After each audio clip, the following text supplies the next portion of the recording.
Good evening, everybody, and welcome to today's stream. Sorry for the technical difficulties. Something messed up in the chain of stream stuff. Not sure if it was OBS or my computer, but the computer has been reset. So,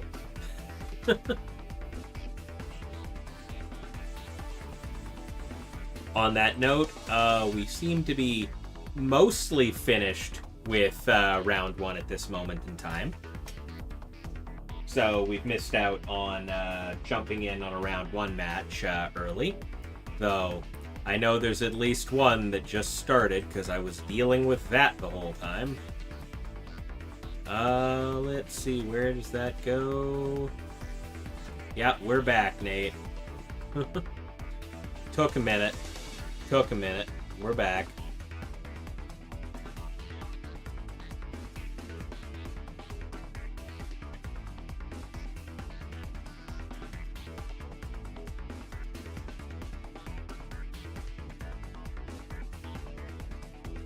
We've got... Yeah.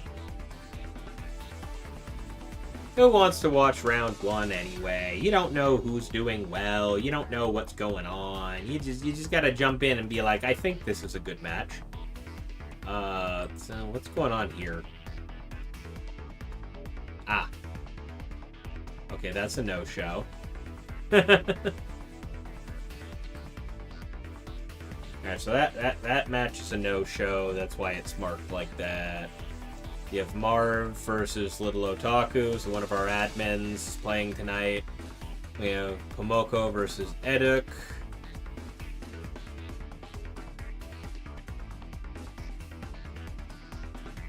And we've got Sorman versus Maddie, which I know was delayed getting started because of a team sheet error. So...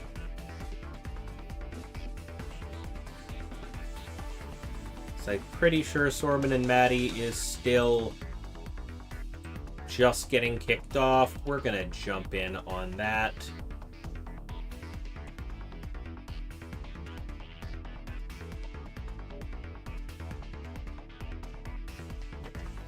Okay.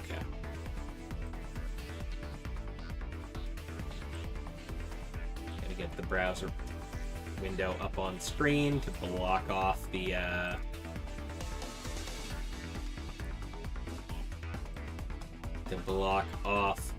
code.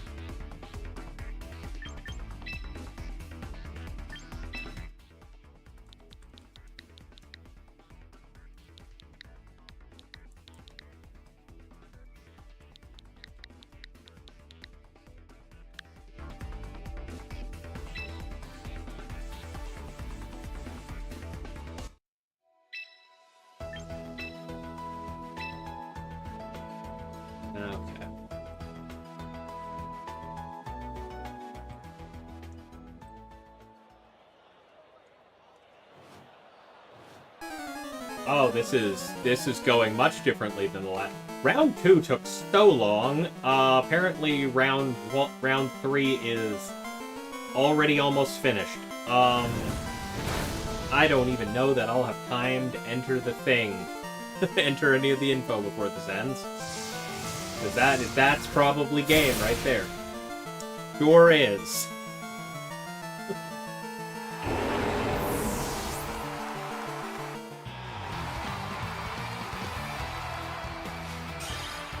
Well, that was the last match of the round being played. We walked in right at the tail end. Alrighty. That... right? Who wants to watch round one? It was over in a single move. Alright, well, that's what I get for jumping in at the end there. Alrighty, that was quick too. The second round for that game took like 12 minutes. Apparently, game 3 was over in a flash. Now, we don't really have time to get that. I will, however, pull up a different thing for people to look at.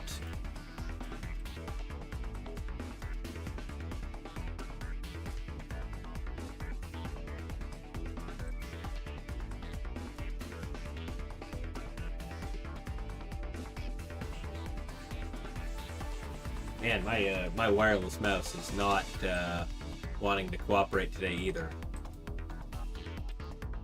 There we go.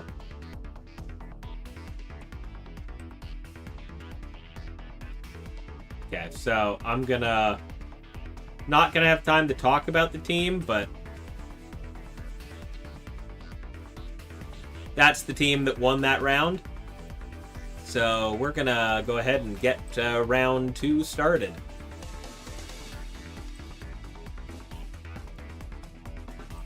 Alright, round 2 pairings are up.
Just announcing it in the Discord really quick. Had to answer a question there. Sorry.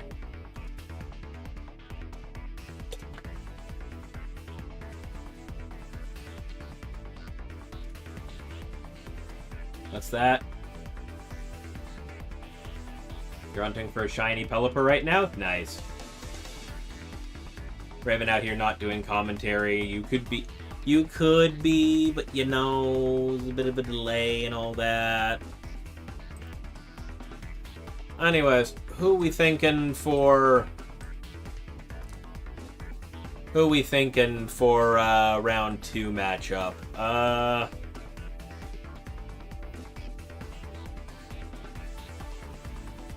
Lots of options.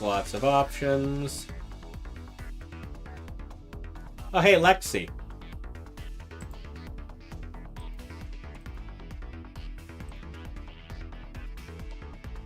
Like, oh, hey, Lexi, you're in the chat right now. That seems like a good place to go.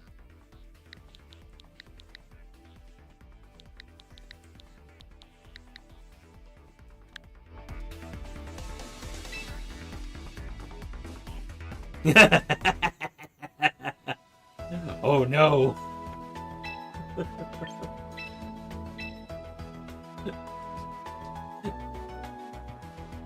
Meow indeed, Swifty. Meow indeed.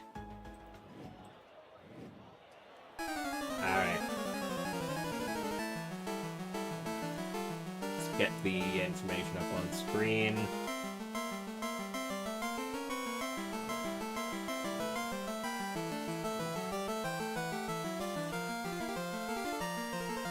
Oh, there we go.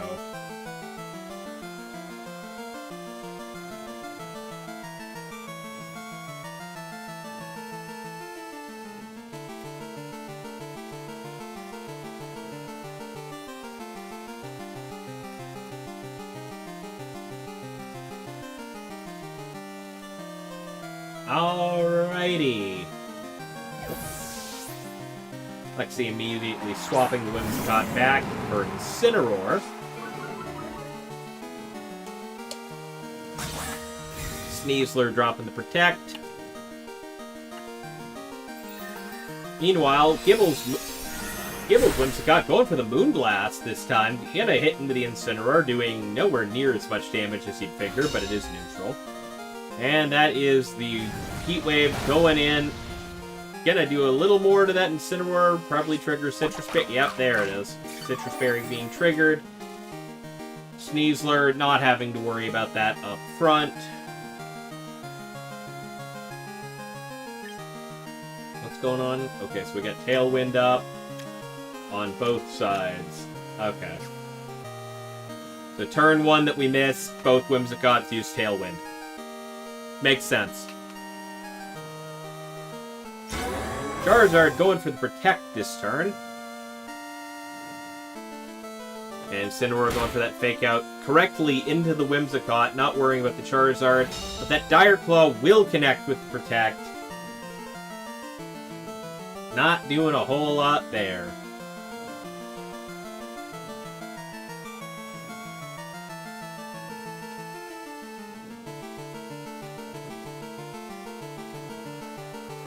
The average Whimsicott mirror, right? Sneasler going for the Dire Claw into the Whimsicott, easily picking up that KO. Hey Dialga, how you doing today? Charizard hitting the Heat Wave, just barely missing the KO, even with the critical hit on Incineroar, but it is burning the Sneasler, so Sneasler's probably not living through this turn. And that will be a parting shot going into the Charizard, dropping its special attack. As Incineroar swaps back out for...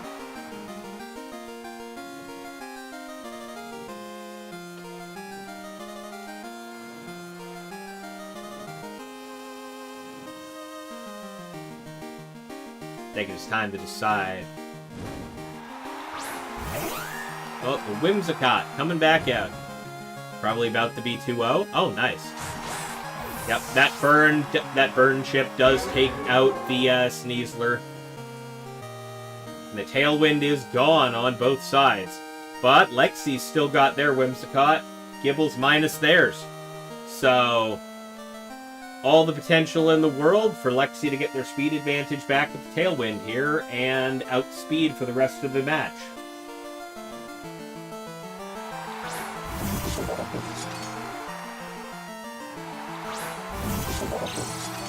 Oh, we've got the King Gambit coming out on both sides.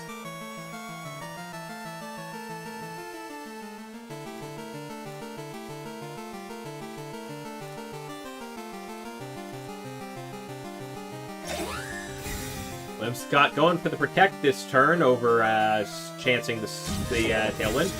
Oh, we got a double Protect. Charizard going for the Heat Wave. Not going to connect either Pokemon because of the Protects. And Gambit's going for the Iron Head into Whimsicott.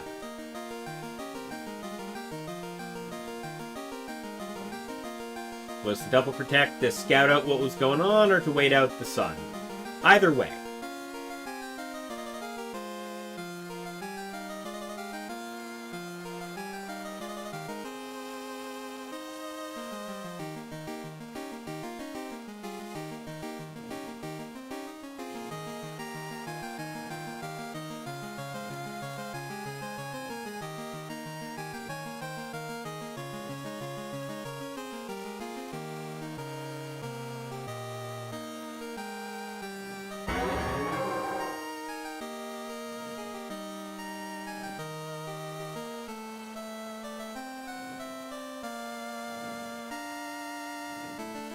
Whimsicott going for the Tailwind, getting their team's speed advantage back here.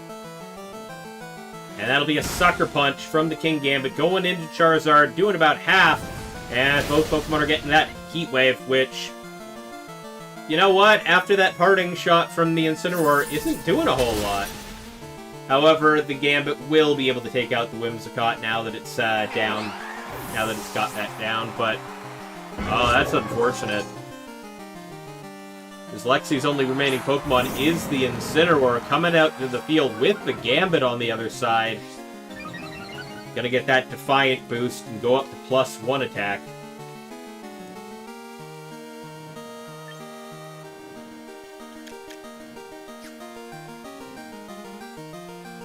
And again, Lexi does have the speed advantage with the Tailwind up now, so the Incineroar could just end the Gambit just as easily.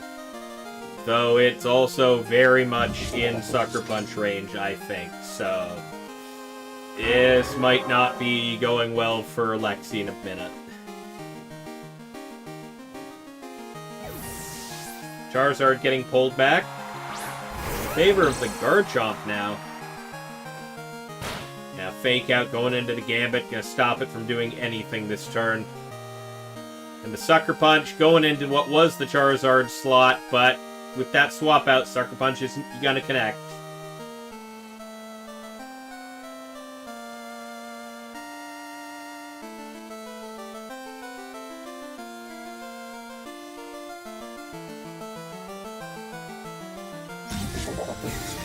Gambit going for the Protect, fully expecting what's about to happen here. But Gambit goes for the Sucker Punch into the Incineroar, picking up the KO rather easily here. You brought a bad team today, Lucas? Yeah, it happens. Gotta get some practice somewhere, right? Garchomp doing a decent chunk of damage to its own King Gambit partner there because of the Protect, but... and that will be a forfeit, Lexi not wanting to continue that. We want to move on to the next round.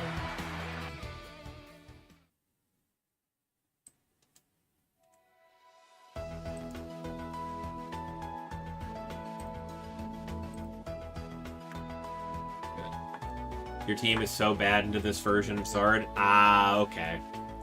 Got a bad matchup. Understandable.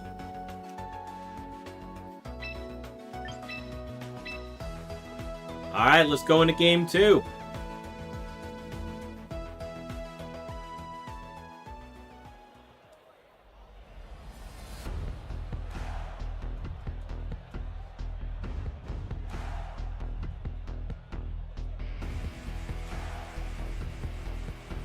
Alright.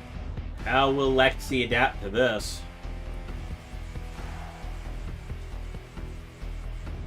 You know, the teams are more or less the same. Hey, Chadster. Gibble's the guy without the Mega Floette? Like, that's just regular... is that just regular Eternal Floette, not the Mega? Huh. Hey, Bamberry. Thank you for the raid. How are we doing today? For anybody from Banbury's side, I am ChouRaven, fellow Canadian, fellow V Canada member.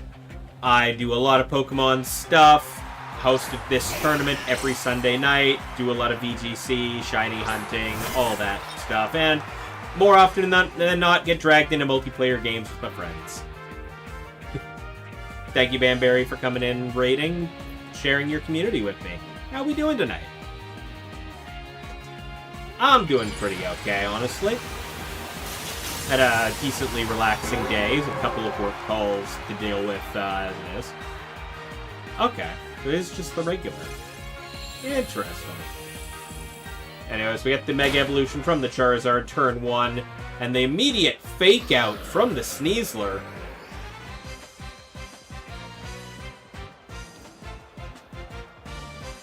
Tailwind starts flowing, but Lexi's going for Trick Room this time.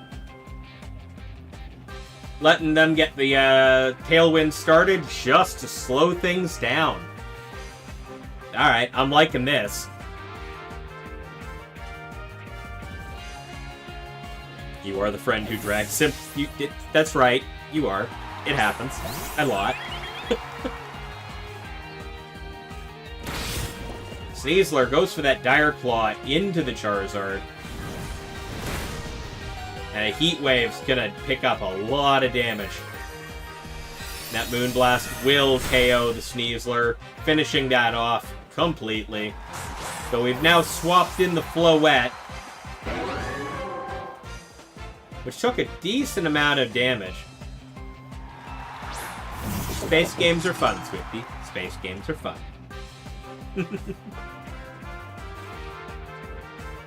Alright, we got the King Gambit coming in place of the Sneasler now. with the Sinistcha still sitting in the back. Gibble still sitting on that Charizard and Whimsicott combo.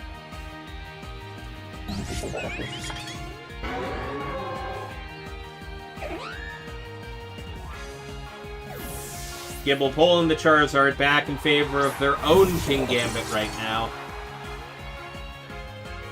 And Whimsicott goes for Protect. Lexi's Floette also goes for the Protect. And that is a Kowtow into the Kingambit. Not going to do a whole lot to the opposing Gambit. Must be a team sheet error because Gibble doesn't even have a turn. Oh.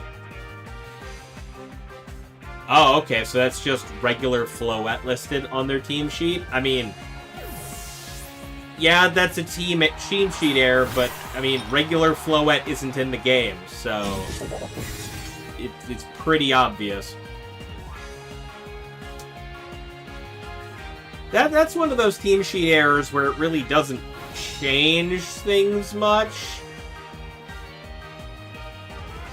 So, I feel like that's one we just kind of brush past.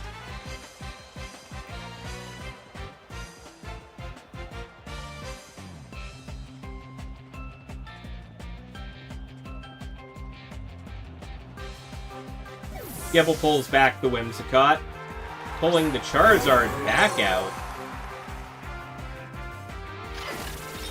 Lexi goes for the Rage Powder,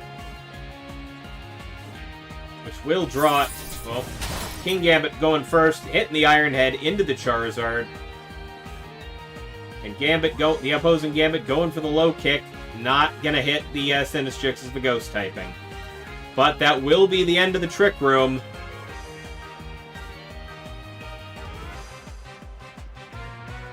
Oh, you're 2-0 now, Dialga? Nice. Not both of these players, there's another, but yeah, I don't think it matters. Yeah, as long as all the moves are correct, you already know. Charizard gonna get taken out by that Sucker Punch. And the opposing Gambit going for the Kowtow Cleave, gonna trigger the Culver Berry for a resist, but yeah, the Teacup is tanky as hell.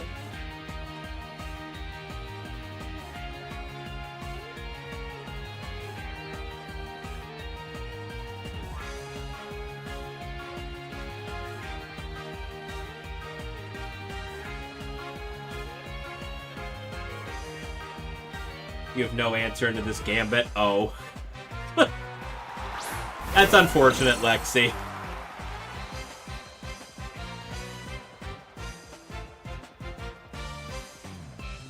Yeah, see if you can pull something out. That, you know... Realistically, Floette could probably dish some decent damage, but Floette's also just gonna get KO'd immediately thereafter.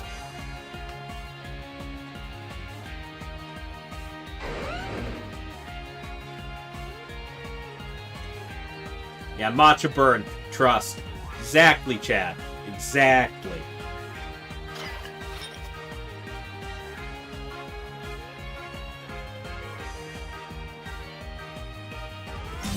Kingambit going for the Protect this turn.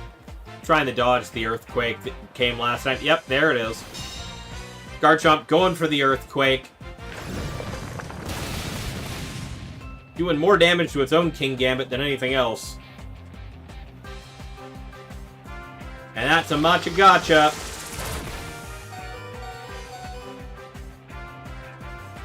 Oh! The Matcha Gotcha does burn the Gambit! He got it! Lexi got the burn! Let's go! But that's a Kowtow. Oh! Just! Oh, critical hit, too! Oh my god! That Kowtow, just the Sinistcha, just barely living that crit after the heal. You didn't have an answer to the Kingambit. They had an answer to get to their own Kingambit. That Gambit's getting swapped back. They're not dealing with that right now. And that Whimsicott coming back out to the field. That Sucker Punch going into the Garchomp. Gonna pick up a fair amount of damage there. Garchomp going for the Earthquake, which unfortunately will finish off the Sinistcha here, not giving it another chance to do that again. Chomp is in fact the problem here.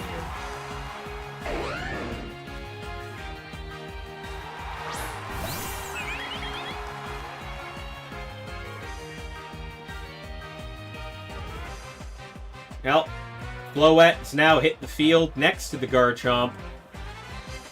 Can the Mega... Is this the Mega Floette? I'm pretty sure it was just Gibble who had the regular Floette without... That wasn't Mega. I'm pretty sure this is the Mega. Yeah, there we go. Yeah, the humble Sucker Punch. Mega Floette hitting the field here.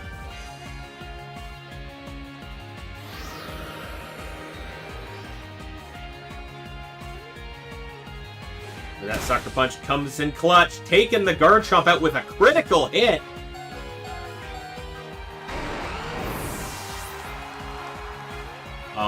Not doing that well, Hunter. That's unfortunate. Ooh. That hit hurt. Whimsicott going down. Yeah, never mind, Dialga. This isn't the way that you play Floette. I know that's what you're calling on.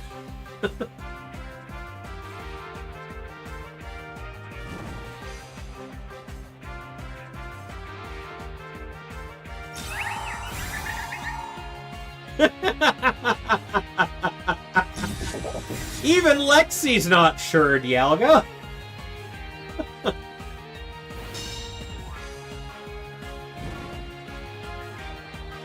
Gambit just getting chipped away. Yep, that's a forfeit. We're going to game 3, everybody. Wow.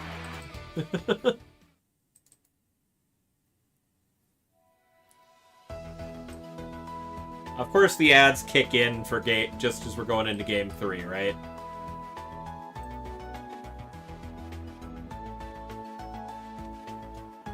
What the hell is Ripbox?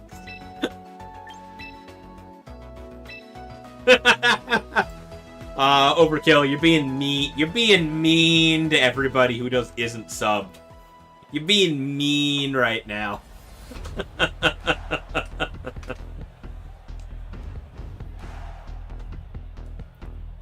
Alright. Lexi apparently adapted really well to Gibble's game plan there. Swifty can see. Prime is being dumb and what? Oh, okay. Alright, Lexi apparently adapted really well and somehow brought this to game 3 despite complaining about the bad matchup in chat the whole time. So we're going into game 3. This time we're kicking off with Floette and Sneasler versus Gibble's Whimsicott and Charizard.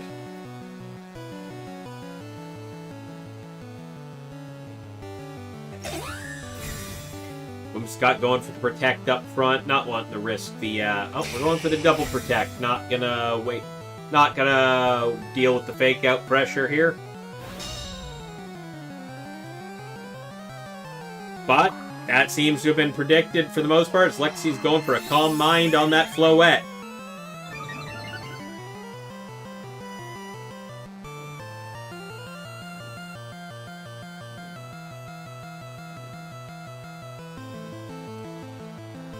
The Mega Floette sitting on a +1 boost to special defense and special attack. The Mega Charizard coming on out once again. Didn't want to waste the Sun turn on protecting.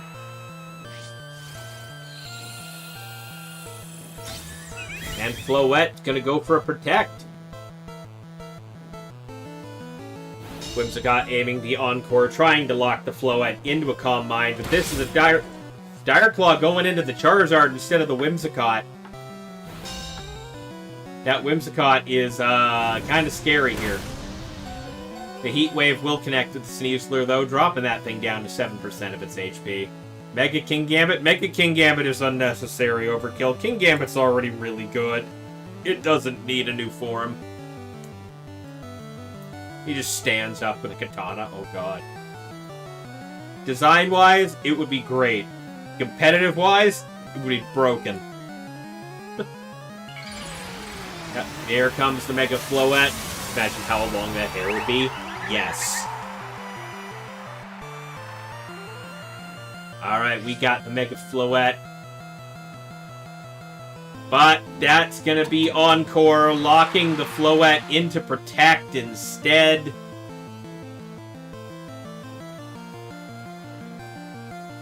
And that Dire Claw gonna hit that Whimsicott straight down to its Focus Sash.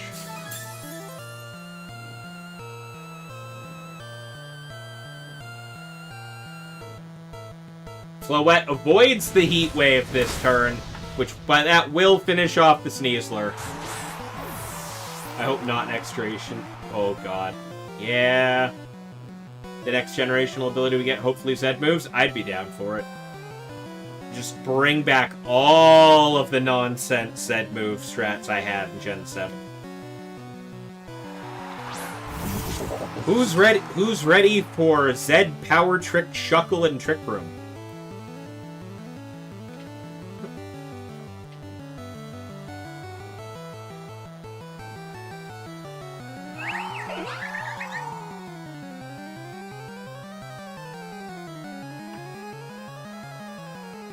I like it. Did Lexi not bring Incineroar? Maybe, maybe not this turn. Lexi didn't bring Incineroar game 2, so entirely possible they didn't bring it game 3. Heat Wave will hit the Protect on Floette. Will connect with the King Gambit, completely wiping that out.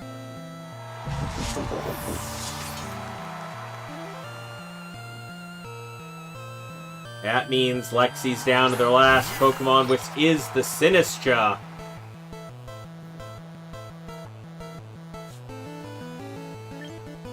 Means can't swap and still got one turn of Encore. Yeah, the Encore was a problem. The minute you aimed the Dire Claw at Charizard turn 1, I was very concerned.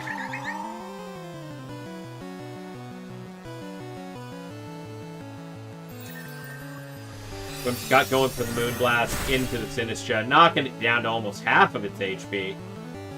And that Charizard going for the Heat Wave, obliterating the Sinistcha completely. But leaving Floette on the field, no longer Encored.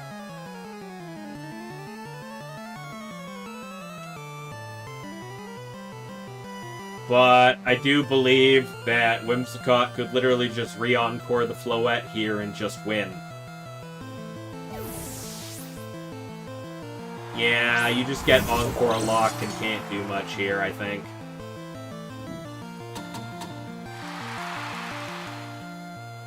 Dazzling Gleam Burn.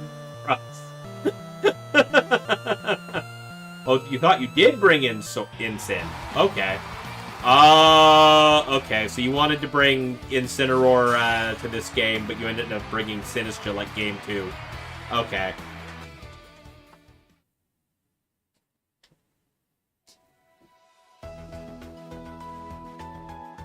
Alright, that puts that game...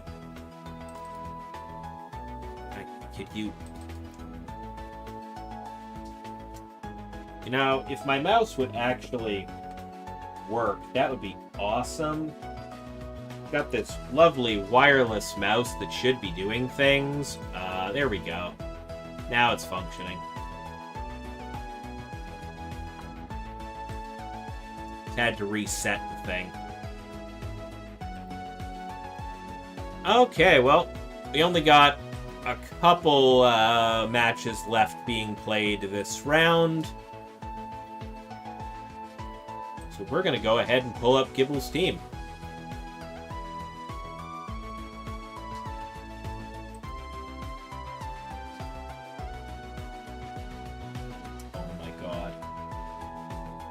I definitely need to reset this mouse multiple times over. Pokeball rank villain Raven. Look, man, I haven't had time to ladder in the last month. I think I'm like Pokeball 3 right now because I've done like a total of 3 matches.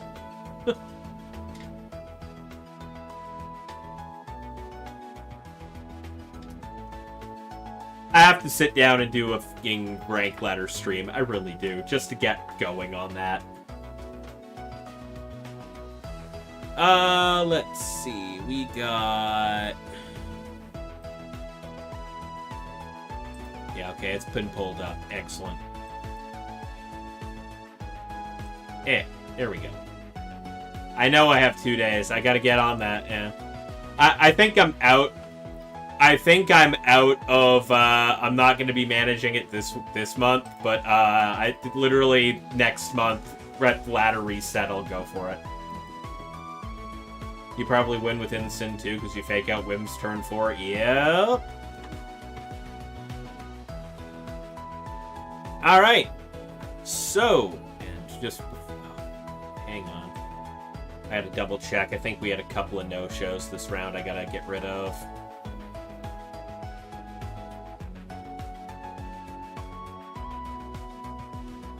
Oh. He regged the wrong Floette. I mean, yeah, he's not the only one either, Hunter. We were over this earlier with, Chadster. VGC is hard, little otaku. Second season in a row of Cho and Pokeball. Yeah. I just haven't had time to ladder, damn it. I'm busy.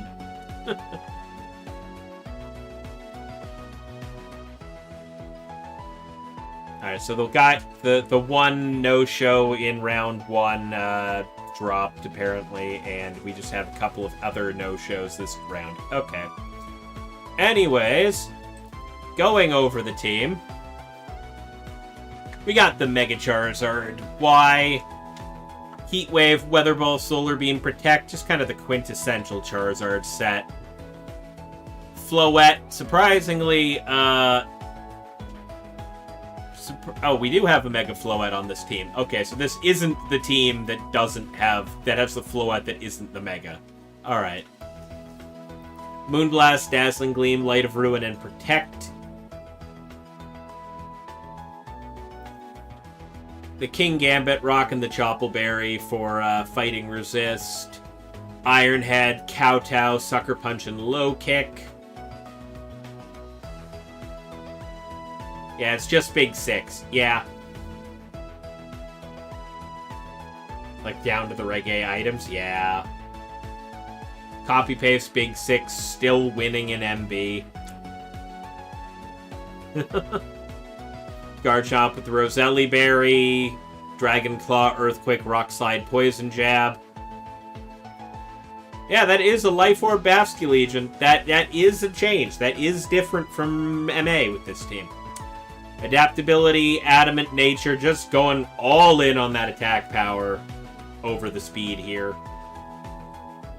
Wave Crash, Last Respects, Aqua Jet, Protect. You are correct, Croc. I feel like it does make more sense on the Garchomp. However, that's not what they did. And we got the Focus Sash Whimsicott with Moonblast, Encore, Tailwind, and Protect. Yeah, that fish wants things dead. Oh no, Roselli Berry Garchomp is still valid. It's just the Life Orb Garchomp just does so much damage and KOs so many threats.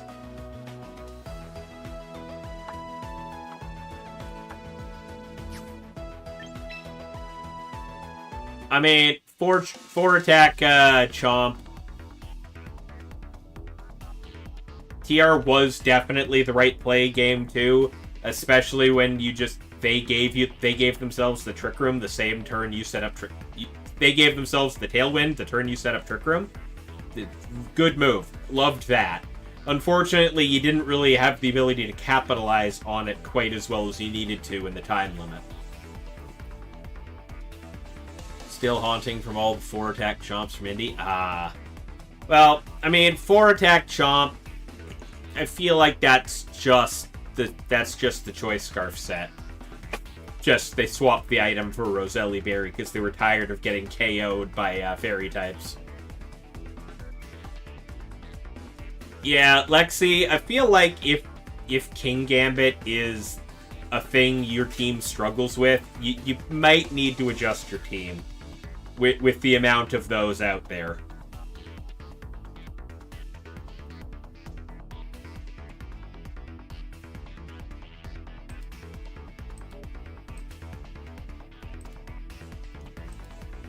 Alright, we're down to 2 matches remaining here.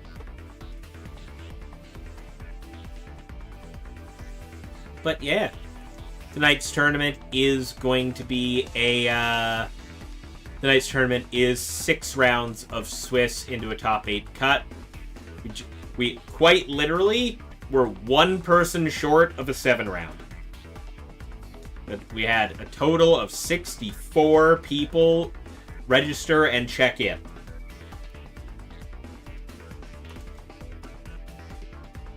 The cutoff for 7 rounds of Swiss is 65.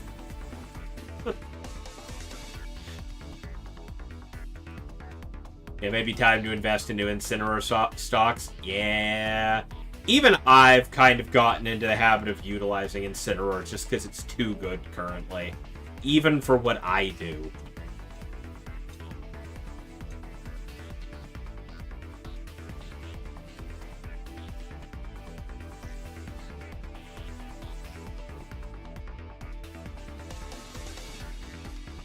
I mean, I play Hard Trick Room, and I'm not using Charcoal on that. I understand Charcoal and Incineroar. That's not what I'm doing.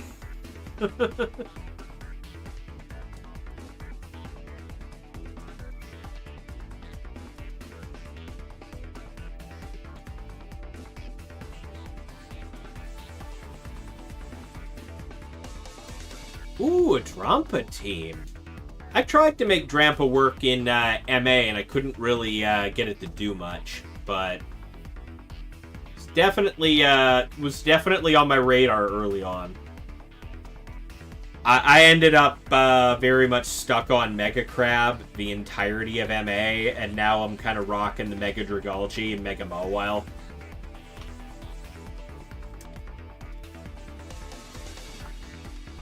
Charcoal Incin was the Incin you played every time. It was Hard Trick Room. I mean, yeah. I understand why. When you run Hard Trick Room, you really need to go all in on the offense. So, having that boost.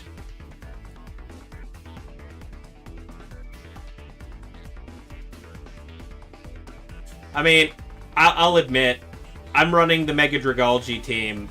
The only time I ever really feel like bringing it, like, I will say, I find myself bringing Dragalge more frequently when I'm up against a Charizard team than I do against anything else. Just because he really doesn't care about Charizard. Yeah, if you don't have Torkoal, yeah, yeah. There's a non-Mega Lucario in this? Wow. I mean, not terrible, I guess, but... yeah. No, I'm running... Yep, that's what I'm talking about. Though the team I'm running is Rain Room. So my Dragalge's rocking Thunder instead of T-Bolt currently. So, you know. It's nice. I take over the weather, and Dragalge just smacks Charizard with a Thunder and gets to use Sludge Bomb on Floette.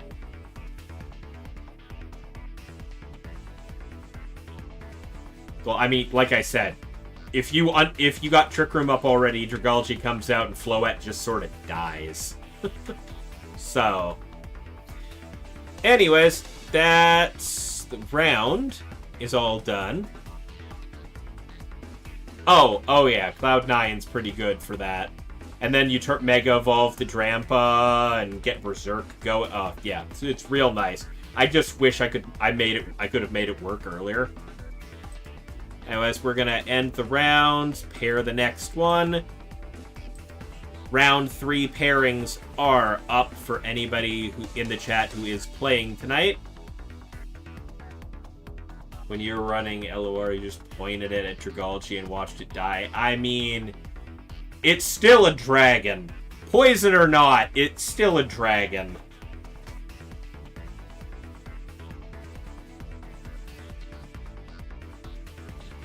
Oh, we got Lucas versus Lexi going on this round, apparently.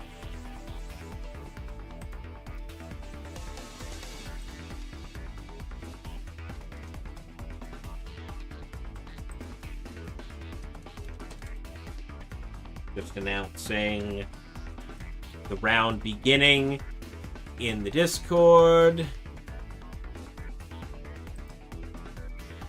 Oh, we got a... What's that ping? Oh, yeah. Okay, I already knew about that. Alrighty. What went up? Got a bunch of pings in the last little bit. And I'm just like, is that stuff I need to worry about right this second? No. Okay, I can wait till later. Anyways, so round 3 has begun. We got a bunch of stuff going on, but ooh, okay. Oh no, that's okay. I wasn't gonna. Yeah, no, I saw that. It's fine. I'll look at those in a bit when I have a little more downtime. We have Super Dalga versus Gibble, but we just showed that. I mean, the obvious standout match to me right now is Croc versus Carney. I feel like that's just where we want to go here.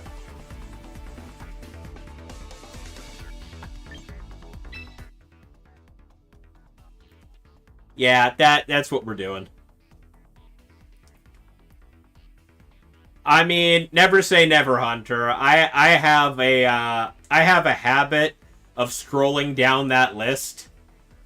There's no Heat Rotom. Oh god. Oh, Carney's switching up their stuff. You only cheer for Crocodile.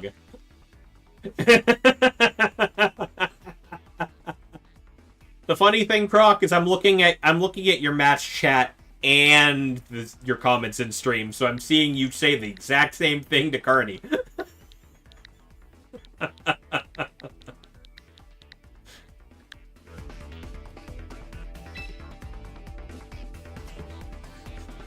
Too many pelicans and chickens, apparently.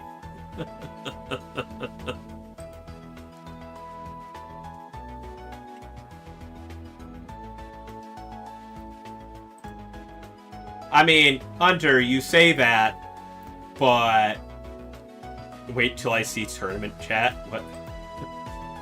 Oh.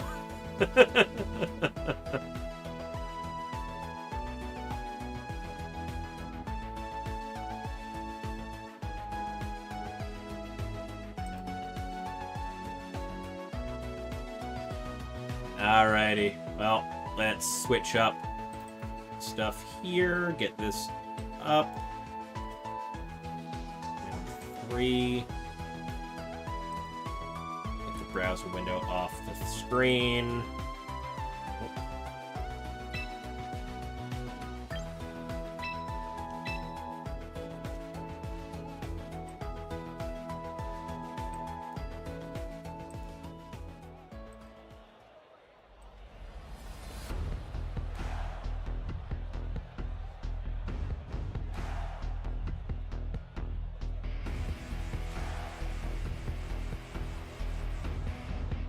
You know me. There are two things.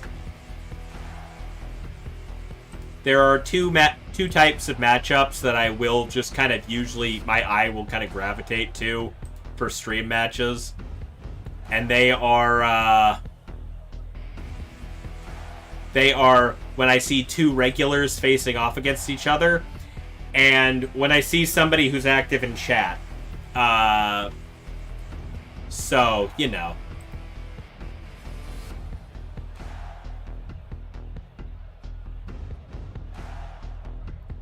Where's the Rotom Heat? I traded it for a washing machine.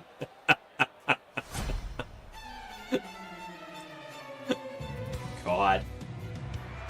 Oh yeah, Crocs matches are always great to watch, so... Alright, Carney kicking off with the Wash Rotom instead of the Heat this time, and the Garchomp. Meanwhile, on Croc's side, we got Whimsicott Hydreigon.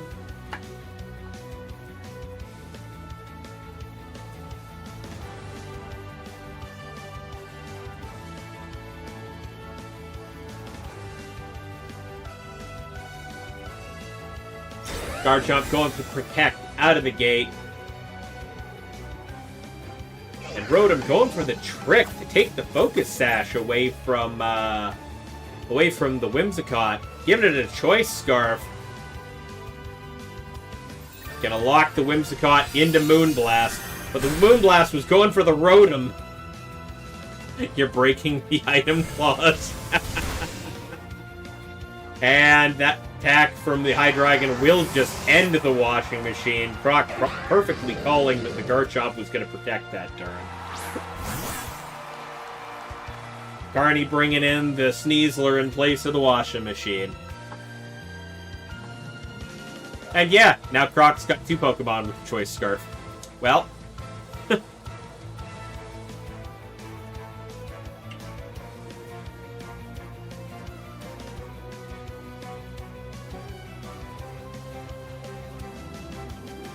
upside here for Carney is that Whimsicott is now unable to use Tailwind here.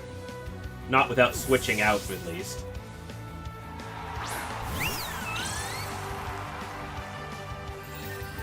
What's your RNG tonight? How bad, Little Otaku? Garchomp gets slammed with that Moonblast.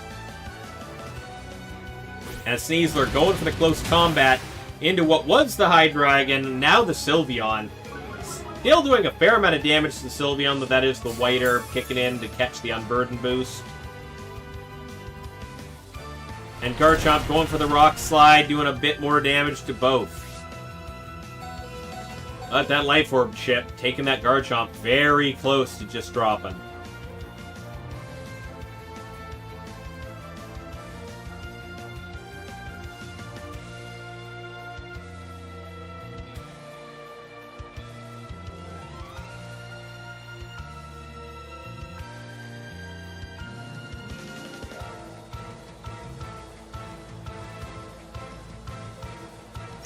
Garchomp going for the Protect again, knowing well that 2 Fairy types across from it.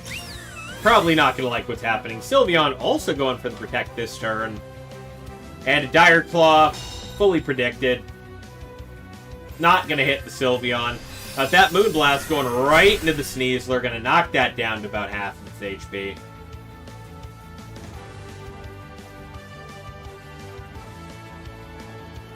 Little surprised I haven't seen Croc swap out the Whimsicott yet if it's locked into a move, but Croc just don't care here, I guess. Yep, that quick attack going into the Garchomp, gonna knock that out completely after all that. Sneasler will go for the Dire Claw, but into Whimsicott this time, just trying to stop it from doing anything else. Whimsicott gonna hit the ground finally.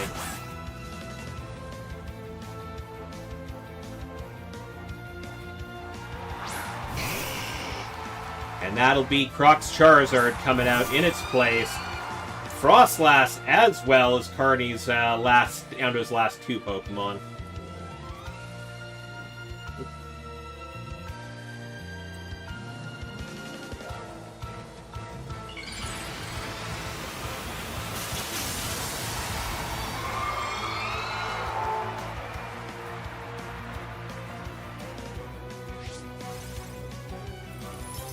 Mega Frostlass going first, but Charizard going second, Mega Evolving and taking control of the weather here. That's a pretty good bet, Overkill.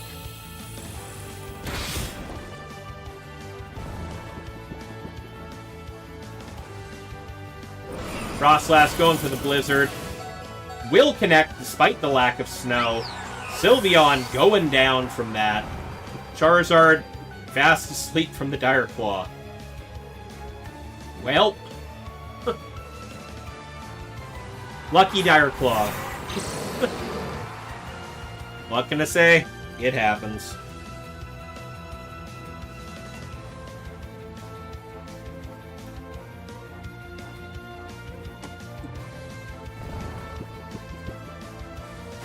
That close combat going right into Hydreigon. Gonna knock it out right quick.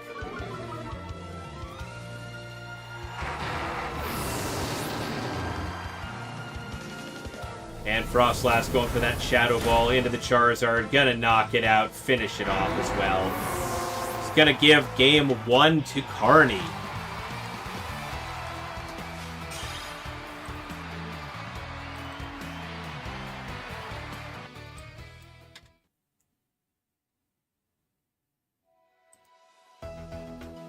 Yeah, rip indeed.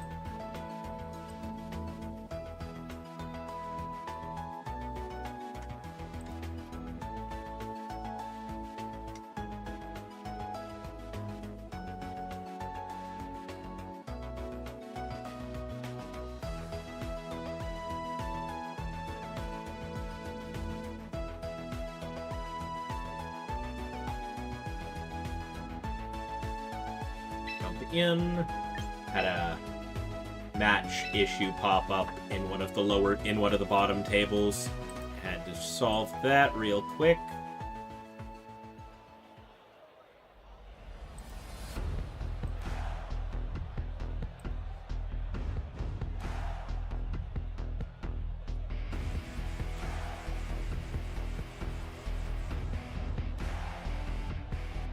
All right.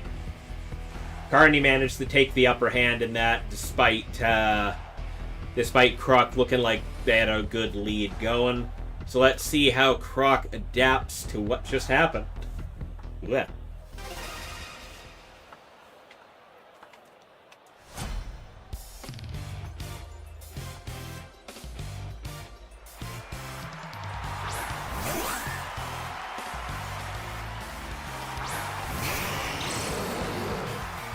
The ads are back. Oh. Alright, Croc kicking off with Charizard, Hydreigon this time. Meanwhile, Carney's kicking it off with Whimsicott and Sneasler. Hydreigon immediately getting swapped back, not wanting to risk that close combat.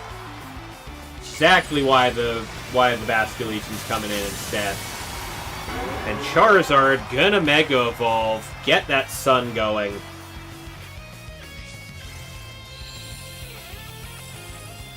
Whimsicott will, in fact, go for the Tailwind right off the bat. And it'll be a close combat into the Basculegion. And here comes a Heat Wave from the Charizard. Gonna do a lot of damage right out of the gate. Knocking Whimsicott down to its Focus Sash, bringing Sneasler down to 13%.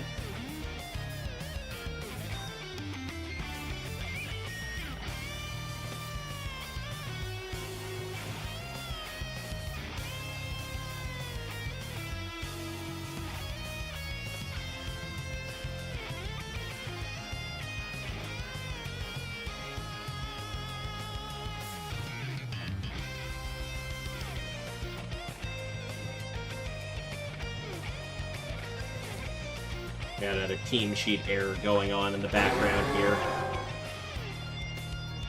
Someone needs to tell you how the hell Seed can do Tailwind. I mean, it's a little fairy ram. Aqua Jet from the Basculegion, gonna knock that Sneasler right out.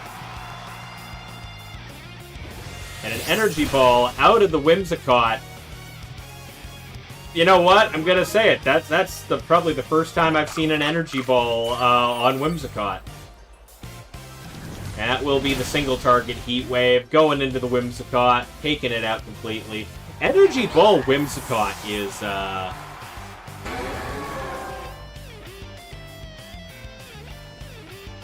it's an interesting one.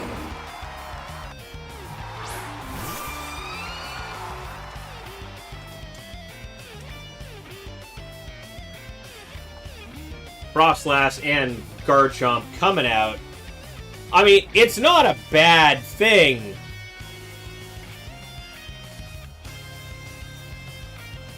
It's not a bad idea. Like, honestly, with the rise of Mega Swampert, I understand.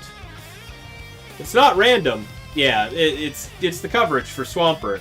But, like, I get it, but it's the first time I've really seen it happen. That will be a Shadow Ball from the Frostlass into the Basculegion. Gonna pick up that KO even without Mega Evolving. And Garchomp going for the single target Rock Slide into the Protect. But that just gives Croc the opportunity to bring out their own Whimsicott. Oh. Yeah. No, I understand, Nate. It counters you specifically. Charizard getting swapped out in favor of the Hydreigon coming back out, which, with the Mega Frostlass, the Hydreigon might be having an issue in a second. We'll find out. I can only imagine this is a Blizzard. Nope, we got an Encore, so that's going to be Frostlass locked into Shadow Ball. Not going to have to worry about the Blizzard anymore. Croc, see, Croc's a step ahead. I said a thing and Croc immediately proved me wrong. Whimsicott will take the brunt of that Shadow Ball and Rock Slide combo, however, and get dropped for it. And now Carney's minus Tailwind.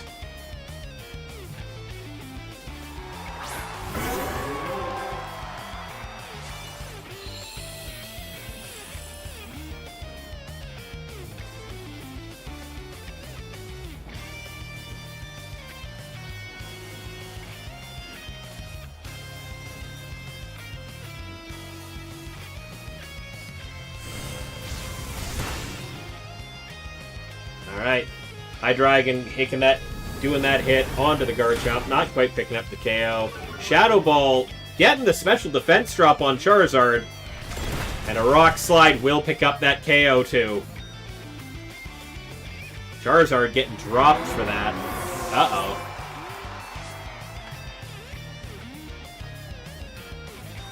This is not looking quite as good as I was hoping. Wanted to do something today at 15 hours? Oh, yeah. Understandable.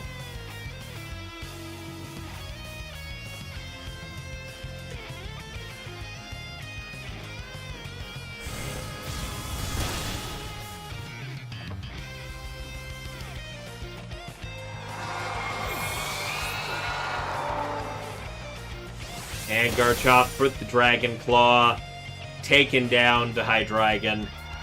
That's gonna make that match 2-0 for Carney.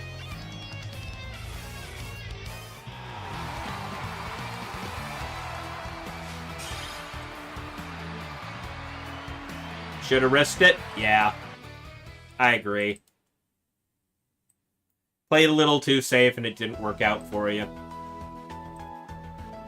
Unfortunate, but hey, here we are. Hang on a minute, there's a...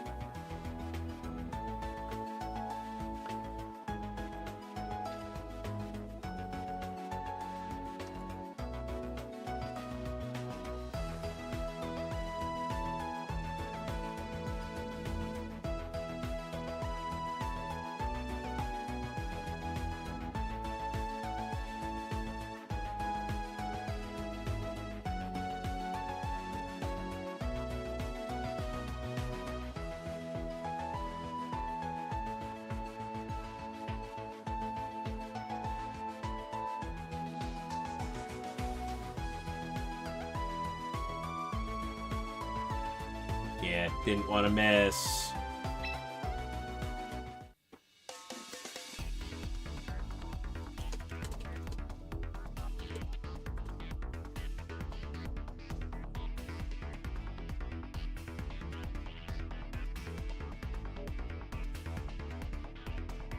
And just dealing with that team sheet error.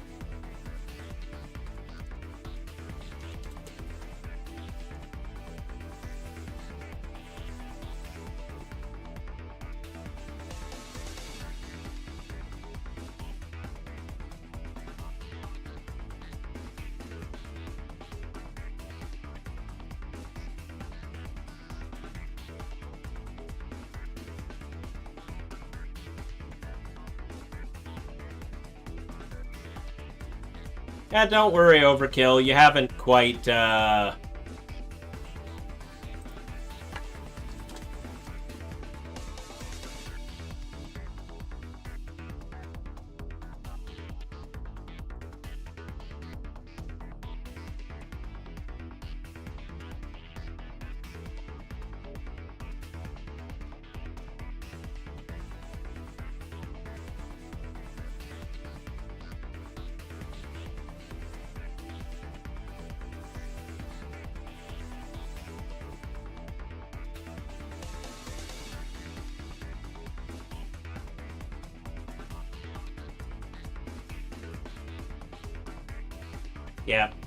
Croc was doing, I believe Croc was running undefeated up until that match. So, yeah, Croc was undefeated up until that match. So, they're still in a good position to make top cut. So, we're still good here.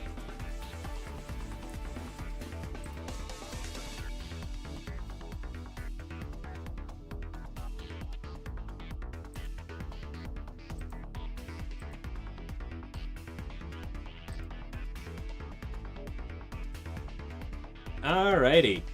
Well, let's go ahead and pull up Carney's team here. Now that I've finished with that.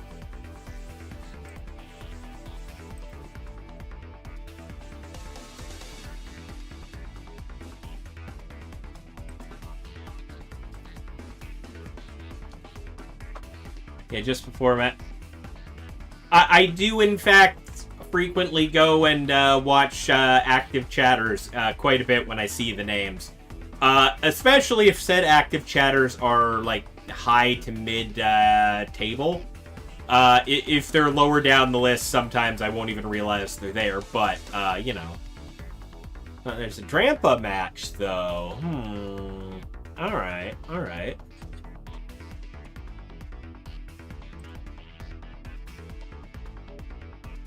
Hold up just a moment while I figure this one out. Let's see.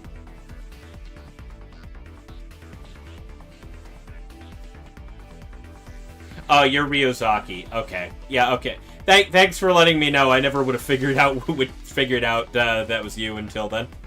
Let's see here. I did see you pop into the Discord earlier. 2-1. Oh yeah, no, 2-1's 2-1's definitely a table I'll probably be aiming for. Okay, yeah, there I see. You just 2-0'd your match against Santiago. Okay. All right, yeah. Unless you are facing off against someone I've already streamed today, you're probably the next stream match.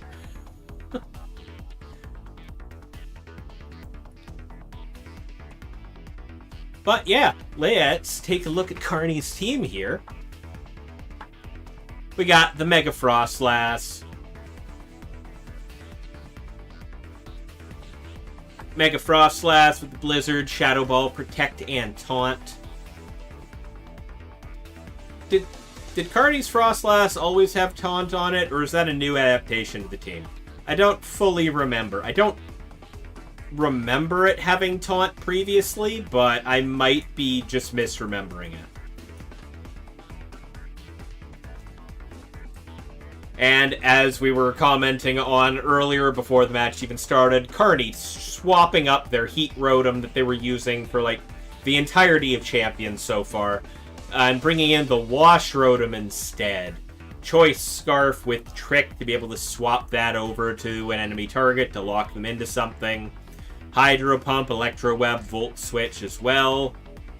Makes sense. Set up so that it can still make use of the Choice Scarf while also messing up something else. Yeah, Life Orb Garchomp, let's go. I mean, look, the minute Life Orb got added to the game, everybody was adding it to Garchomp. It just made sense. I immediately swapped it in on my Armarouge in one of my Trick Room teams, because I'd been using the Spoon, because it's a Torkoal team. I've been using, like, the Twisted Spoon to boost psychic damage, but, because I already had Sun up all the time, so I didn't need to boost the fire. But Life Orb just works out so much better with that. Oh, Black Glasses boost the damage of Dark-type moves.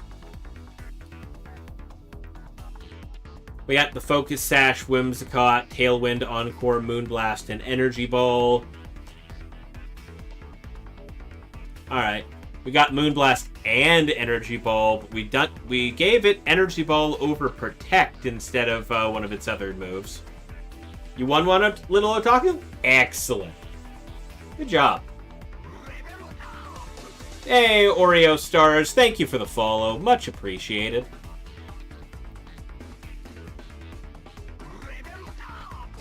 And Nate Dog and Little Otaku. Thank you guys very much. Nate, I could have sworn you already followed the Twitch channel, but I know Twitch is weird like that. Yeah, Nate, I could have sworn you already did, but I know Twitch is just weird like that and unfollows you from stuff sometimes. I found myself not following friends of mine that I was damn sure I'd followed ages ago. Oh, it is. Streamlabs is backed up slightly because I know Chadster just followed as well. Yeah, Twitch loves bugs. You're right. You hacked your way to victory? Nice, Lexi. Way to go. But yeah. Continuing on with Whimsicott's past the Whimsicott. Whimsicott dropping Protect for Energy Ball. A little weird to me. I think it should have kept Protect, but I also understand not wanting to get rid of the other 3 moves because of how good those are. So just striking a delicate balance on that Whimsicott, I think. Anyways, the Sneasler, White Herb, Unburden, Dire Claw, Close Combat, Taunt. Okay. And Protect. Man, I'm seeing a pattern here. Carney's got this team set up to absolutely screw over the opponent and stop them from doing what they want to. Yeah, oh no. That's 100% what the Energy Ball is for. You tried running it with, yeah. I get the Energy Ball. The Energy Ball is there for Swampert. Like, full stop. That's the better part of the reason. Everyone needed a way to deal with Mega Swampert, so the random grass coverage moves are just popping up all over the place. Whimsicott having one that's Stab? Yeah, makes sense. But yeah, I'm noticing a pattern. It's for you. Yeah, I'm noticing a pattern. Like, the Frostlass has Taunt, Wash Rotom has Trick to trick a Choice Scarf onto a target, Whimsicott's got Encore, Sneasler's got Taunt as well. It's like this team is, like, completely made to tell the opponent...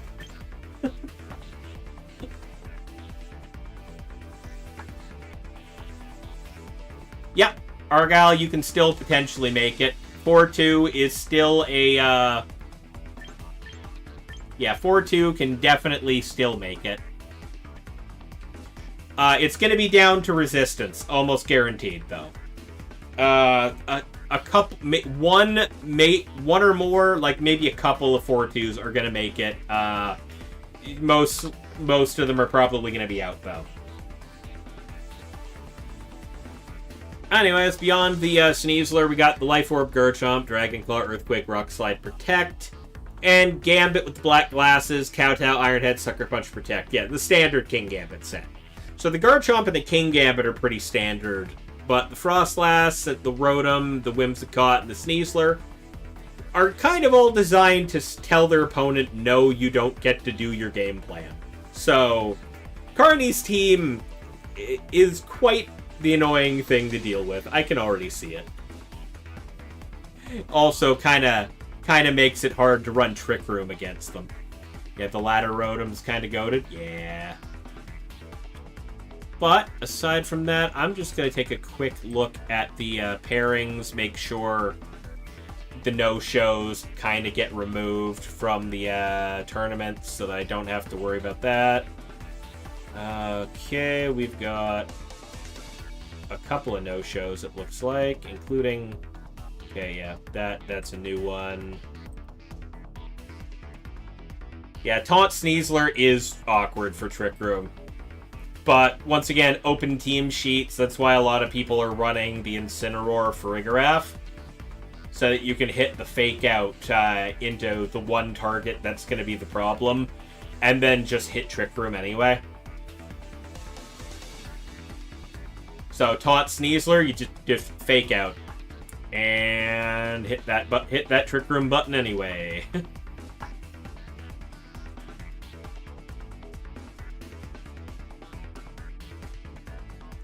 But let's see, we had Lucas's team was kind of tailored to counter yours. Oh yeah. Anyways, who did we have not show up last round? Doesn't work when your TR has neither. Yeah, exactly. Makes it a little difficult. Trick Room teams very much need to be incredibly well prepared. You just need to have counters for everything, and generally multiple ways to set Trick Room, or else you're not going to have a good time. Okay, so we got that guy.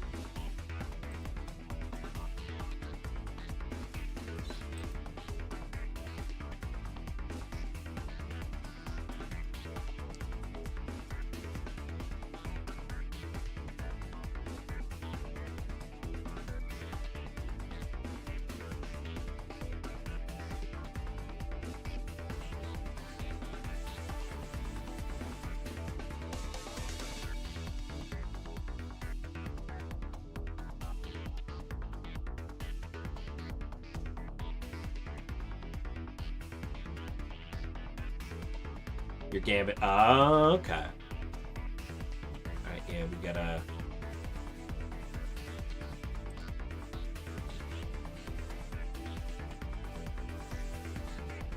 Okay, we're gonna drop that guy. We're gonna drop that guy, and... the other no-show was not the guy from last round, so we'll see.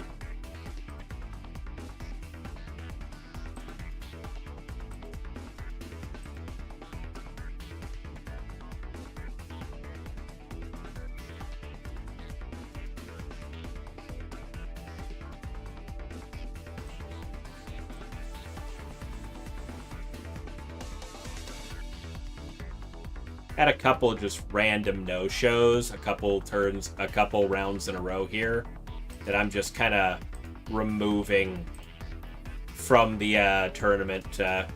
Mexico versus England game is absolutely wild. I bet. I'm rooting for Mexico. Let's go Mexico.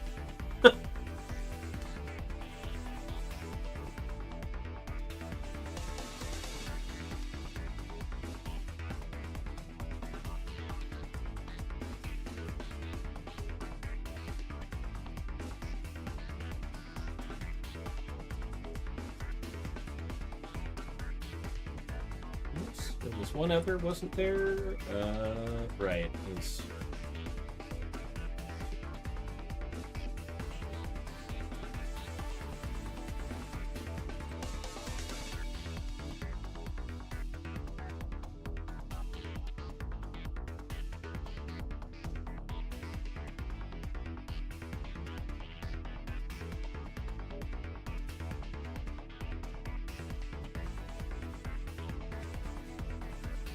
Okay, so that's... Yep, that's good then.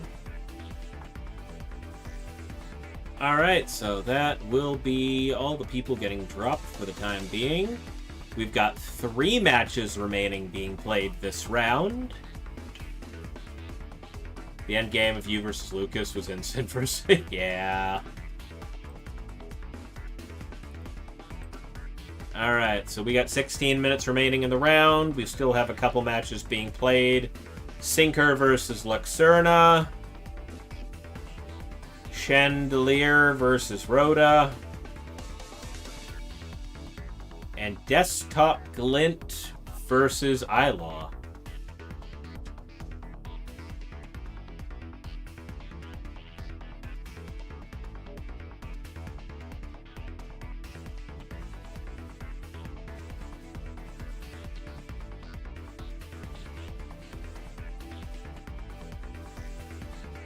We talking about World Cup Overkill? I've been like only like cursory paying attention for the most part. I know we lost to Morocco the other day, but I can't say I'm surprised we lost to Morocco. Morocco kind of is one of the better teams in the circuit, as far as I'm aware. And honestly, our team's just kind of happy to be there for the most part.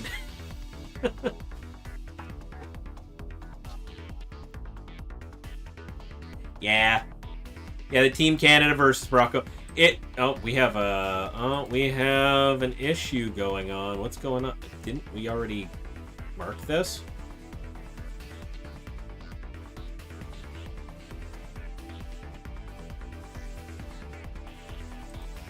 That's a match that's already marked done. Why am I getting called to it?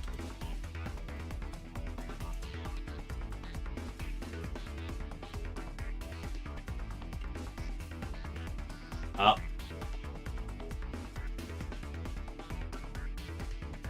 Oh, okay, that's why.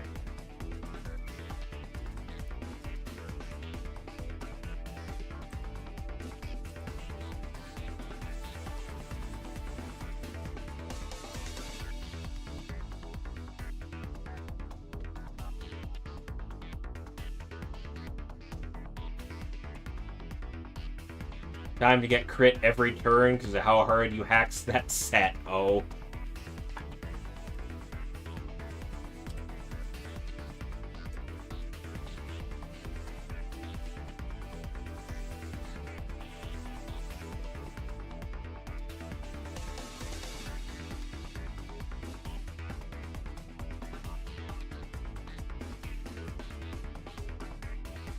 Alright, 2 matches remaining. Now that that's done, the 2 matches remaining are Chandelier and Rhoda and Ilaw Desktop Glint.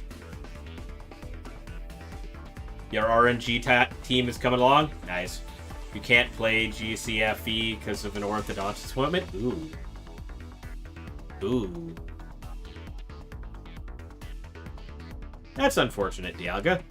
I mean, get your teeth done proper, but, you know, it's kind of important. England won? Man.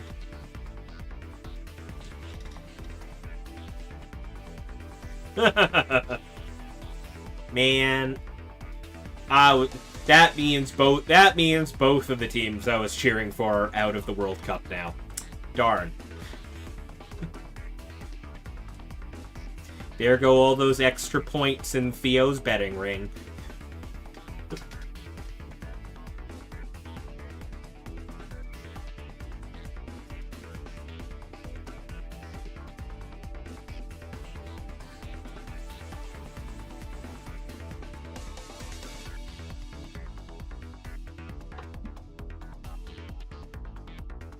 The US is still in somehow.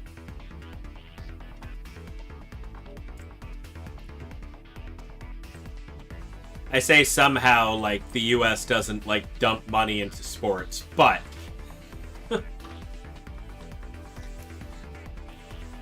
that's how that works, right?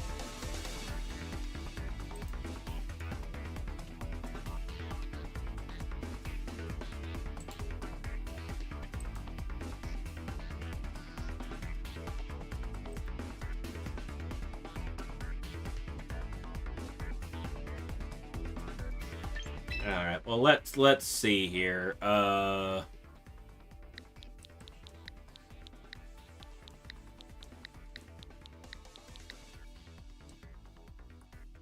looking a lot better in years past. A lot of other players have been playing abroad rather than stick around. Oh, okay, that makes sense.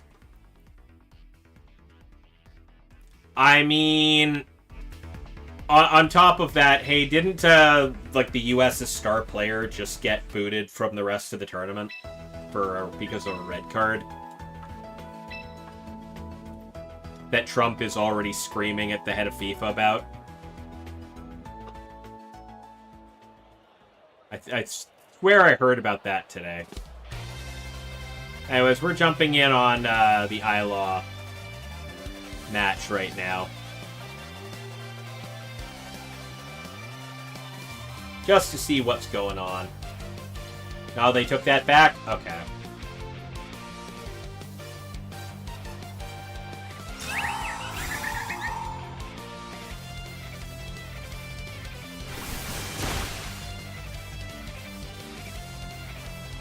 Okay. Alright, Gambit goes for the Sucker Punch. Not going to do anything here. Sneasler with the Poison Jab. Going into the Protect as well.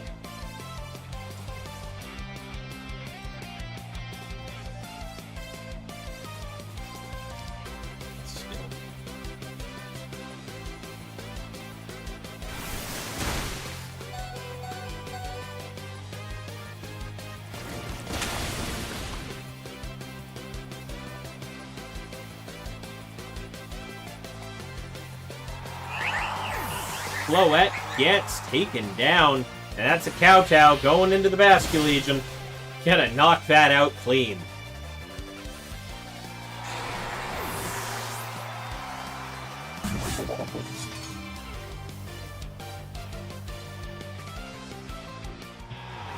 And that's a forfeit. Gonna put that in favor of Ilaw.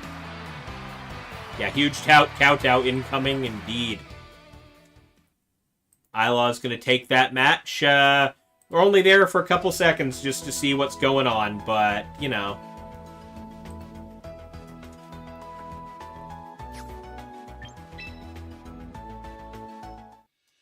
And, well, hopefully the ads are done before the next round starts. Oh, well.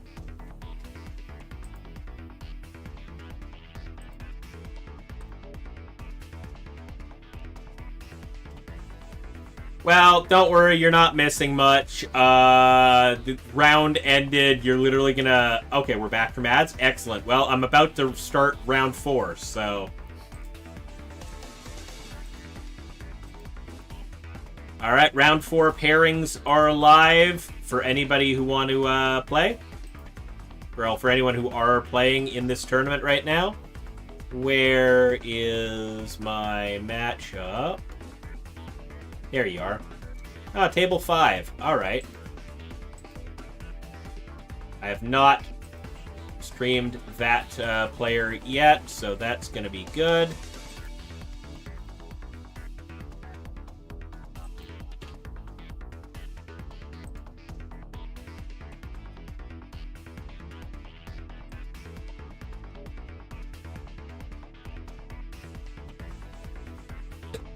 Round 4 has begun.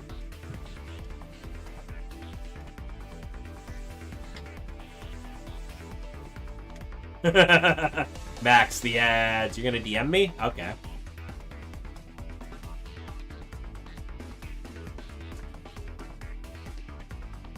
Alrighty, we're gonna get the room up.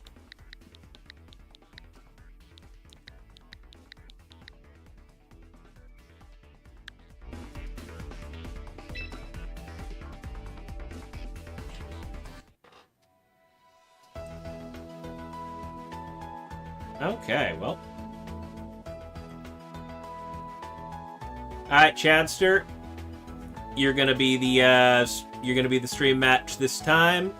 I'm going to just very quickly here just set up the info because I figured out that I don't have to wait to put the names in. I can pick who's gonna be the perspective.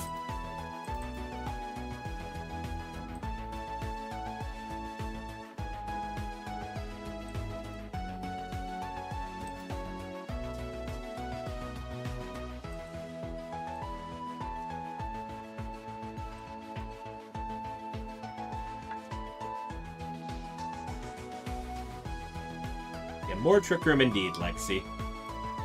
World needs more Trick Room.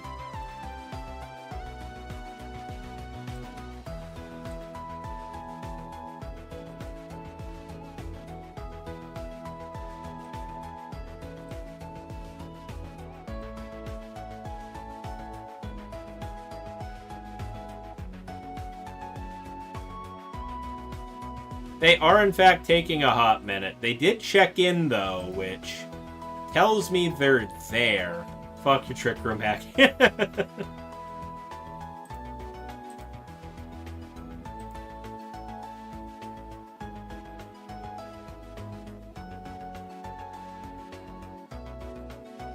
Oh, there they are.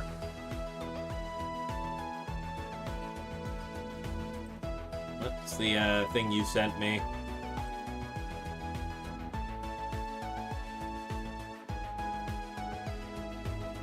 Ah, okay. Yeah, no, that's a thing to change after this stream, yeah. Alrighty. Spectate.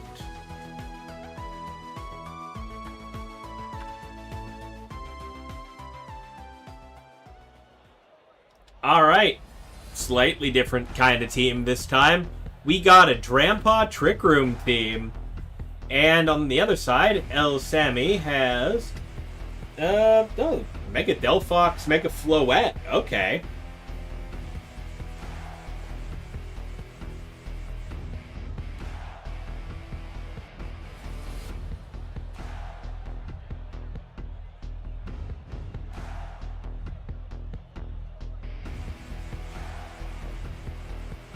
Oh, yeah, by the way, Hunter, I have a shiny for you. Your donation from the charity campaign last month, I found the shiny on stream a while back. I've got it sitting on my Switch. So I can swap that over to you some point after stream.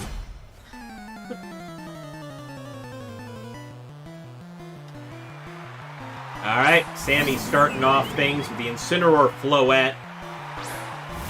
And Ryuzaki kicking it off with Excadrill Aerodactyl.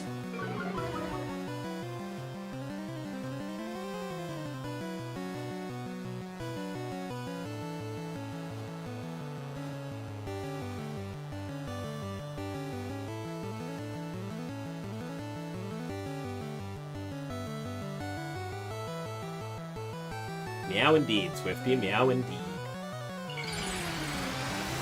Aerodactyl's going to be the Mega Evolution this round.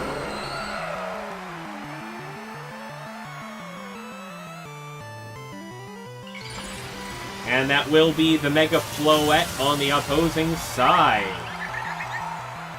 Now, the Incineroar's not necessarily happy to see the Aerodactyl right now for this, but it does have Fake Out pressure. This is why Excadrill's going for the Protect.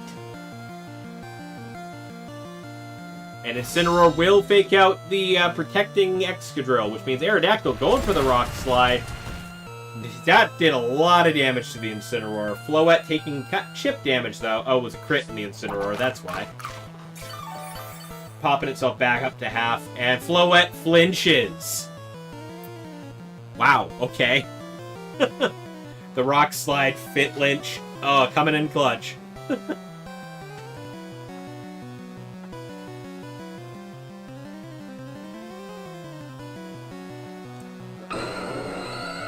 Good start, yeah.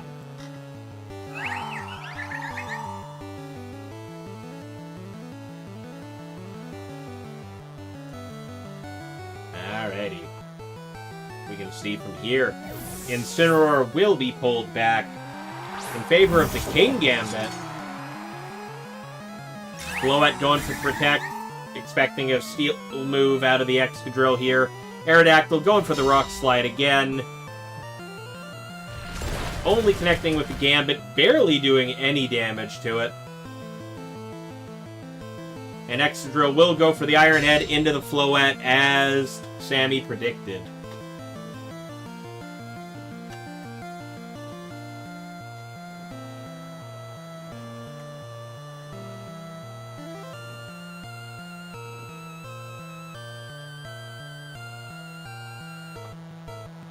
Both players playing a pretty strong defensive game here.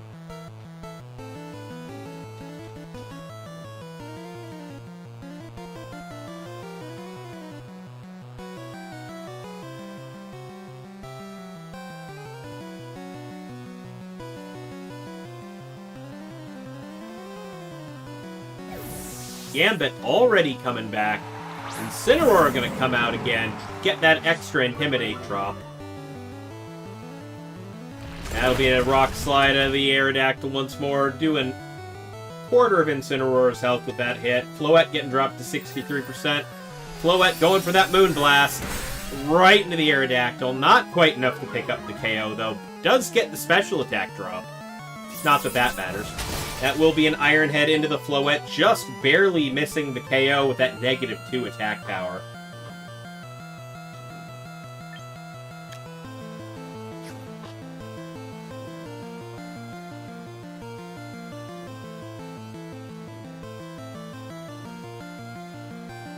All the attack drops from the Incineroar really make you miss a little more of a defensive match here. Ryuzaki not quite able to get the offensive pressure that they'd like out of the gate here.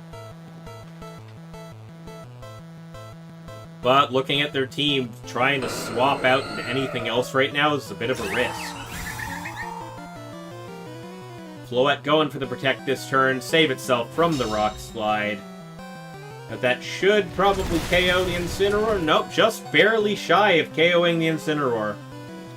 What about the Excadrill? Is it going for... Oh, it's going for the high horsepower into Incineroar. Gonna pick up the KO there. Not gonna let that cat keep dropping air attack power.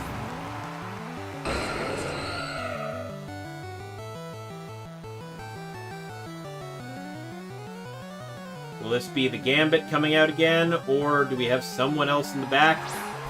No, the Gambit will return to the field here in place of the downed Incineroar. I mean, understandable. It's Mega Aerodactyl, what else does it do? I mean, aside from Dual Wing Beat, what else does Mega Aerodactyl do? Aside from Tailwind, Dual Wing Beat, and Rock Slide. Let's be for real here.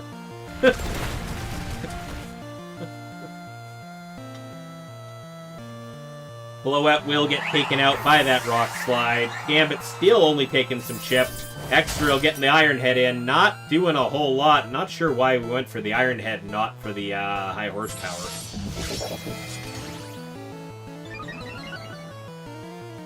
Oh, okay. You doubled in. You tried to double into the Floette. Okay, understandable, Chad. Oh, the Rock Slide. Yeah. No, I knew what you meant. You weren't sure the Rock Slide would KO, so you put the Iron Head into it just in case. I think the high horsepower would have KO'd regardless at that point, so you probably should have been just safe and gone for the high horsepower. At least that way, if it KO'd, you'd be doing a lot better. That Floette didn't have a whole lot left, and with the amount Rock Slide has been doing, yeah, the accuracy is a thing, though, so you're right. Maybe might have been the good call. Fair enough. Oh, you're 2-2 now, little Otaku? Okay. You just gotta win out the rest of the tournament. Sneasler going for the fake out into the Excadrill. And Gambit going for the Sucker Punch. Gonna pick up the KO on Mega Aerodactyl. Finally bringing that thing down.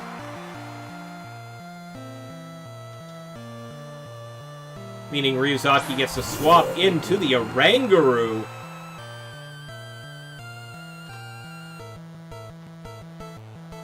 Let's go, Guru. I love memes from Oranguru. Let's see what kind of nonsense this gets up to.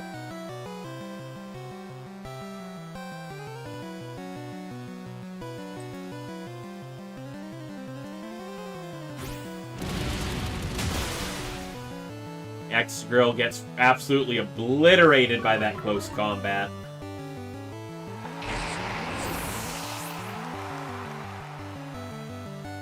And that will be a Kowtow going into the Oranguru, but Culver Berry is going off. Still doesn't save the Guru from the Kowtow. That's rough.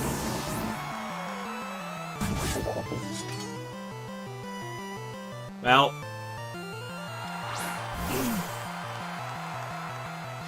oof. That's all I can say is oof. The Guru not being able to live that is super rough. But yeah, that's the Gambit having the +2 there. Sucker Punch doing a lot of damage in close combat. Probably going to finish this off. Yeah.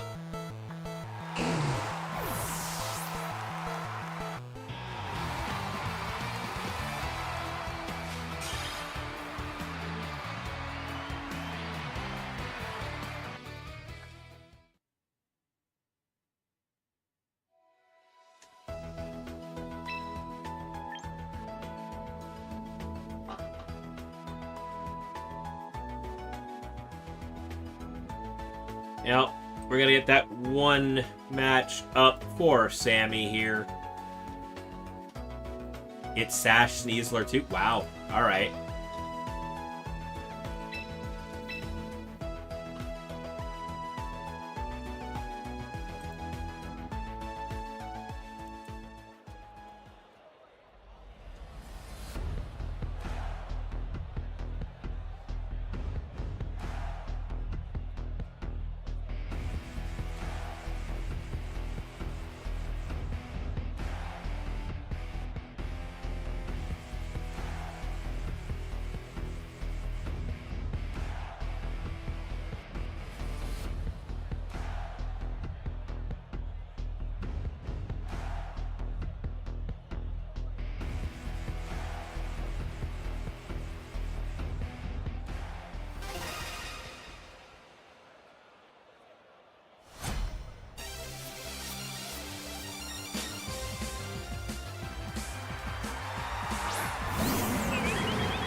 Alright.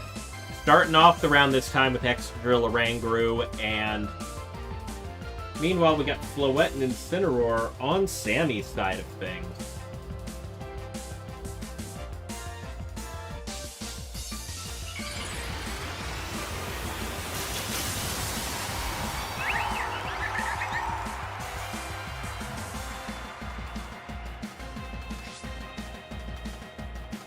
Floette will immediately Mega Evolve, and that will be a Fake Out into the Excadrill to stop it from doing much here. Floette going for the Calm Mind right out of the gate as well. Getting that attack boost going. Excadrill flinches. What's the Guru doing? That is Trick Room.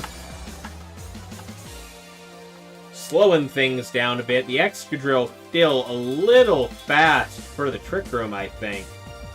But hard to say in this scenario.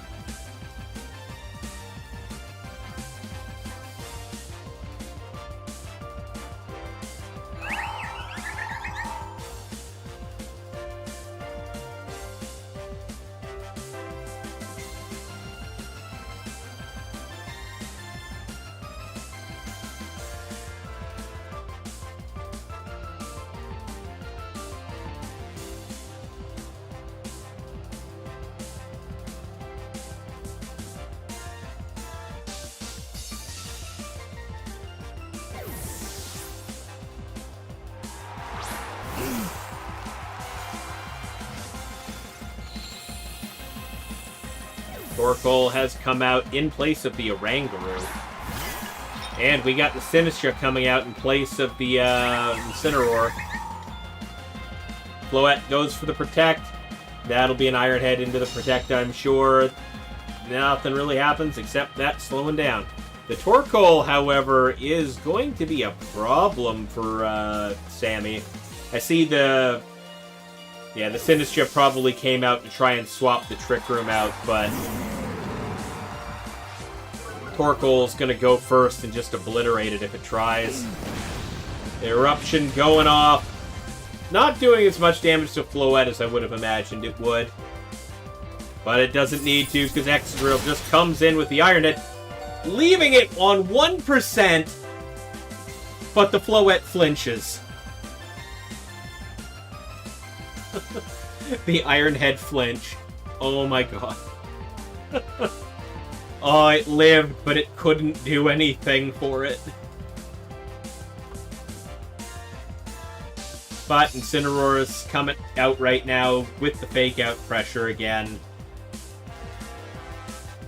The Intimidate drop, stopping Excadrill from finishing the job, but the Iron Head keeping the Floette from doing anything nonetheless. Floette going to protect this turn, trying to stall out that Trick Room a little bit. No fake-out from the Incineroar is interesting. Torkoal hitting that Eruption into the Incin. Gonna trigger that Berry, I'm sure, here.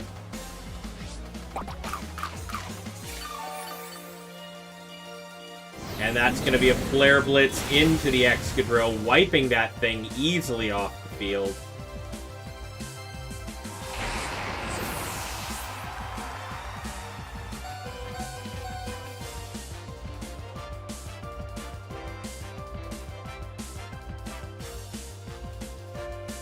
But the Excadrill is not really all that necessary if the Floette's sitting on 1 HP.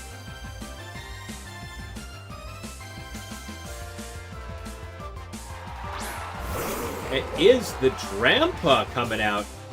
I feel like that's an unfortunate moment for the Torkoal, though.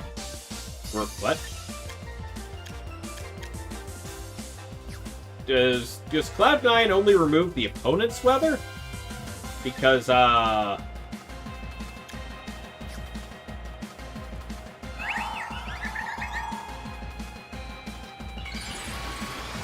Drampa coming on out. No, but you can Mega? Okay. I'm just wondering, because the game still says the sunlight's out. Floette went for the Protect, didn't quite get it off. Eruption from the Torkoal is going to just wipe out both Pokemon anyway here. Crit on the Incineroar, too.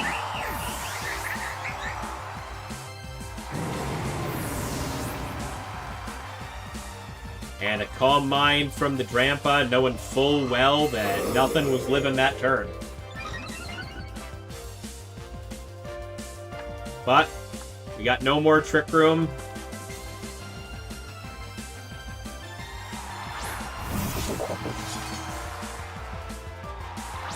That's going to be Gambit and Sinistra coming on out.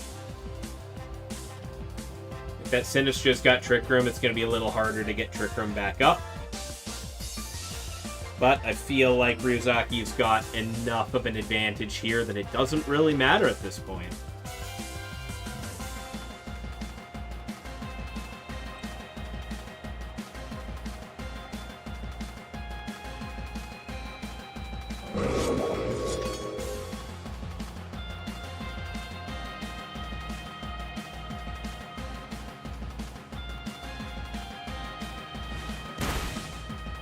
Torkoal going to take that Sucker Punch. And a Machagacha going into both targets.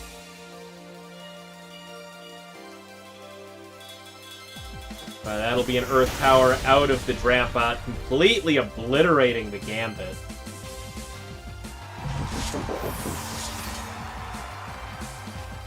And a single target Heat Wave out of the Torkoal. Gonna take out the Sinistra real easy. Bringing this to Game 3. Tying it up.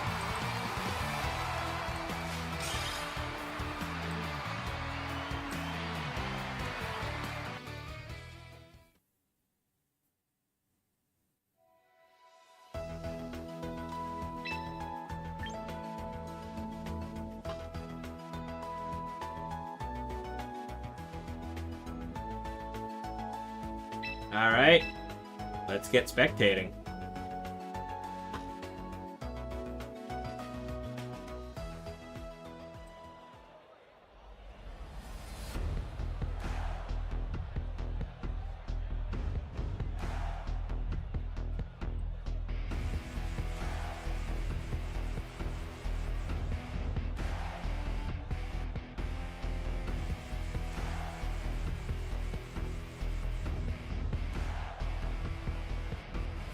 Alright.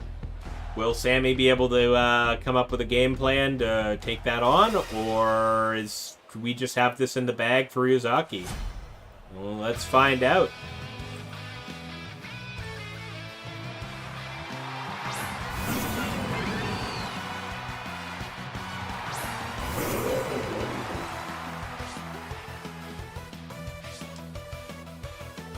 We do have the Drampa versus Drampa and Oranguru right out of the gate for Ryuzaki. Meanwhile, on Sammy's side, starting with the Incineroar and the Mega Delphox this time. Interesting adaptation. Did Sammy decide that Floette wasn't pulling its weight, so they brought out the Delphox instead? You called getting crit? Oh. Oh no, Lexi. Oh no. Delphox will Mega Evolve, and Drampa will immediately Mega Evolve as well here.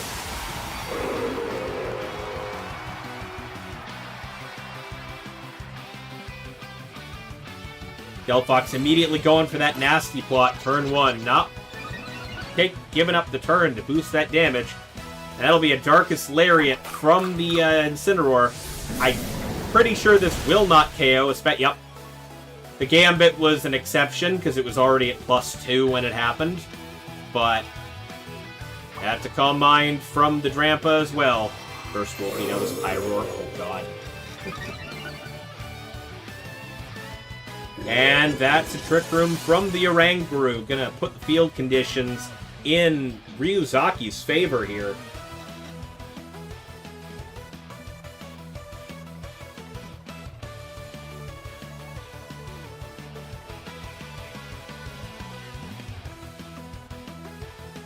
Incineroar getting pulled back immediately, bringing out the Sneasler in its place.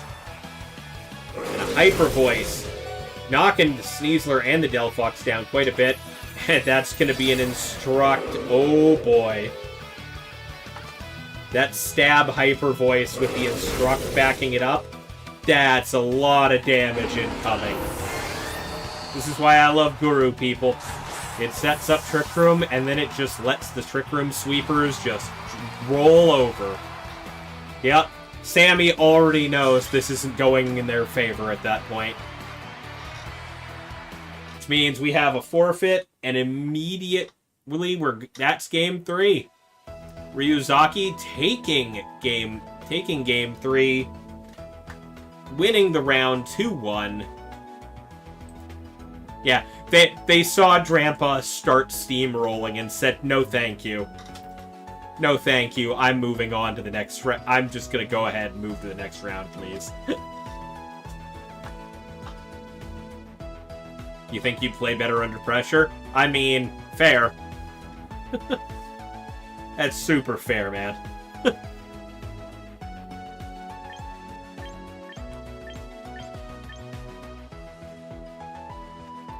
If they led Floette there, you were cooked. Yeah, they decided to change their game plan, and it just did not go in their favor. You picked the correct option.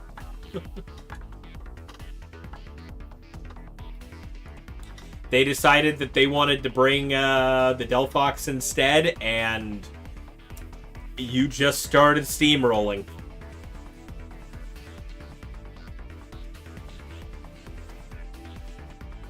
But, yeah, let's get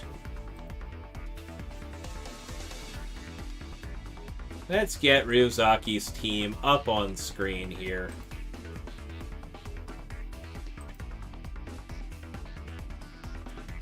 Your 4-0 Dialga? Nice.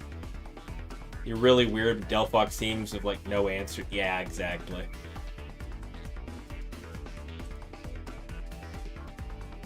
Alrighty. We got Ryuzaki's team up on screen now.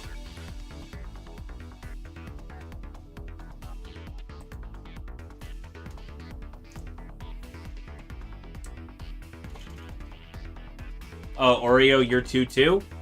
Oh, late check-in right in round 3? Oh, okay. Nice, nice. Oh, the Excadrill is just for Floette. I feel like Excadrill is maybe not the Pokemon I would have picked to go up against Floette with the rest of that team, but I mean, if it works, it works.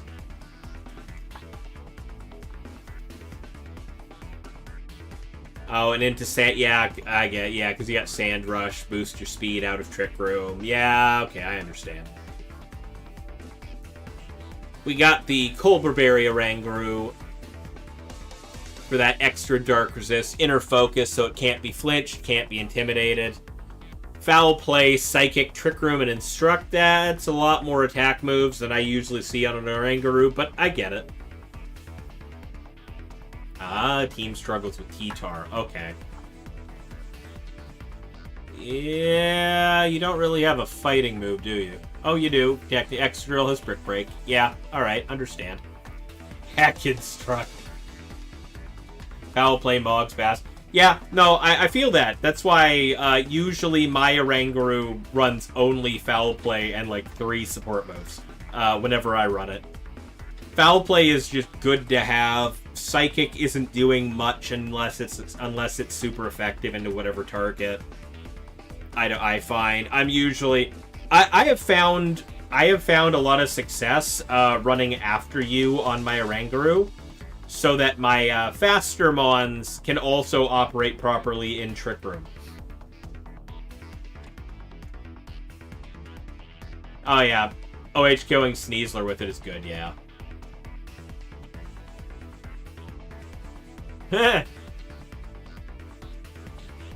Oh, yeah. Anyways, we got the Mega Drampa. I almost dropped my controller again. I need to stop doing that. Well, put that down on the table. After you is funky, though. Might experiment. Yeah. No, I was running a team. My team in MA was running Oranguru and Dragapult as part of it. The number of times I styled on people with that combo was absolutely hilarious.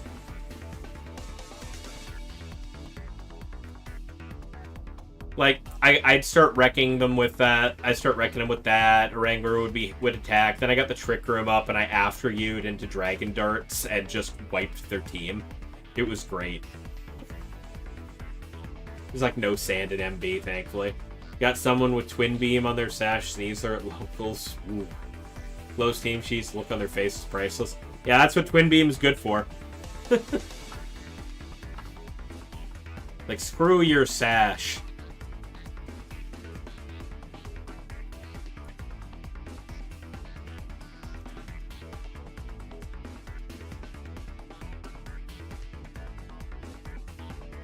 Mad Max, I think you're gonna have a hard time selling that here when most people already have a Charizard.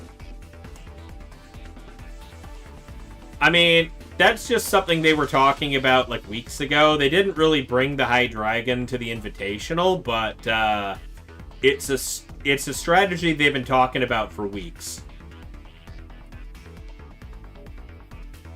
But anyways, the Drampa sitting there with Protect, Hyper Voice, Calm Mind, Earth Power. Just sitting there for all that damage. Calm Mind going off like safely as hell both times I saw it come out. Yeah.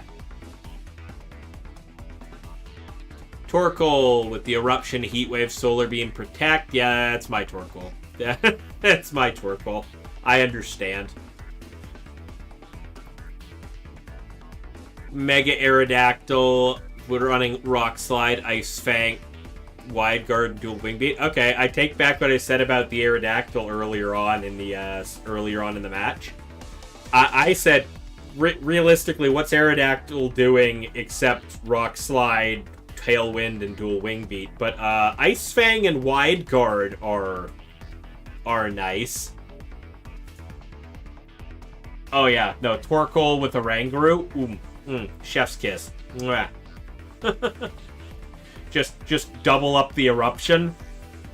Oof. Always great. You hit Dialga up at, I think, around 3 a.m. their time just to say we need Hydreigon back. Oh, Ice Fang OHKO's Chomp. Alright. That value. Alright.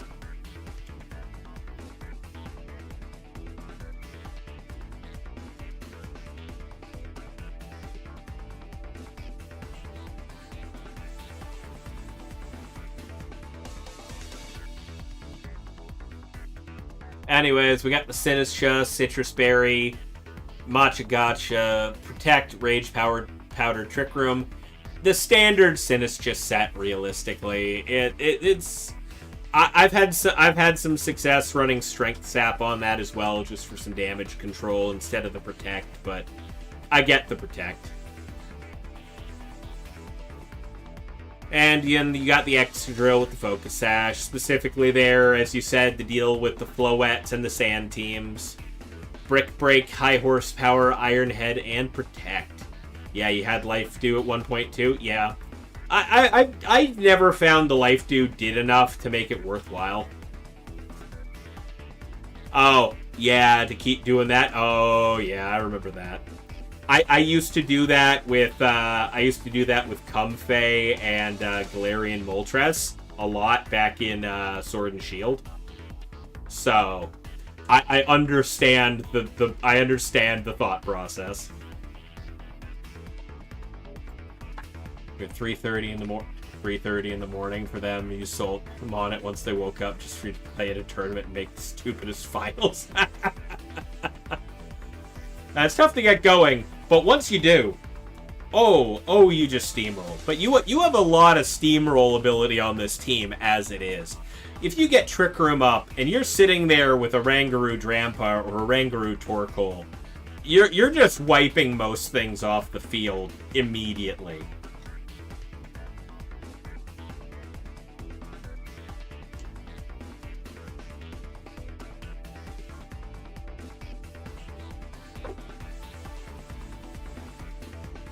Yeah, I understand. As a fellow man of culture who runs Trick Room teams a lot, the Drampa filling in for what I would have used Ursaluna Blood Moon for. Or Since for another Trick Room, yeah. Played the Sableye Bridge team in MA with a Mega Venos Pivot, unkillable with Life Dew, nice.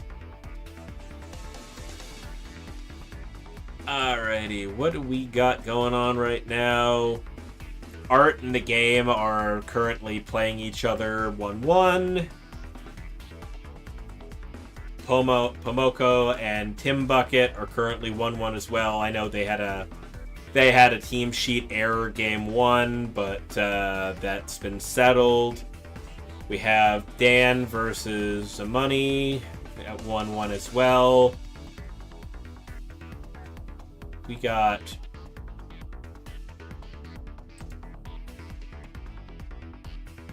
okay, so we had a no-show at Nervo versus Little Otaku. Okay. We had a couple of what looks to be a couple things. I know Maddie was a no-show. Maddie's been removed because that's 2 turns in a row. Yeah, it was a no-show as well.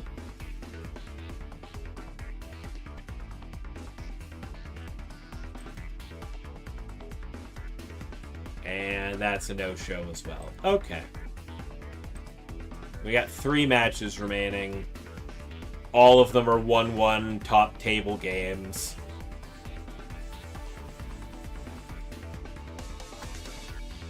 Let's see. Do we enter room ID and see what we can pull up here? See what we can pull up at the end of the round here.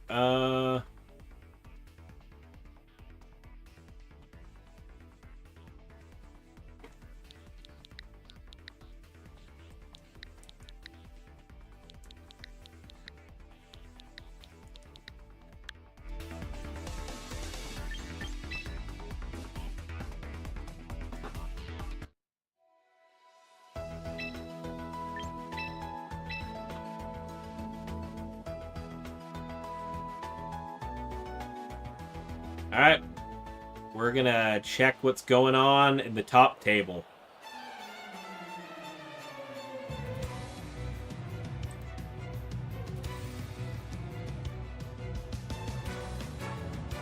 This is currently a 1-1 match.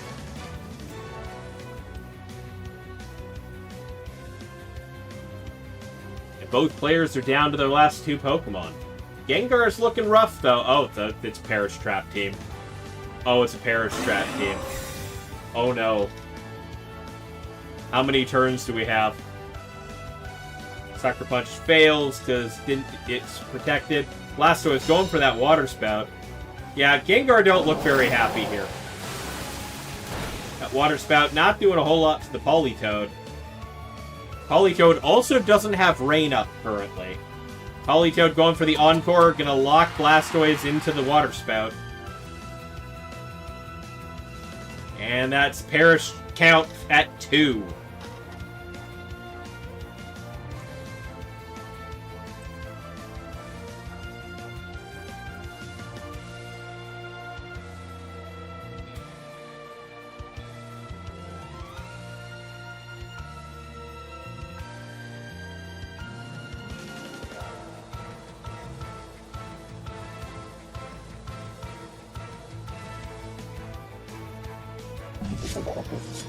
Gambit going for that Sucker Punch into the Politoed. Oof, absolutely blasting that.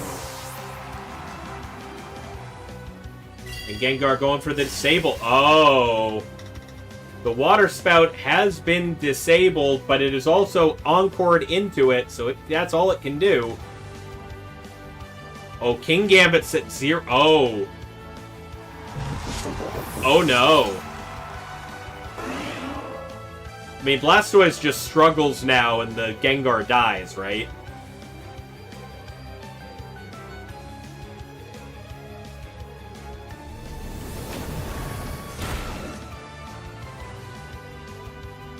Yeah, Blastoise uses Struggle and it hits a Ghost type.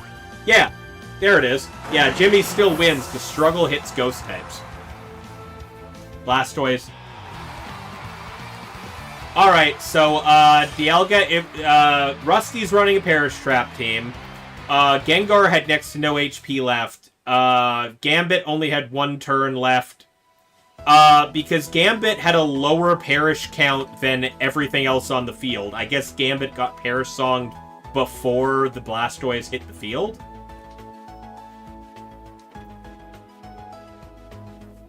Yeah, Gengar had protected the previous turn. The Gambit managed to wipe out the... I mean, I guess the Gengar could have protected that turn too, but they wanted to get the Disable off, I guess. I don't know, it's weird. They protected, then they disabled, and I guess maybe they didn't realize that Struggle still hits Ghost types. I don't know how that went, but that still, Jimmy took that.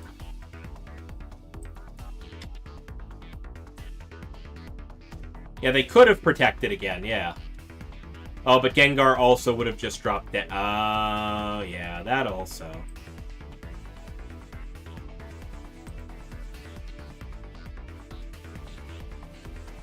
Yeah, Gengar needed to get that KO. Alright, Swifty, have a good night.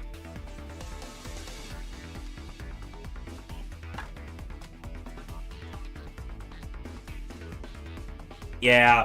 Now, the fastest Pokemon would have gone down first, and that would have been the Gengar, and Blastoise would have won, technically, and yeah. Alright, well, that's it for round 4. We're going into round 5. Alright, round 5 has been paired.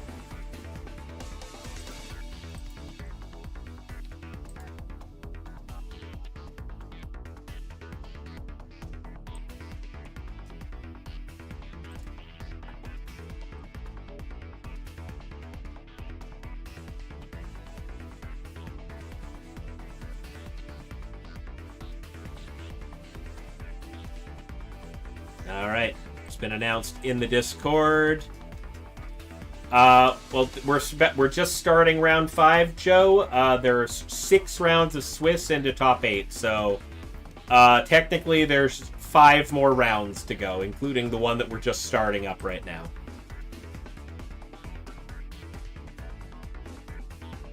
So 2 more rounds of Swiss, 3 rounds of Top Gun. Currently...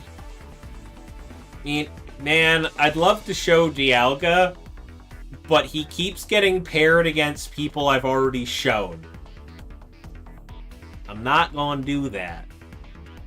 We do have, however, at the top table, Hyoga versus the game. I haven't shown either of them. Hey, Dragdoon, how you doing? You waiting for another Croc versus Dialga? Yeah.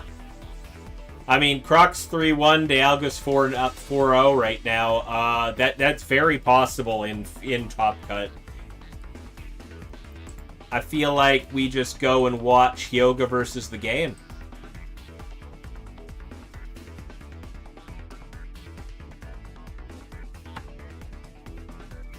I should block off the screen. Room ID. Let's get this match up on stream. I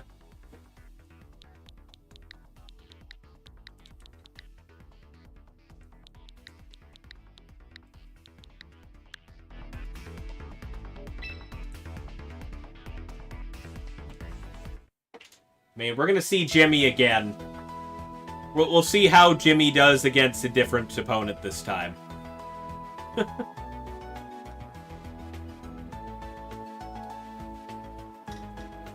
We only got to see, like, the last half of Jimmy's match just now. We're gonna see the other half. We're gonna see the full round this time.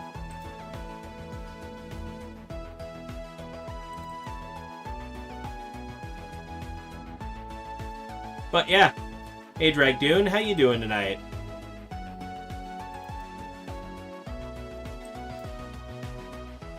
Welcome on in. Currently hosting a Pokemon VGC tournament. At the moment, we're in round 5. I don't need to change player 1's name. Player 1 is Jimmy. I need to change player 2's name.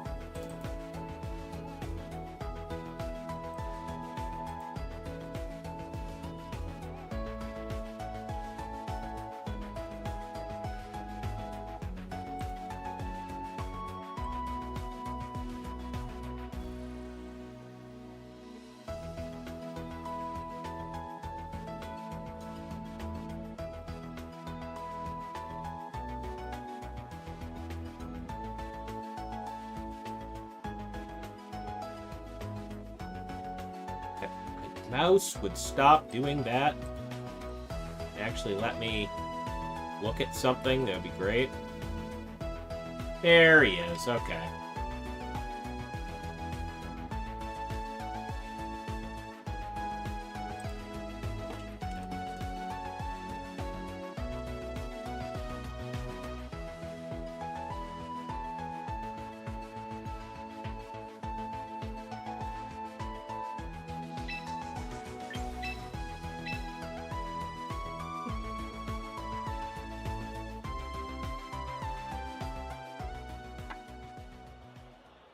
Alrighty. Let me get the thing off the screen. Alright, round 5 matchup. Table number 1. So one of our 2 undefeated matches at the moment. Both players currently going 4-0.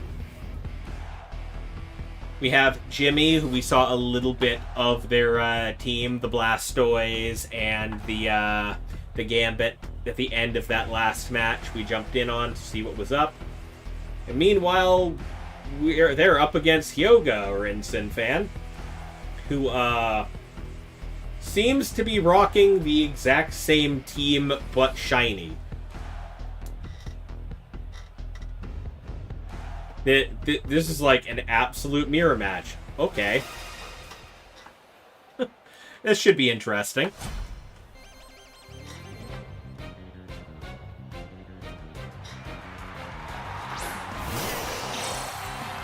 Alright, Hyoga bringing out the Blastoise Sinistcha. Meanwhile, Jimmy's starting it off with Sneasler Blastoise. Yeah, the Spider-Man meme. It's the same team. Yeah, point. Everybody point at each other. Indeed, Leafeon.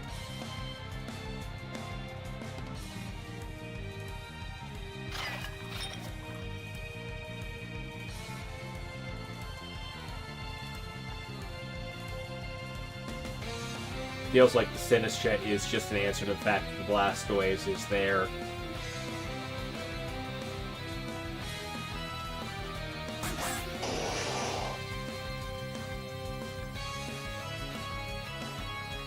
Dad.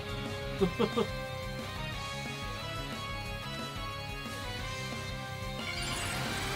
do you mean, Dad? Alright, we got the Mega Blastoise on the one side. Oh, I was wondering, Dragdoon. I was like, that makes no sense in context. What's going on over there? Sneasler goes for that Dire Claw, chunking half of Sinistcha's HP with the critical hit. And Blastoise going for the Dark Pulse to finish the job.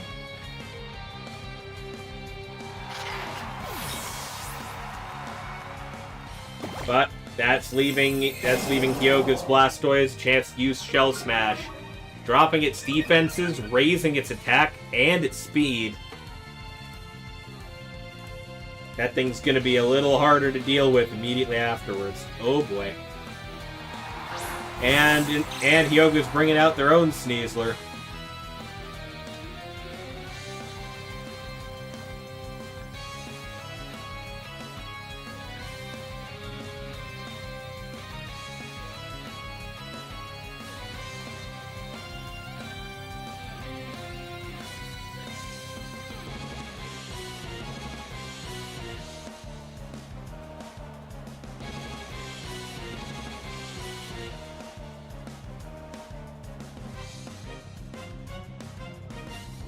Sneasler's rocking some, what was Mortify? Oh, Sneasler getting swapped back immediately for the Sinistcha to come out. Now, Stream's going pretty good. Fake Out doesn't touch Sinistcha. That Dark Pulse will damage. Oof. That Dark Pulse absolutely obliterated the Blastoise. Okay. I mean, I know it's not super effective, but, like, it's not resisted either, but hey, wow. Sneasler coming back out to back up Sinistcha.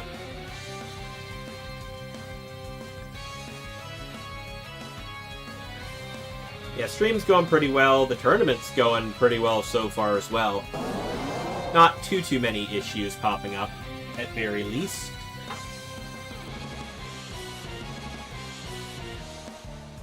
I am simultaneously hosting and streaming, so I occasionally have to duck off to deal with guard calls.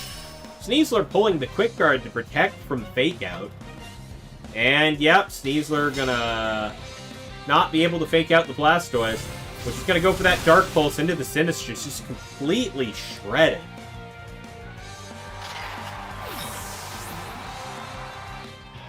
And that is gonna be a forfeit from Jimmy. Kyogre's Blastoise just ripping through his team.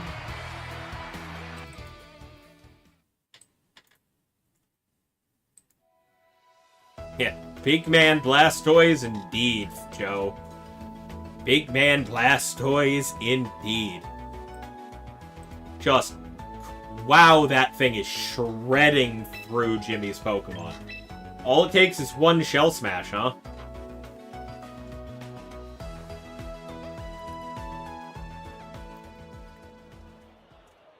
One Shell Smash and Blastoise's attack stats just wiping everything.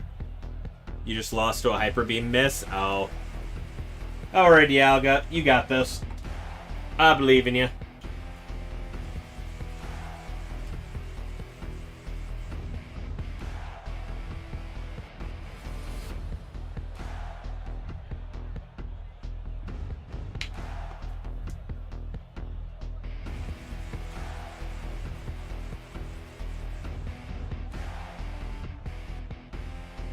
Speaking of, missed another target, you're getting too tired, so you're calling it a night. Alright, Nate. Have a good night. Sleep well. Oh, we got Sylveon better get it together. Alright, I've got called to match for team sheet error.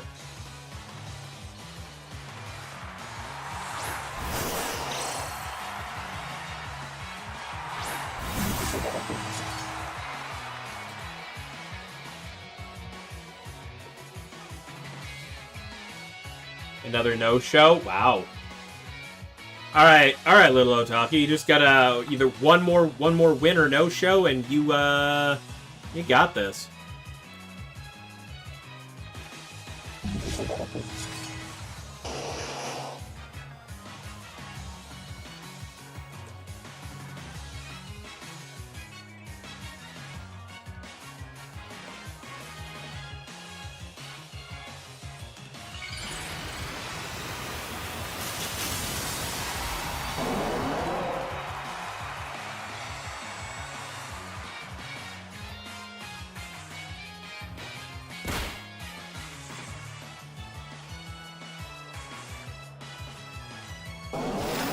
Water spout coming out of Hyoga's Blastoise this time. Ooh, completely wiping Sneasler off the field.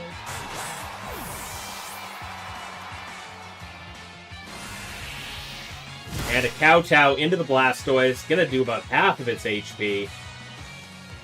But yeah, the Sneasler is gone.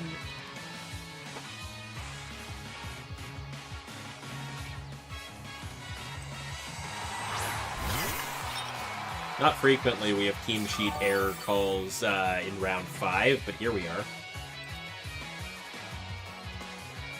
Bunch of no-shows this round. I just watched the number of completed matches jump from 0 to 6.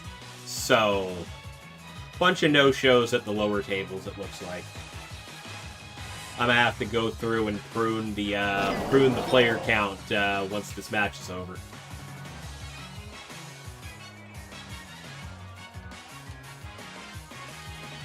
Once again, Hyoga starting this game off strong. Wiping out the Sneasler, getting the big hit in with Blastoise. Gambit's going to protect this time. That will be a quick guard. Trying to save from the Sucker Punch. The Sucker Punch isn't happening. Dark Pulse into the Sinistcha. Just barely misses the KO. Giving Sinistcha the chance to hit the Trick Room.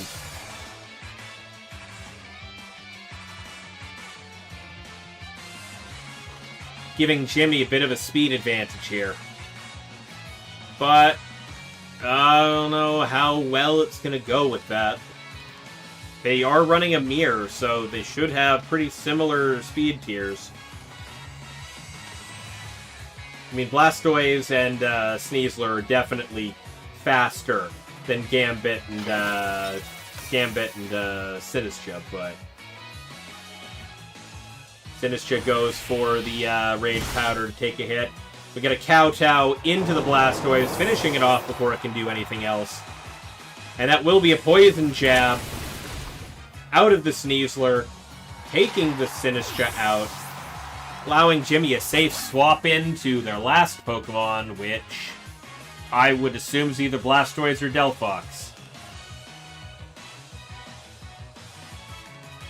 Poison Jab is interesting on Sneasler. I would have assumed you would just go with Dire Claw over that, but you know. Gambit coming out in place of the Blastoise. And Blastoise coming out on Jimmy's side of things.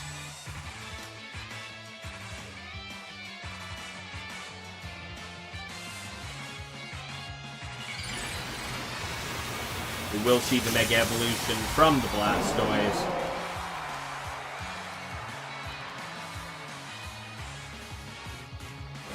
Oh, the opposing Gambit goes for the Kowtow. Gonna chunk the Blastoise down a little bit there. And Jimmy's will also Kowtow into the Sneasler, doing a good chunk of damage. And the Water Spout comes through. Not quite managing to pick up the KO into either. Especially with that Sucker Punch lowering its HP so much. And a close combat into the Gambit will probably end this, because that Gambit is going down.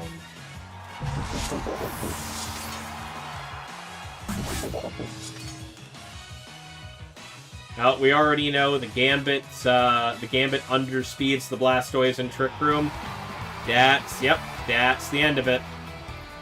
Have a good night, Overkill. That's going to be the end of that match. Hyuga takes it over Jimmy 2-0.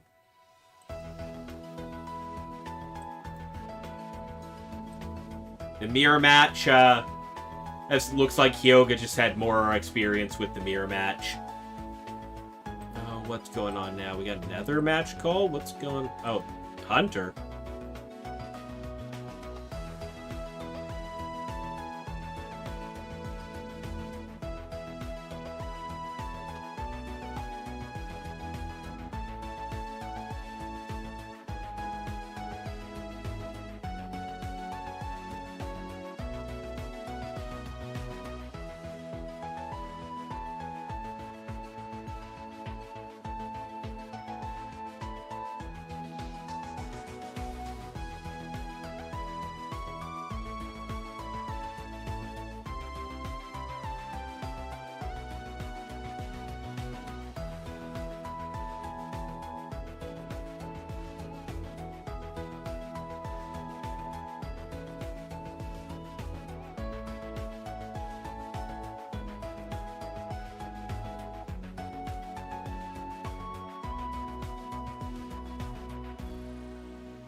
Yeah, we had a... Oh, your Sylveon put on its glasses? Excellent.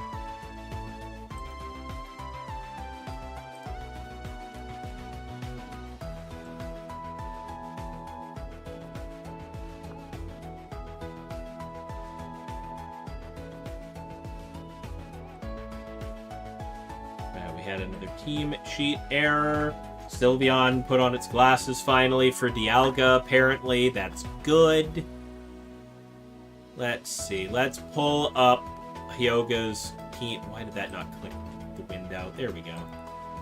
Pairings. Let's go into Hyuga. Hyuga currently going 5-0 in this tournament. Let's get their team up on screen. Alrighty. We got Hyuga's team up on stream for us to look at here. We got the Citrus Berry in the Cineroar. Oh my god. And I have another match issue. Why am I getting called to... Oh my god. How many judge calls are coming this round?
Yeah, well, that was an easy one.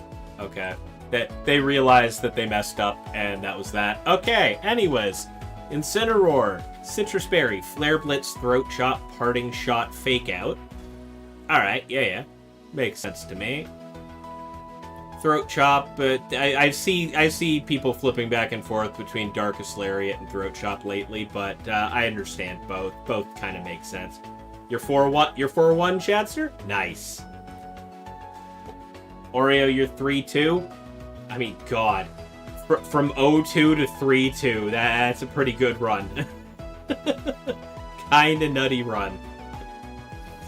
Well, we got the Sinistra as well. Cassib Berry. Is that the Fire Resist, or... Is that the Fire Resist berry, I think? Deal with the Charizard. Matcha Gotcha, Rage Powder, Trick Room, Protect. Pretty standardized set. Sneasler with the Focus Sash. Yeah, Plot White, yeah. Close Combat, Poison Jab, Quick Guard, Fake Out. Oh, it's Ghost Resist. Okay, that also makes sense. I knew it was one of the two, but I could not remember for the life of me. But yeah, the Focus Sash Sneasler.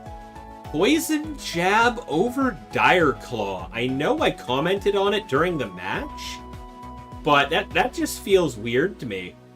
It just not even gonna roll the dice on the status effects. You're just gonna Poison Jab it. Okay. Is Poison Jab just stronger? Maybe is that maybe the reasoning? Oh, it's for Poison Touch to have more chance. Okay. You're aiming for the poison more than you're going for the other two status effect. Got it. Okay. That makes sense. I've just not seen it before, so I was like, yeah, poison is 51 chance. Ooh, alright. Alright, so you're going for a higher chance to poison, dropping the other status effects as an option. Got it.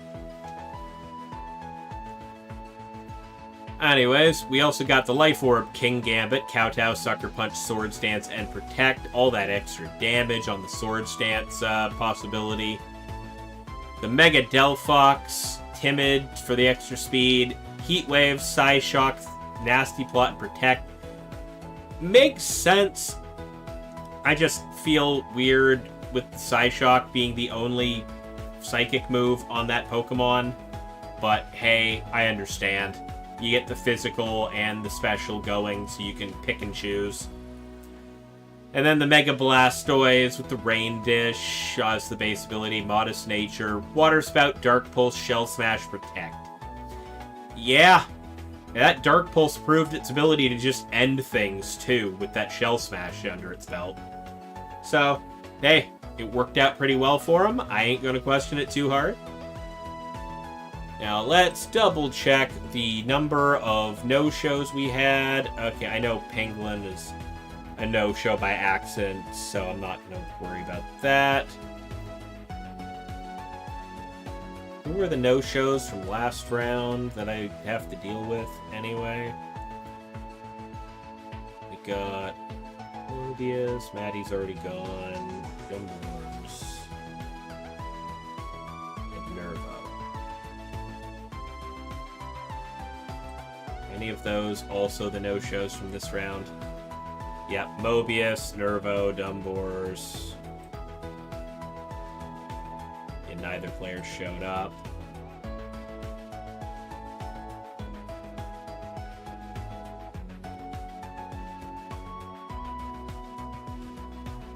Rip the dream of 0-2 into 4-2. Aw. That sucks, Hunter.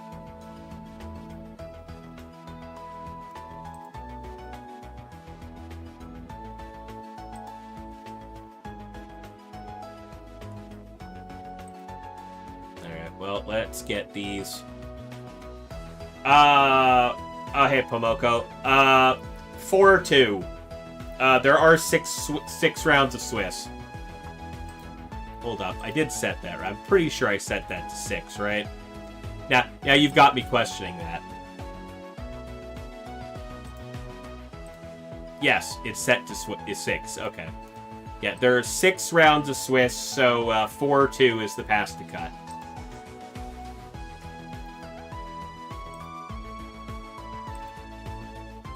Currently just clearing out players that have no-showed more than one round in a row, like I usually do. And Paparat. That's okay. You mentioned it in the Discord earlier. I understand. Family issues definitely come first. Don't worry about it too much.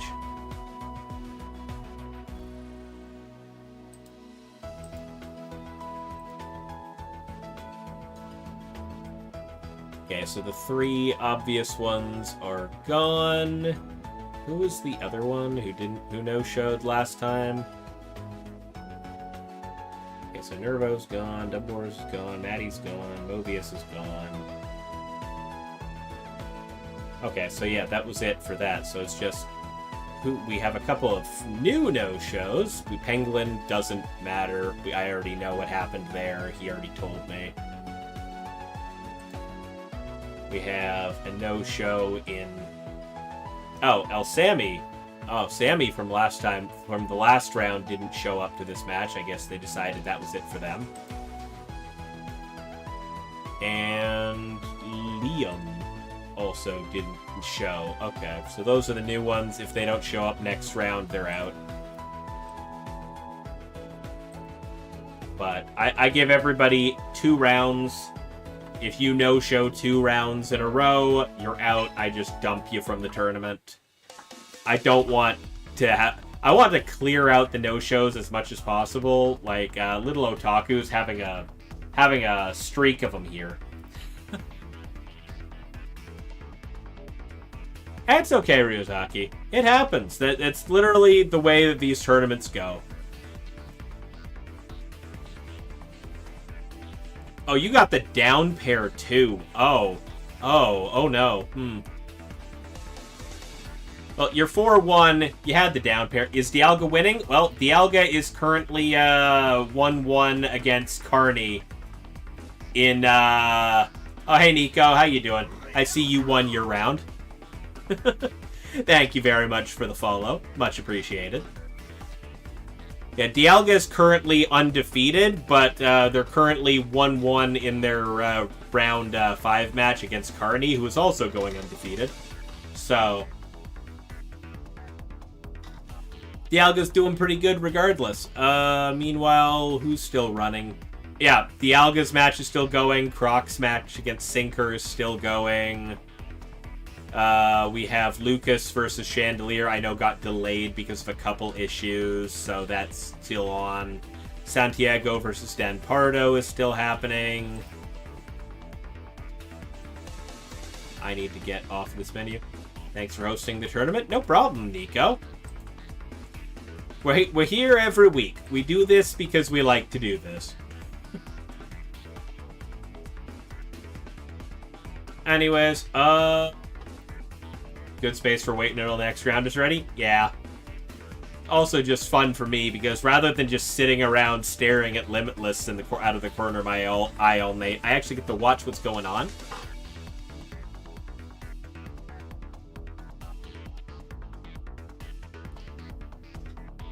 Let's see. Since we already watched our match for this round... Let's see what's going on in this room right now. I understand, Hunter. I understand entirely.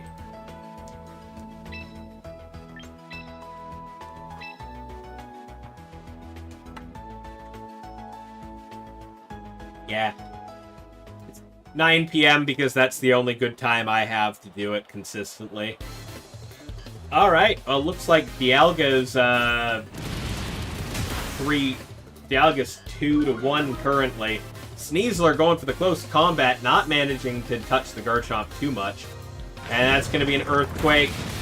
Knocking the Sneasler right out, which means Dialga's taken game 3. Yes. Yes, you did, Dialga.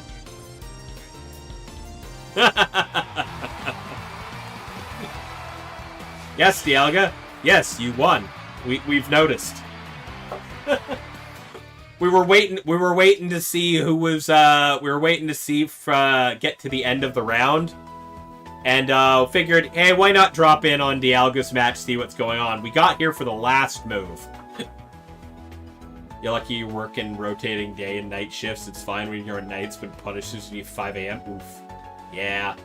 Keep it up, Dialga. Yep, you are still undefeated going into round 6 here.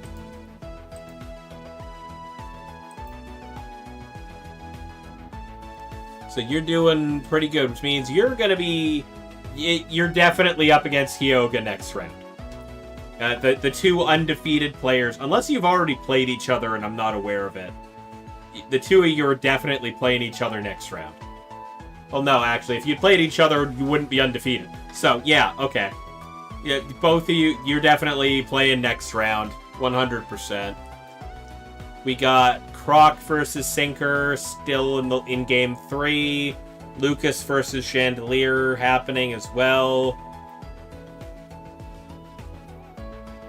And Santiago versus Don Pardo currently fighting to see who stays in the tournament.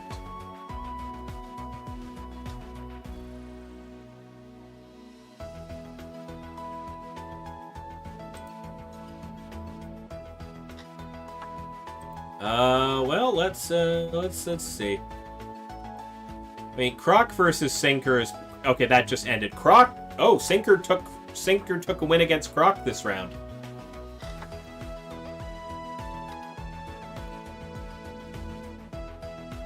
I was literally about to check Croc's match and see how that was going.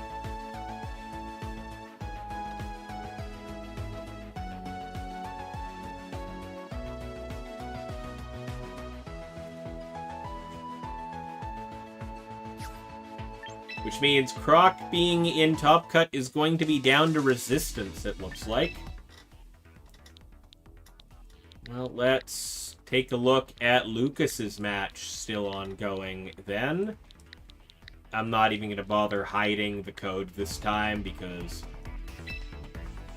yeah, the match is literally almost over anyways.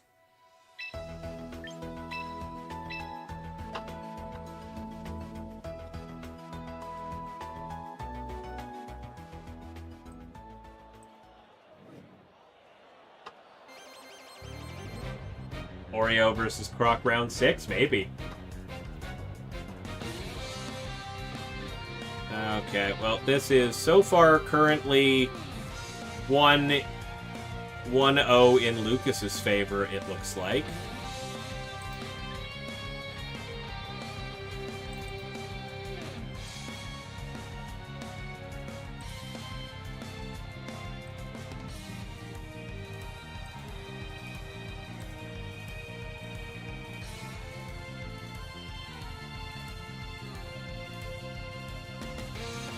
Get the names up.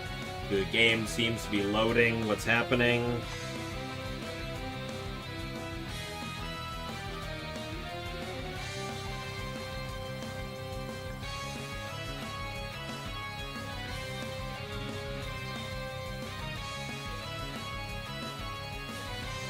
One of the last two matches going on. Garchomp goes for Protect, as does the Mega Mawile. Chandler's Incineroar goes for a Flare Blitz into the Mawile, but Incineroar goes for the Throat Chop into the Garchomp. Time has run out. Wow. That went to time?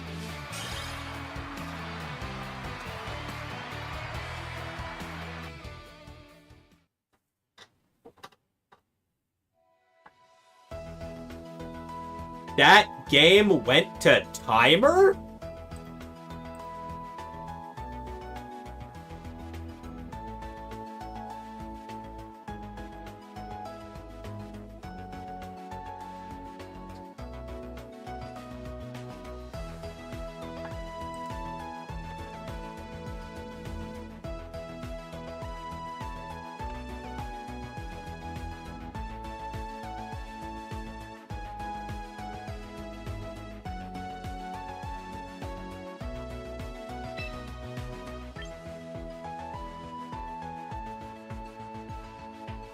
Oh yeah, Dialga, it's 100% you and Hyoga in round 6. You give this game a 1-star, they're cheating because every time you hit a move, this stupid cat keeps clapping my butt. Yeah, timer. Yeah, no, you can. It just calculates who's got the most HP, usually. I mean, I know when the game first came out, it didn't do that.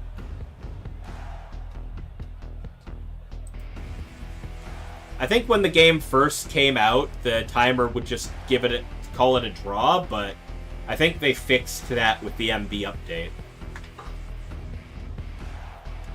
Yeah, I think they fixed that for MB. Oh, maybe just one player ran out of time. That's also a possibility. If Lucas ran out of move timer, that's entirely possible.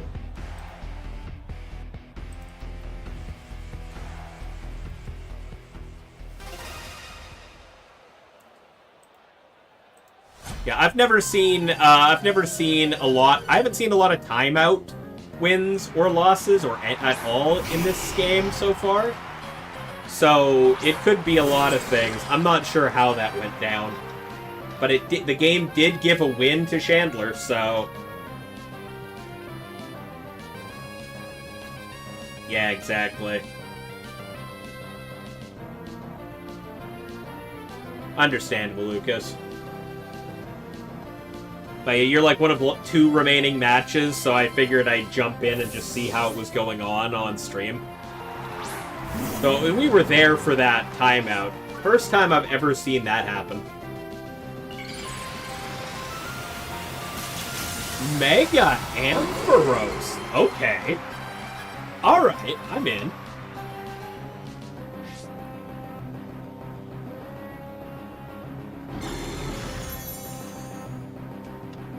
The light screen going up to block off the and a Cotton Guard from the Ampharos.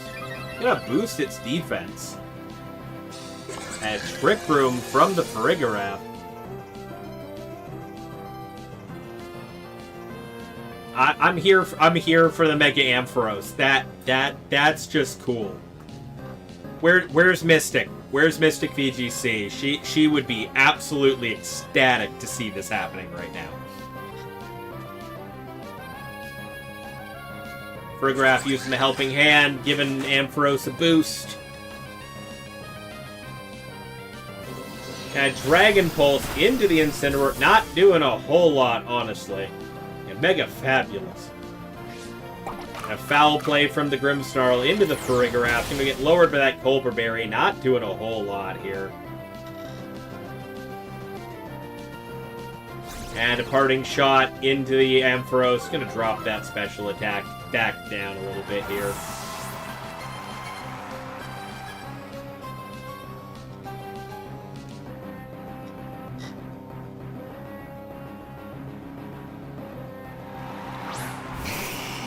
And bringing in the Charizard in its place. Yeah, Ampharos, who's up 3 stages in defense, but its attacks and special attack have been dropped quite a bit here. It's tanky boy.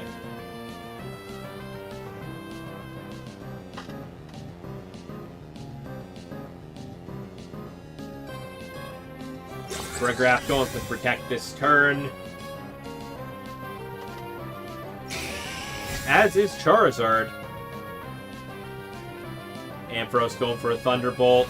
Not going to land on the Charizard, unfortunately. That foul play will also go into the Protect.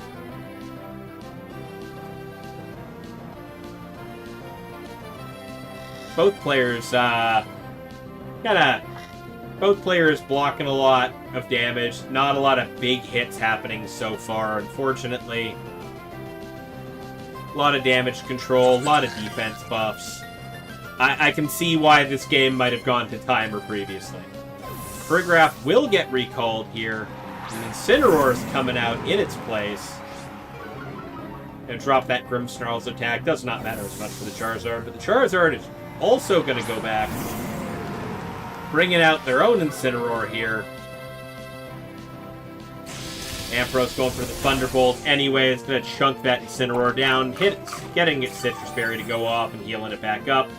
That foul play is going to hit the Incineroar, not doing a whole lot with the resist.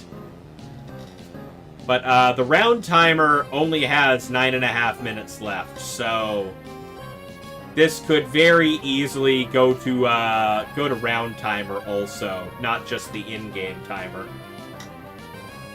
If this lasts as long as the last one. Ampharos goes for the Protect this turn.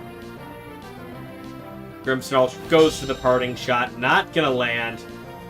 Expected that. Incineroar also gonna get Parting Shotted there.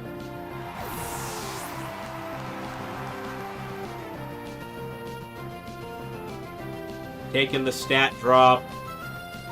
And and Farigiraf's coming back out, not wanting to chance that fake out pressure. Not that it has the ability to anymore, but the Trick Room is gone. Farigiraf is back on the field, can reset it.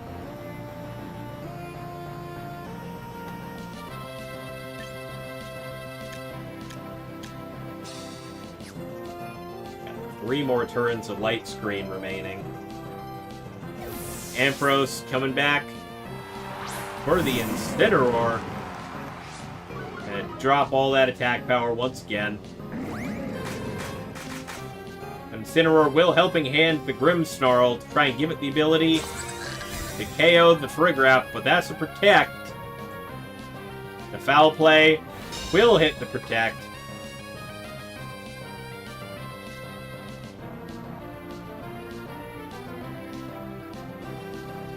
Both players playing this very carefully right now. Not wanting to let up, neither really having a clear advantage over the other. But the timer is ticking down. We got 7.5 minutes left in the round.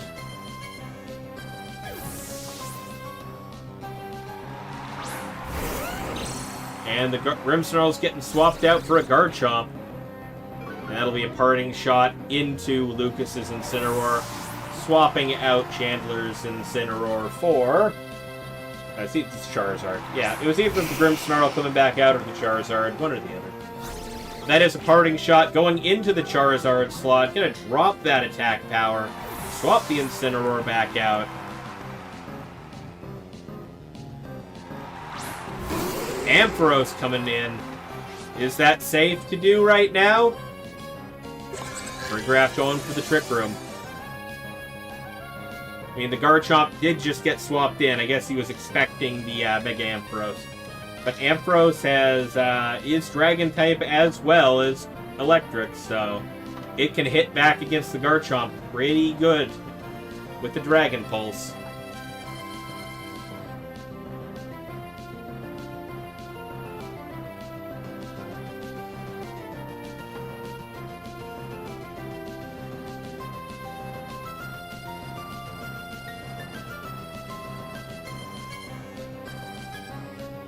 Charizard getting pulled back here. For the Incineroar, once again, gonna drop the attack power. Not that it matters, but Garchomp also getting swapped out. Bringing back out the Grimmsnarl once more. Farigiraf going for the Protect. Pretty sure something big's about to happen regardless. And Ampharos goes for the Dragon Pulse into the Grimmsnarl. Not gonna be affected because of the Fairy typing. Oh boy, this is... Okay, this match is something. Both players, neither really taking the lead here with 5.5 minutes remaining in the round. Yeah, the swap game. Just both of you are playing this really, really defensively, and you're running out of time. But realistically, all it's going to take is one of you to just take a lead and boom. Yeah, we're going to go sudden death here. I don't know. Depending on how this goes, if the round timer is up before the in-game timer, the round timer is going to declare this game a draw.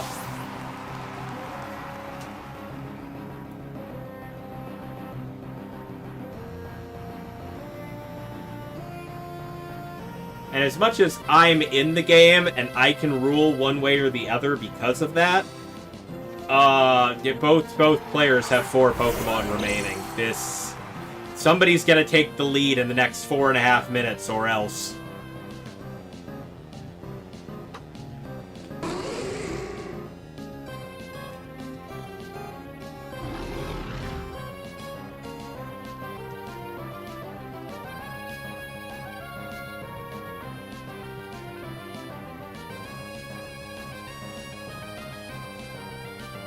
Garchomp going for Protect, fully expecting the Dragon Pulse out of the Ampharos.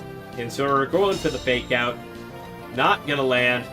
Grimmsnarl getting the Parting Shot off into the Ampharos, dropping that attack power even further.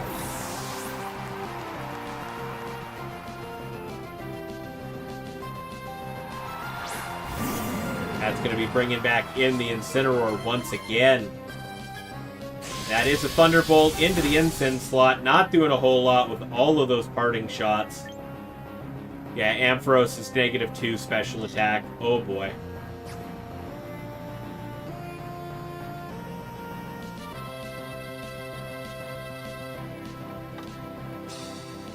Ampharos is just being damage controlled into oblivion here.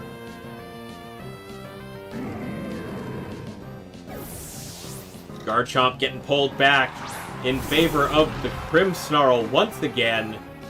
Ampharos going for that Dragon Pulse, not being able to land it into the Fairy type. And that will be a parting shot from the Incin into the Grimmsnarl, pulling it back. Is it the Farigiraf again? It's the Farigiraf again. That's parting shot into the Farigiraf. Dropping its attack power, swapping the Incineroar back out. Oh my god. This game.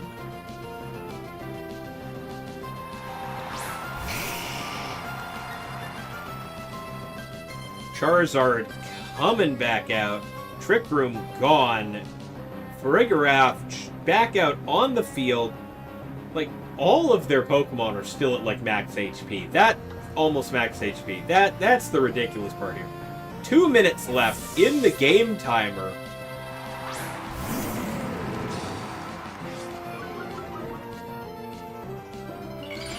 Mega Charizard finally hitting the field. That Charizard's been out a couple of times.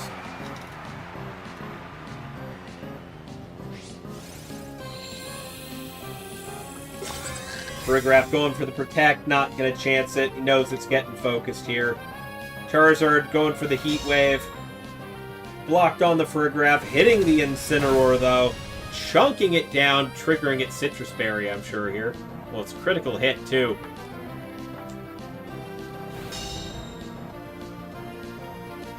Oh my god, yeah, once Gothitelle comes out, swap games will end. I don't know, that would require most people to run Gothitelle. Without having without being Perish Song teams.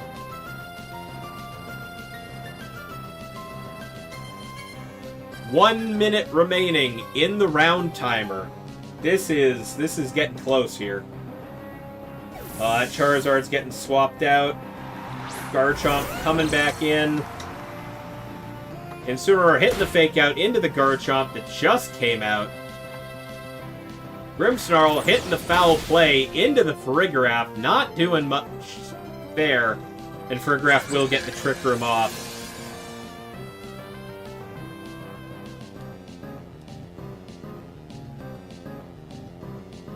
Yeah, this is kind of exhausting to watch at this point. No wonder Game 2 went to timer. Oh my god. 18 seconds.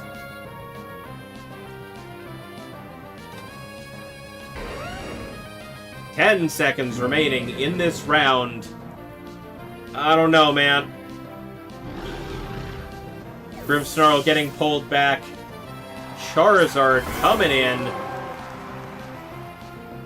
Round is officially over. We're just gonna see how this plays out quickly here. Parting shot. Going into the Garchomp. Incineroar swapping out.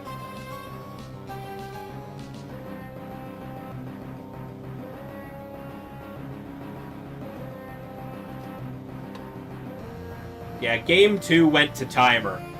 Game 2 went to timer in-game. Game 3. Yeah, Game 3 went to the round timer, finally. Oh, Garchomp's going for the Earthquake on the swap-in!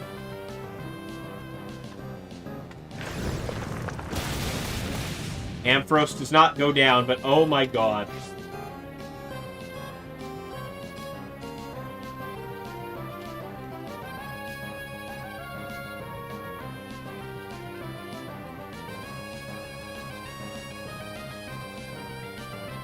I'm basically...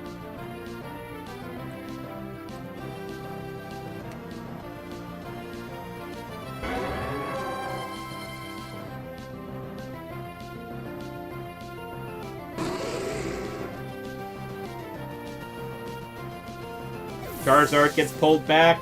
Yep. Incineroar coming back out. Garchomp getting swapped back.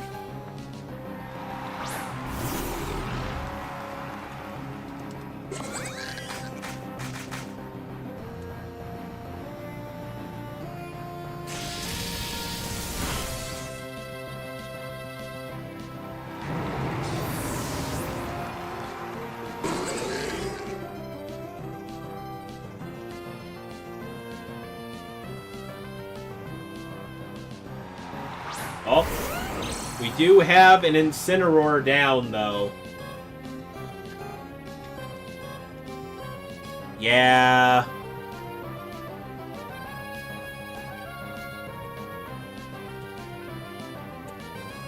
Sorry, I'm just talking to them in their chat right now. We don't even know Lucas's fourth mon. But the Incineroar has gone down now. So I feel like technically Lucas... I feel like Lucas technically... I don't know how to rule this at this moment. Because it was 1-1 before the timeout. Do I just leave it do we just leave it as a draw? Or do I just say... Or do I just say Lucas won here because Chandler's getting wrecked now?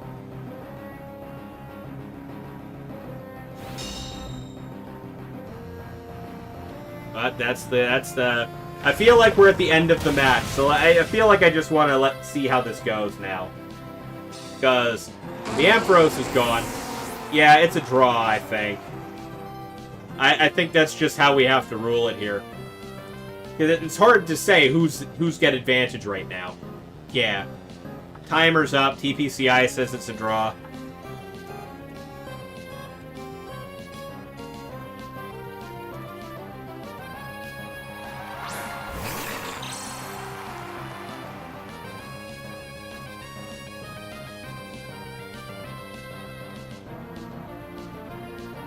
The last Pokemon was apparently the Mawile.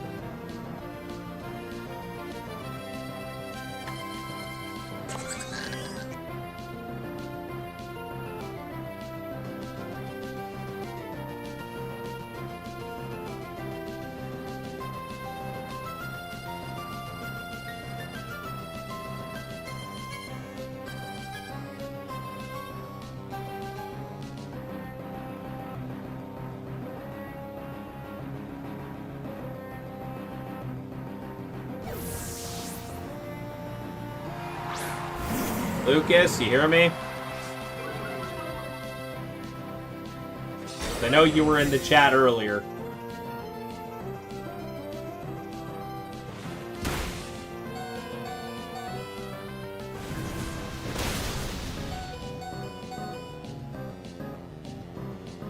Yeah, Mawile's down, but yeah.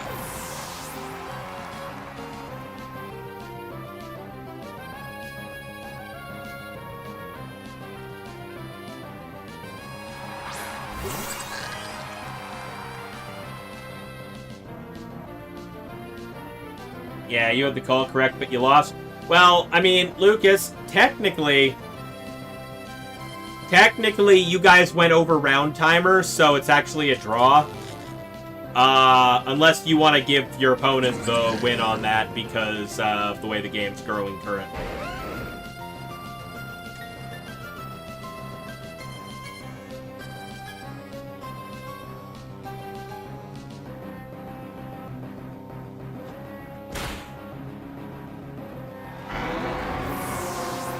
Yeah.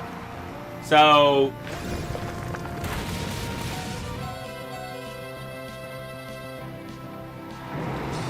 yeah, we're in your match chat right now. Chandelier seems to... yeah, it's like the 5th trick room. You've only got... yeah. All you've got is Photograph left. But yeah, no, the game's over. It's been declared a draw on the,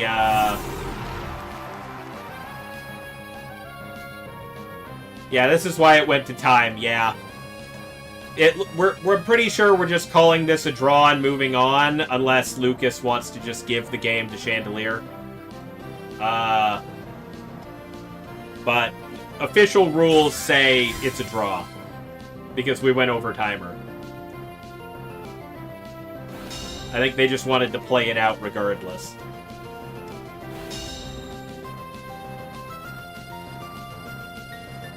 Yeah, we're just gonna... Grim Ensign is just a recipe for hell. Yeah, kinda is. Yeah, and the time ran out in-game too. Okay, well...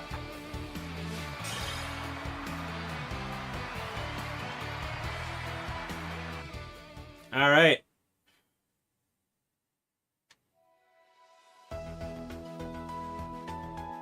Alright, well, we're gonna get out there. That's gonna be considered a draw. We're gonna pair the next round. Alright, round 6 pairings are up.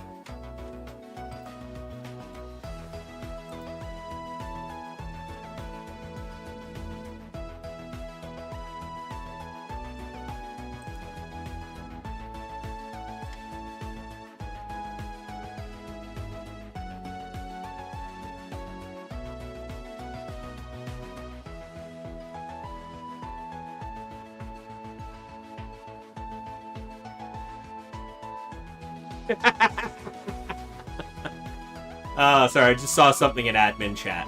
Alright,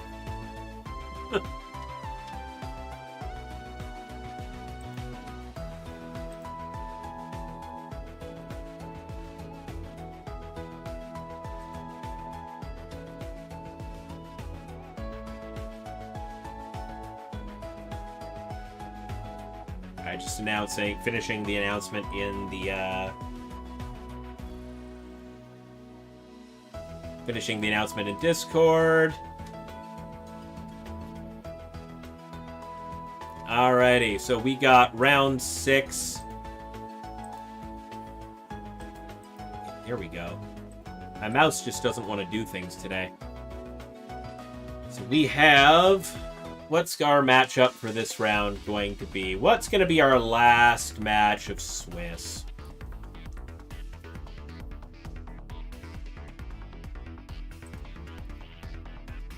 Well, we've already shown Hyoga and a little bit of Super Dialga. Kearney's been shown on stream.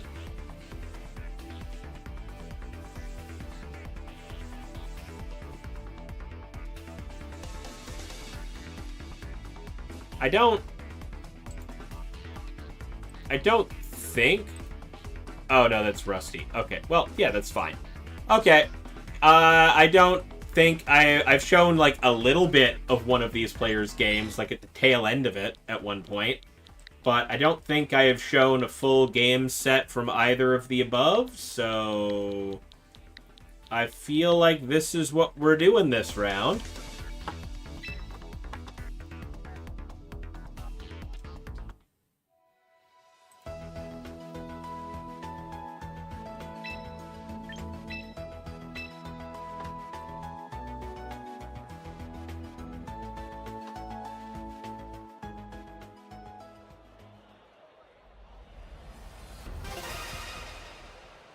We're going to go into round 6, which is Rusty versus Tim Bucket. Hey, Tim, you're on stream.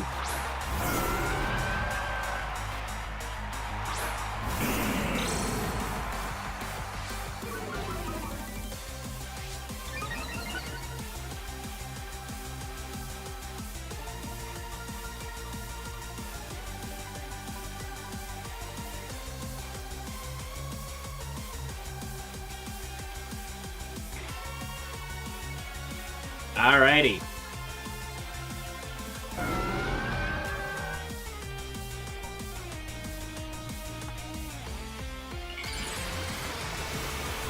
Alright, this is the Perish Trap team. Okay, well, I just walked into another stall team. Okay, well, here we are. Incineroar goes for the fake out onto the melodic.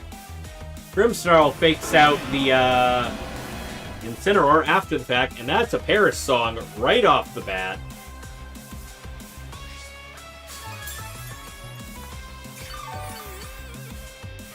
Kicking off this game with Perish song already going.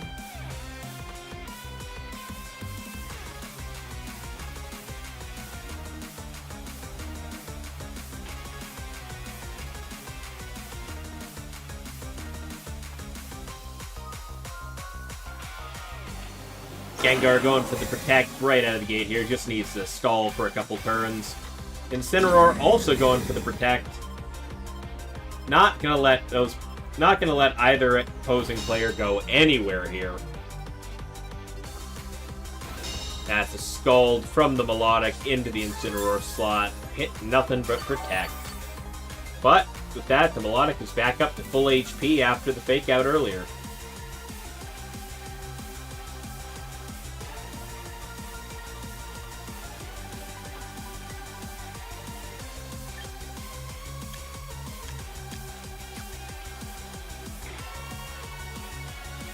Interesting to see the Perish song happen, like, right out of the gate. Usually, most Perish Traps teams wait until they're at least a couple, wait until they're down to the opponent's last couple Pokemon before they pull that out.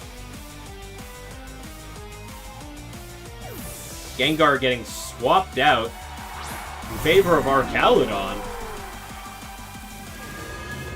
Grimmsnarl going for a scary face. Gonna slow down the Arcaludon a little bit. That's a Scald going directly into the Incineroar, which will eat its Pasho Berry for a water resist. Living on 35% HP, but not able to heal itself because of the lack of Citrus Berry. But Incineroar will use Parting Shot here, drop the attack power of the Grimmsnarl, and swap itself out. Bringing back in the Gengar to lock down both of Tim's Pokemon.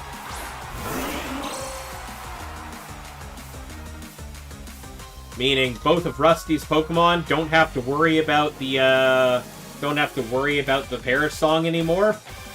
Tim's Pokemon are both gonna go down on this turn. I presume Rusty just protects here, right? Like, I can't imagine this isn't just a double protect.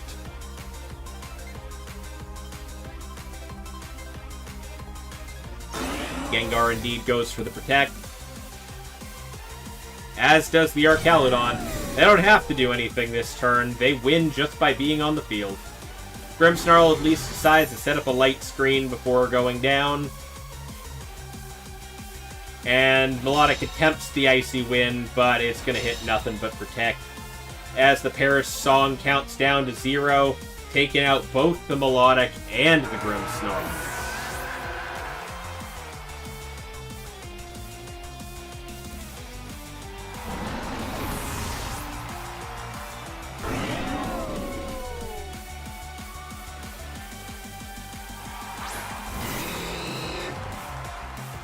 Now Tim's sending out the Sinistcha and the Blaziken to make up for that.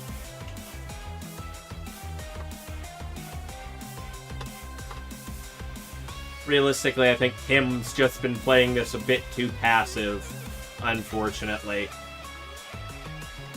When it comes to a Perish Trap team,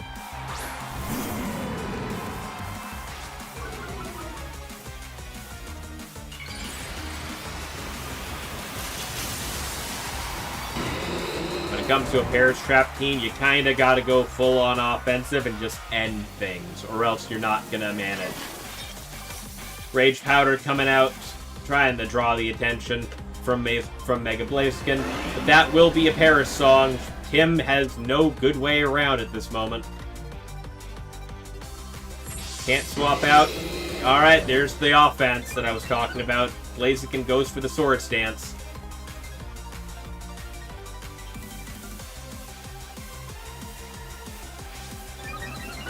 And it's got the speed boost going now. And that'll be Tim declaring a forfeit right there. Doesn't think he can go... Tim just doesn't think he can go 1 against 4 there. Because I doubt Sinistra's doing much in 3 turns to do it.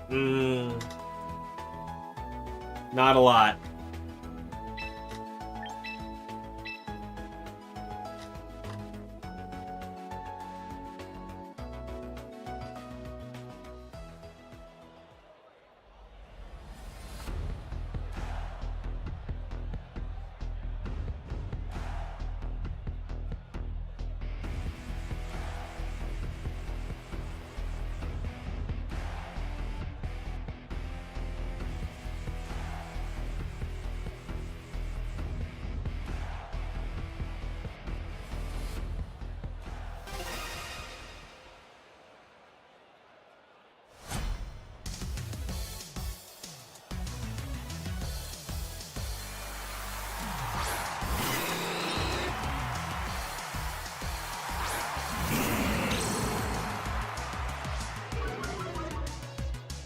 Alrighty. We got the Gengar Incineroar coming out for Rusty once again. Tim seems to have decided to start with the Sinistcha and Blaziken this time, rather than going as passive as they did the last game.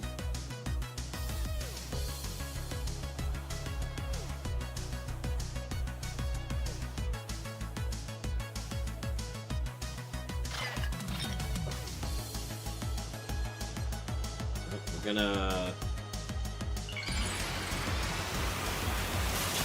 Gengar will Mega Evolve once again, no reason not to.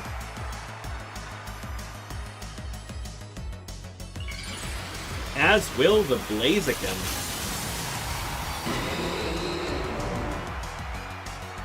Three matches just finished at the check-in timer, so obviously we have a bunch of no-shows again.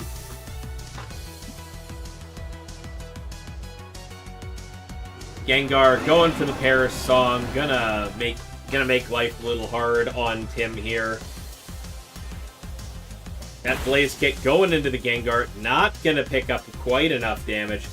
And that parting shot is going into the Sinistcha to swap the Incineroar out for someone else. Safely switching out the Incineroar so it doesn't have to worry about the Paris song anymore. Bringing in Politoed. Setting up that rain, lowering the power of the Blaze Kick.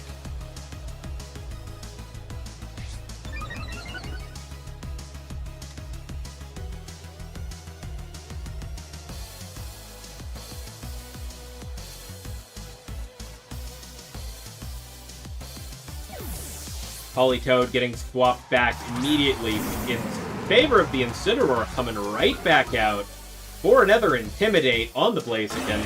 Gengar going for the Protect this turn. And Blaziken going for a Sword Stance to kind of mitigate multiple Intimidates it's taken up to this point. That's a Machagacha. Won't touch the Gengar, but will at least dish a little bit of damage to the Incineroar. Not much. Will heal itself if it had taken any damage, which it hasn't, but you know. Would be nice. Would be nice. Blaziken gets another speed boost there. It's just waiting out its chance to go down here. Blaziken now at neutral attack power despite the multiple Intimidates. Had to waste a turn on a Sword Stance to do it, but here we are.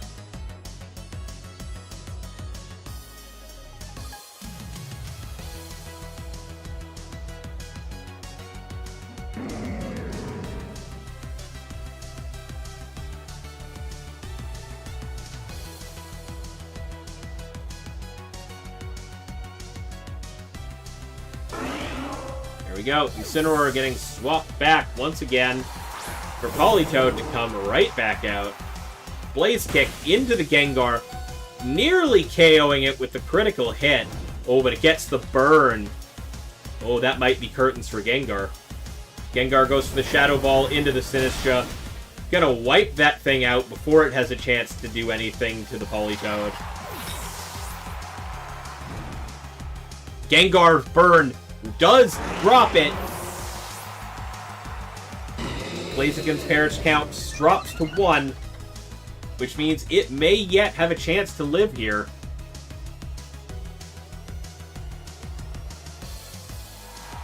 Archaludon coming out in place of the Gengar. Aerodactyl coming out as well.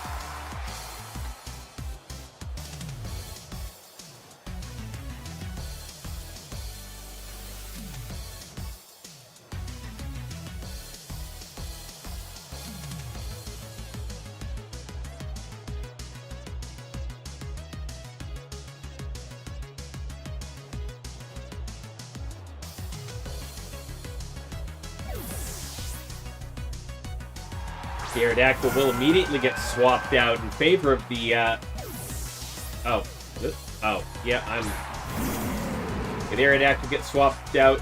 The Aerodactyl stays in. It's Blaziken who got swapped out for the Melodic, who's now getting a competitive boost from the Incineroar coming in. The dual Wing Beat going into the Incineroar slot, doing a fair amount of damage here. And that Electro Shot aimed directly in there.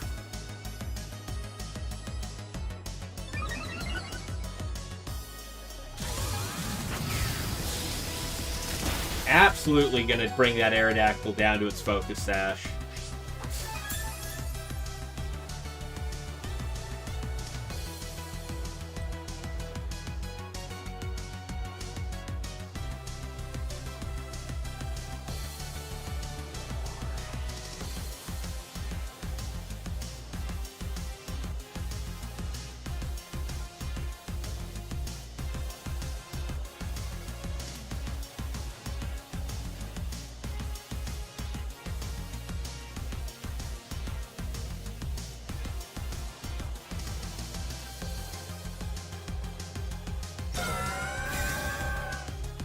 Melodic going for Protect this turn.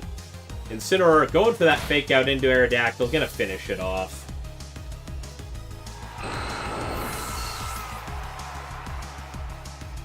And the Archaludon gonna drop an Electro Shot onto the Melodic. It's gonna hit the Protect, but it's still gonna get the Special Attack buff.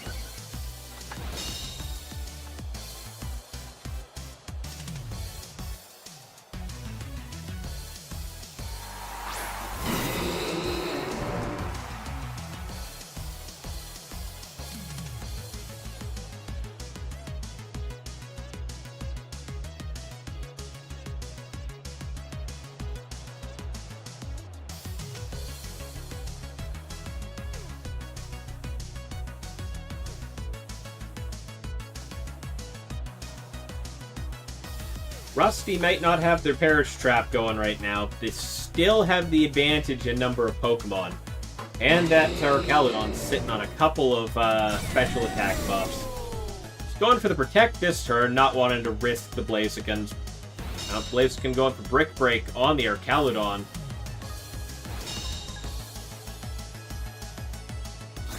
That will be a parting shot from the Incineroar, lowering the Blaziken's attack power.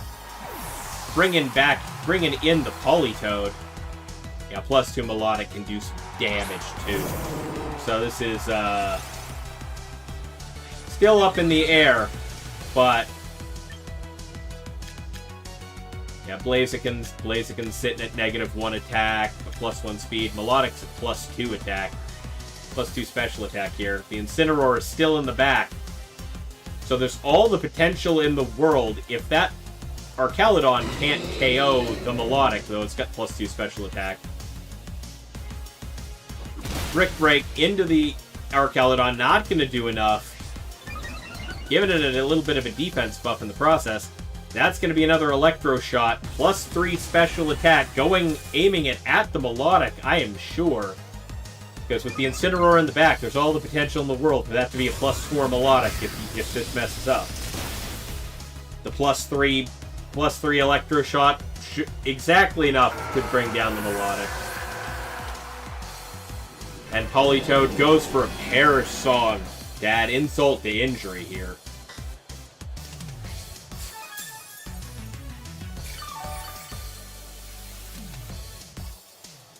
I do believe that that's almost certainly it for Tim. Yep. Tim seems to agree, forfeited the match there, giving Rusty the round win.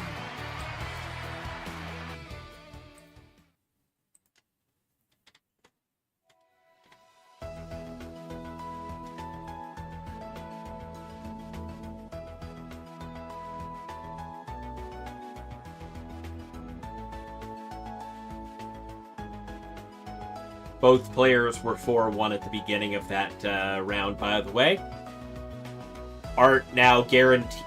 Rusty now guaranteeing their way into Top Cut. Tim is gonna have to. It's gonna be down to resistance at 4-2, but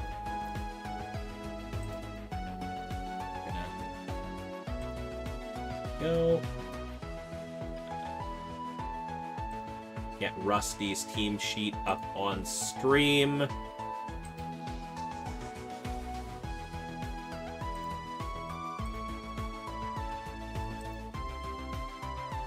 You've gotten Melodic to +6 in 2 turns. Don't know what your opponent was thinking. That's pretty dumb. I don't know what to say to that one.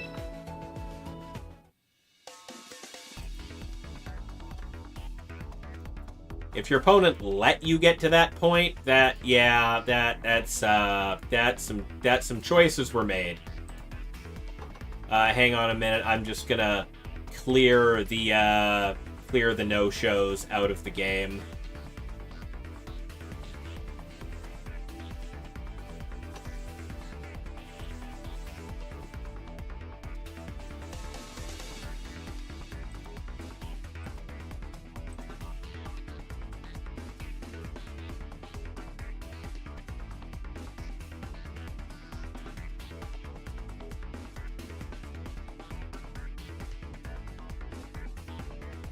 Who was the other one? Oh, yeah.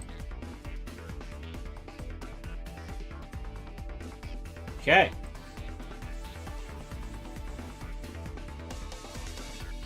I feel bad. Oh, okay, so you lost to Hyoga. Okay. Yep, Super Dalga now at 5-1. Hyoga at 6-0.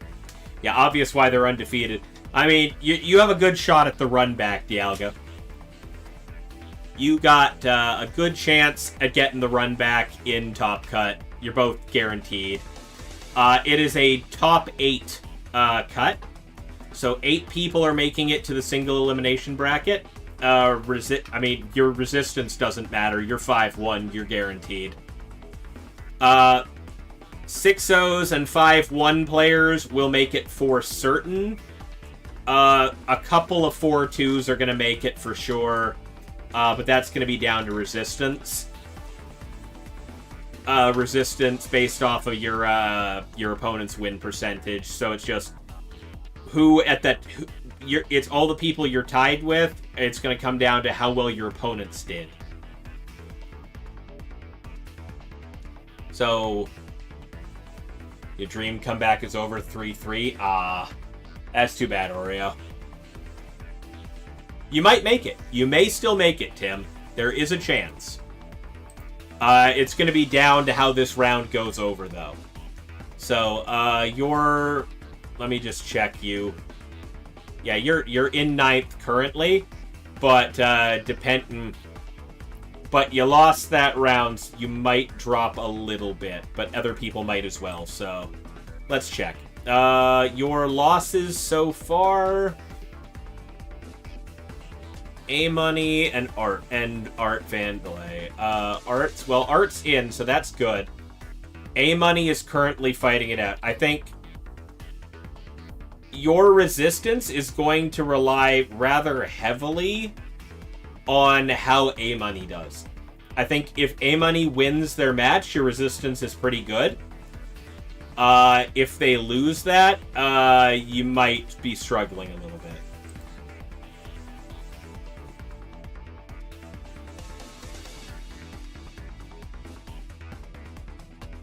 And they're currently going 1-0 against Ryuzaki. But yeah, on the bracket currently, currently guaranteed to make top cut right now is Hyoga VGC, Super Dialga, Carney, and Art Vandalay. Art's up against Ryuzaki right now. Ryuzaki is the Mega Drampa team.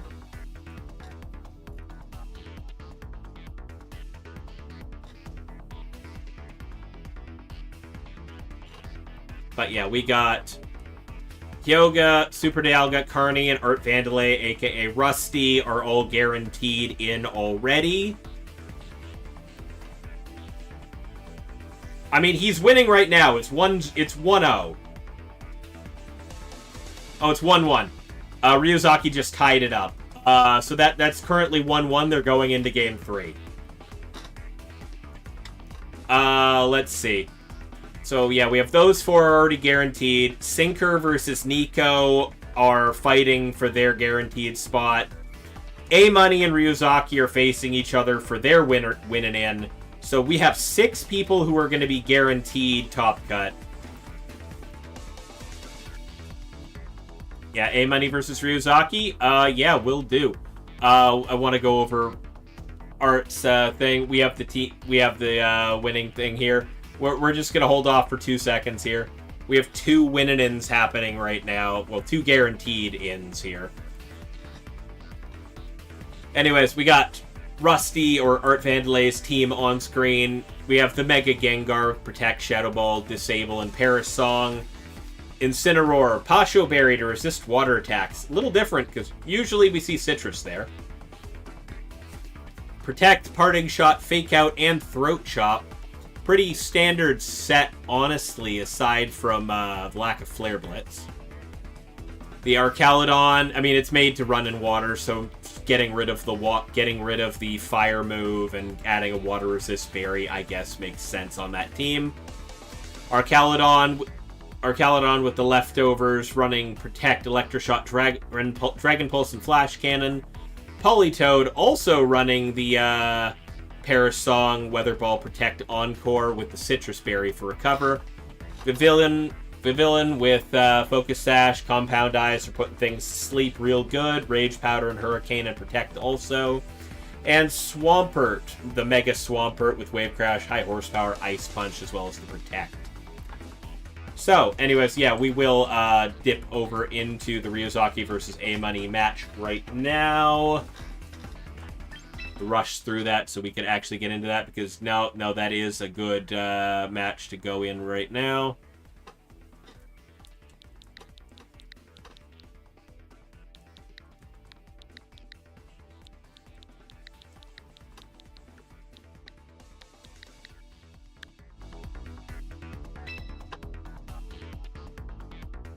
Okay. Get that off screen. Spectate. Let's go. Let's get this match on stream. Tim requests it because he needs A-Money to win to have a chance. We're still pretty early on in this match right now.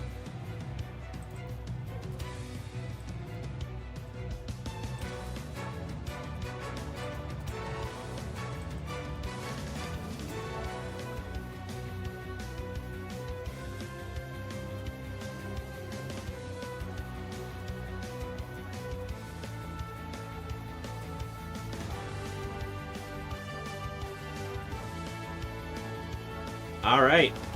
Match in progress. Sableye obviously overwrote Torkoal's weather here. A-Money sending out Swampert instead of the Sableye. Ooh, that hit. High Horsepower really hurt the Archaludon there, which is going for an Electro Shot into the Torkoal.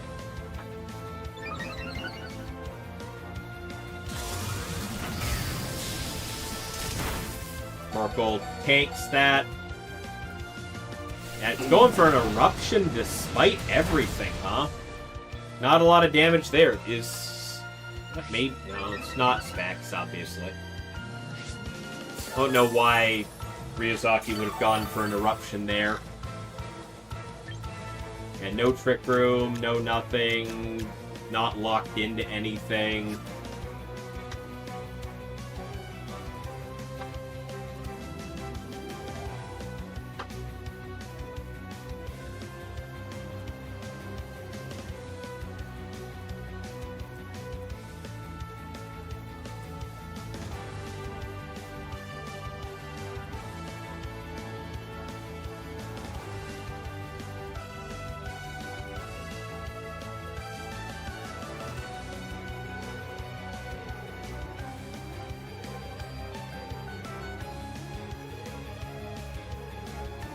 Torkoal will get swapped back in favor of the Sinistcha. That will be Mega Swampert coming out strong here. 3 wins with that Ampharos team. Consider that a good run? Yeah. No, running Mega Ampharos and getting 3 wins, pretty good. Exudro gets knocked down to its Focus Sash. A lot of recoil damage on Swampert. High horsepower into the Archaludon, not quite managing to pick up the KO there.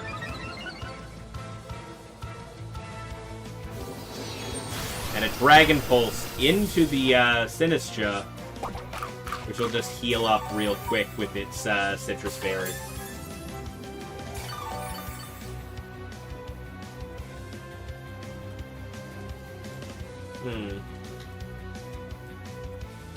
Feel like some interesting choices were made up front with this, with the leads Ryuzaki picked this game.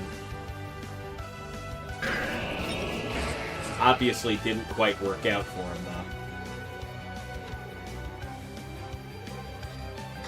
though. Quite literally. The team, the game timer, the round timer. You pushed all of it to the limit.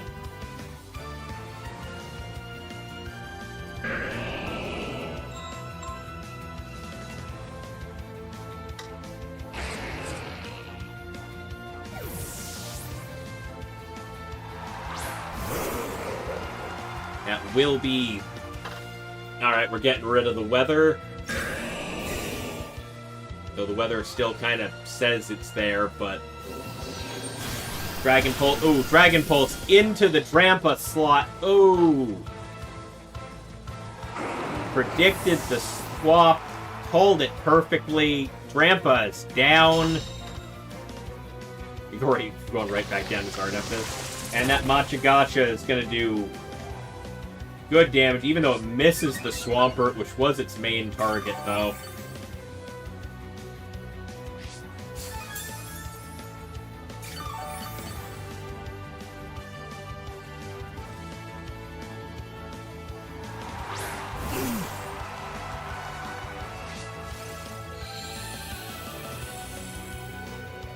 Yeah, Mawile did good.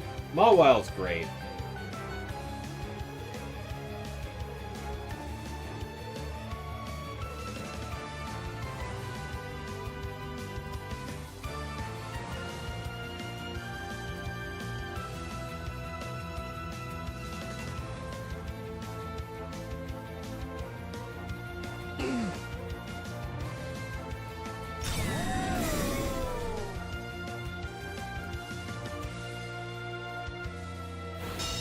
Swampert going for the Earthquake here.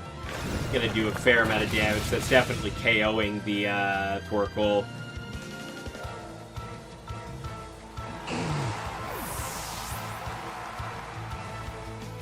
And that Machagacha's not... That Machagacha lands on the Swampert this time. Will absolutely wipe that thing out. Means Ryuzaki is now down to just the Sinistcha and the one remaining Pokemon in the back.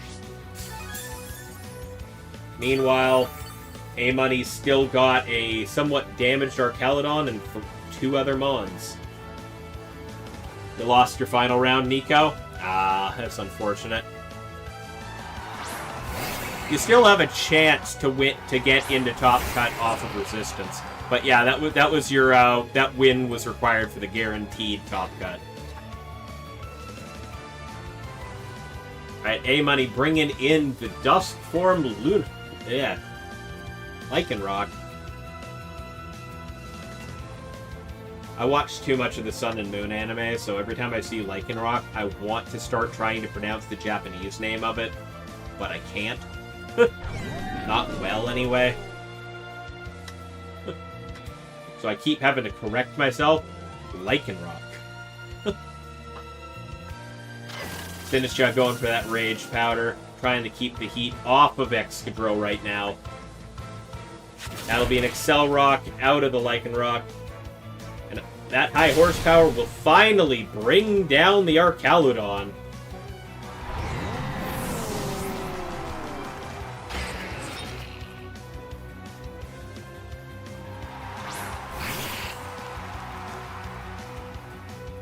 Dialga, you're just making me feel old at this point. Sun and Moon was my childhood series, along with X and Y, and I'm just like,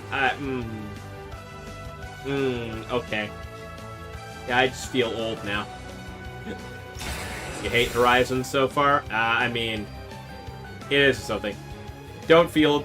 Look, man, you're talking about X and Y being your childhood series. I literally got engaged to my now wife while watching X and Y. I feel old a little. Well, that Sableye took down the Sinistcha. Now it's Excadrill against the world here. 1 HP and a dream. Oh, well, Indigo League was your first... Okay, at least. Ryuzaki's Excadrill is 1 HP and a dream here.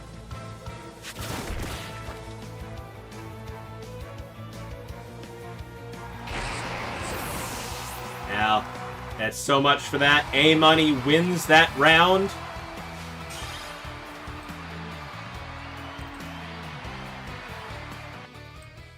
Which means Tim's resistance is pretty good. Because both of Tim's Tim might be 4-2. Yeah, the flinch. I saw it. Yeah. So, Tim's, Tim's resistance is now going to be, pretty good, because both of Tim's losses, while Tim's going 4-2, both of their losses are 5-1. So, Tim more than likely made it, but just off of that win. Ryuzaki, you're gonna be fighting for, I mean, your two, yeah, your resistance is probably worse than Tim's. But I guarantee you, two of the 4 2s are going to make cut. We got 6 guaranteed ins right now. It sucks to lose on a flinch. It happens. Anyways, that's it for Swiss rounds. We're gonna get set up on the single elimination bracket. We're gonna find out who made it. Alright, pairings are up. Our top 8 is Hyoga, The Game, Sinker, Carney, A-Money, Nico, Super Dialga, and Art Vandalay. Yep, so Tim's resistance was just barely not enough, I guess, even with that win. Yeah, Tim's 9th place.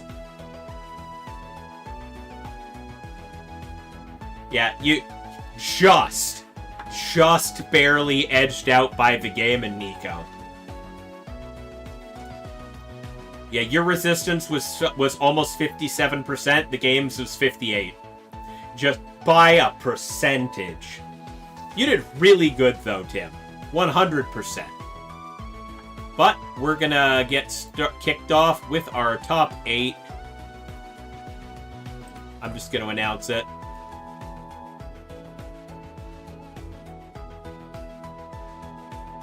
Oh my god. Did they drop? God. Did our 8th place drop? Are you kidding me right now? The Game dropped.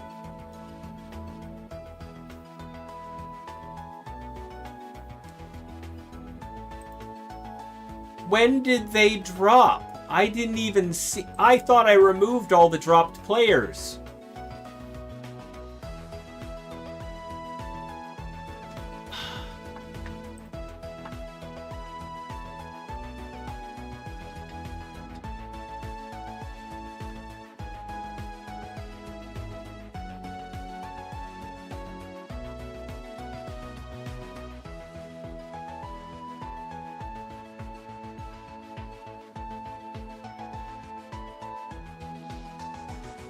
You could have. When did that guy... I don't know how he manages to get in there like that.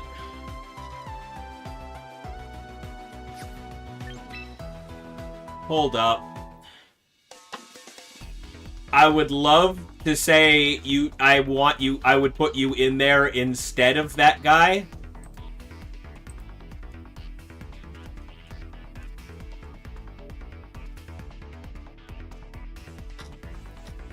But I don't think... I mean, unless we can get a hold of Hyoga and just have you play it out anyway. Hang on a second. I'm going to see if I can make this happen.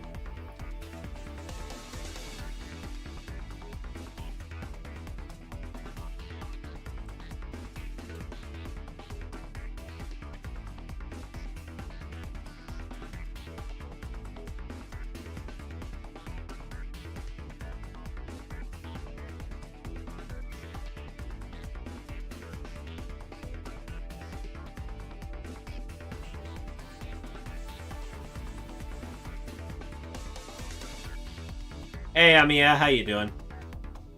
Hey, Tim, hold tight. I'm gonna see if I can arrange this. I mean, it's not gonna say in... It's not gonna be able to say in, on Limitless that you made it the whole way, but I might be able to arrange matches.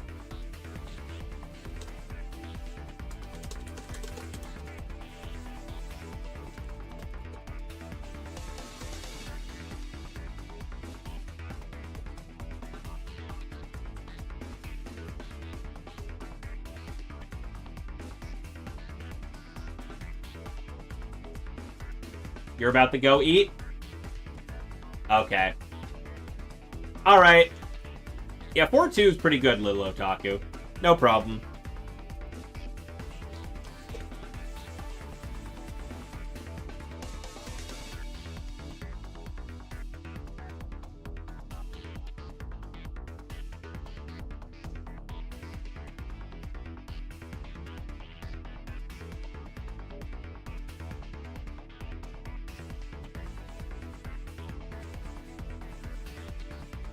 Yeah, your Aggron will make top cut next time.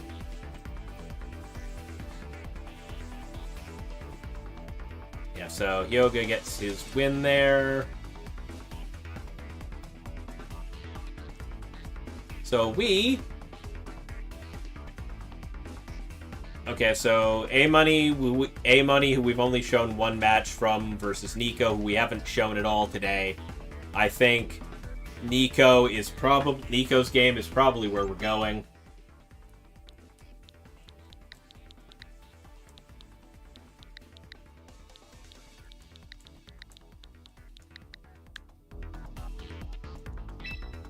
I shouldn't have left this room. Is it better to lose your last 2 games than your first 2 games? I mean, yeah, kinda. Like, your first bunch of games, yeah. It's good to, yeah, your first, grouping of games. Yeah, I can't speak right now. Your first grouping of games, it's, is just randomized people, but your last couple rounds are against people who have made it the same, as far as you, so you're more... Your last couple games are more well matched up, I'd say, is the way to put it.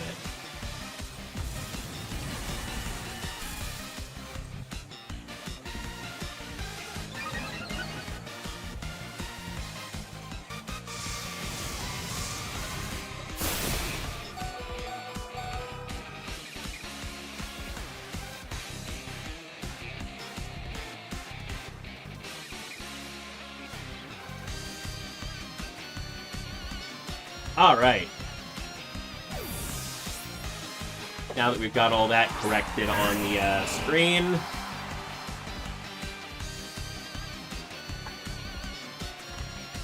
The Sableye is already down on A-Money's side.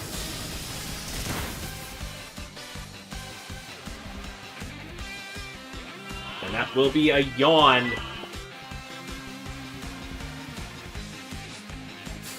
Hold up a minute.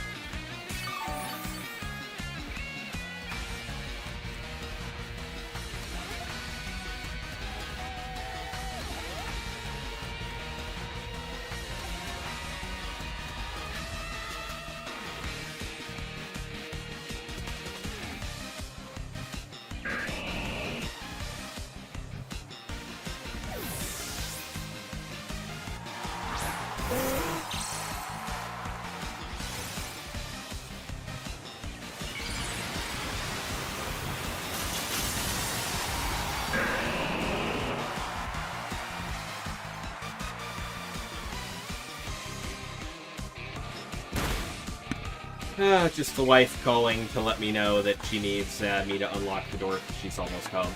So we're gonna watch this match first. Swampert going for that Earthquake, gonna knock out both of Nico's Pokemon.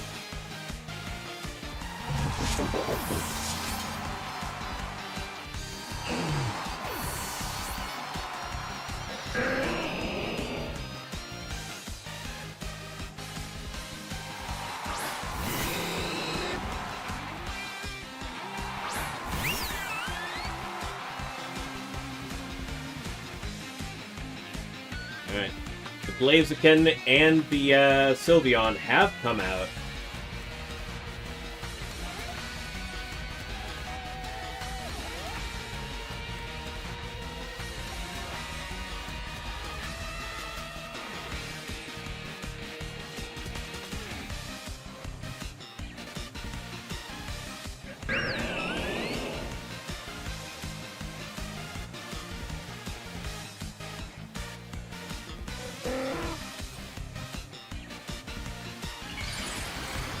We will see the Mega Blaziken come out. See the Mega Blaziken come out once again. And immediately go for the Detect. Sylveon as well will also go for Detect this turn. Not sure what the point of that was in this scenario, but maybe waiting out the rain a little bit.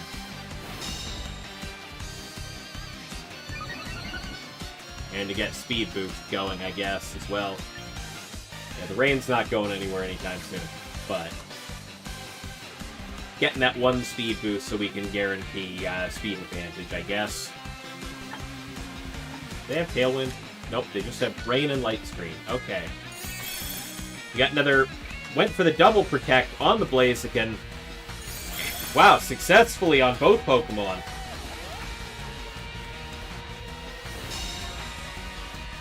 Just making sure that speed advantage here.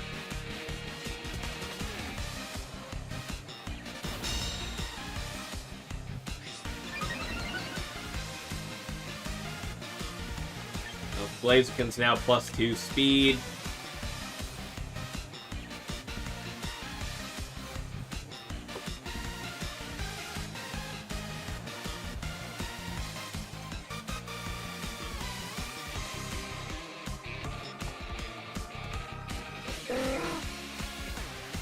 Blaziken sitting there, kind of not liking the rain, but that will be a wide guard out of the Pelipper, trying to protect from what's probably a Hyper Voice.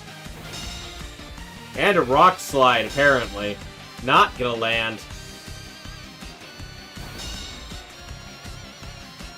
Earthquake gonna go off regardless. Taking out both Pokemon. That's going to be round 1 for A-Money.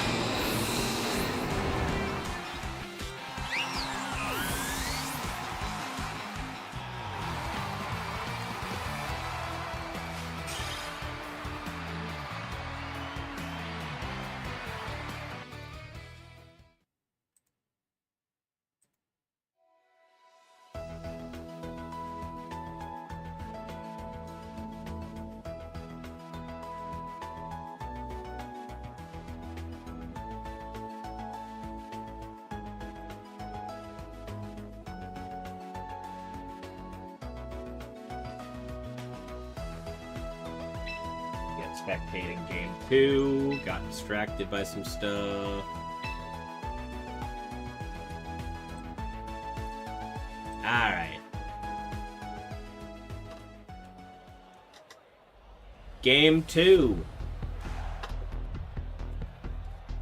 Nico put up a good fight, but Mega Swampert just kind of swept its way through his team.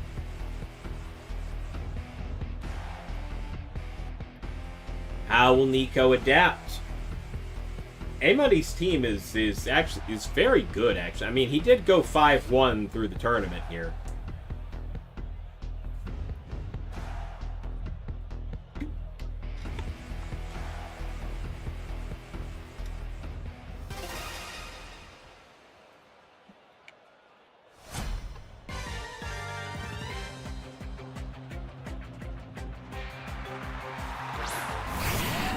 Amoni starts off the game with the Sableye and the Archaludon.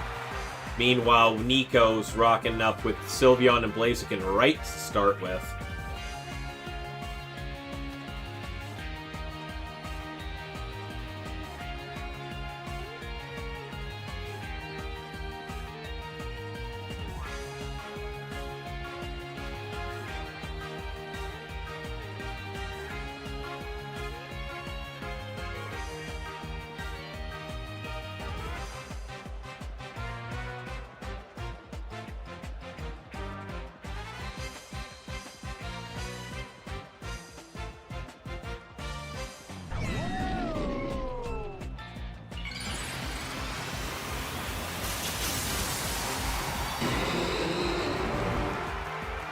Alright, Mega Blaziken right off rip. And that's going to be a Protect from the Archaludon, probably predicting either the fighting move or a fire move here. Reflect coming out from the Sableye to guard against all of that damage. And that will be a close combat going into that Archaludon's Protect. And a Hyper Voice coming out of the Sylveon, which will connect to the Sableye, completely obliterating that thing. The 4 times weakness obviously hurts.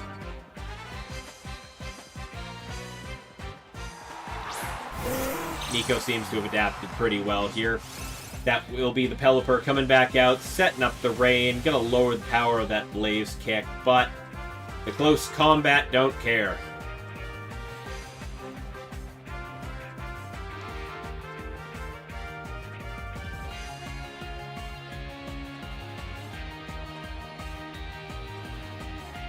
Archaludon will get swapped out in favor of Big Perk.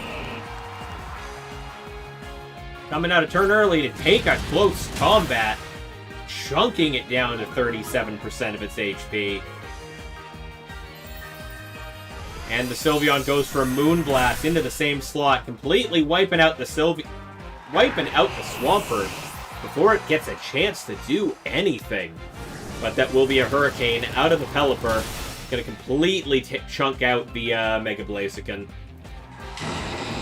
But the Blaziken is down.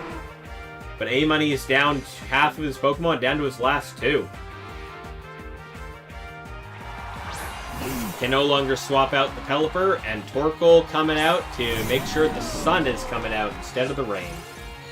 Meaning Archaludon's at a disadvantage going forward. Can't just fire off those Electro Shots. I think Nico adapted pretty well here.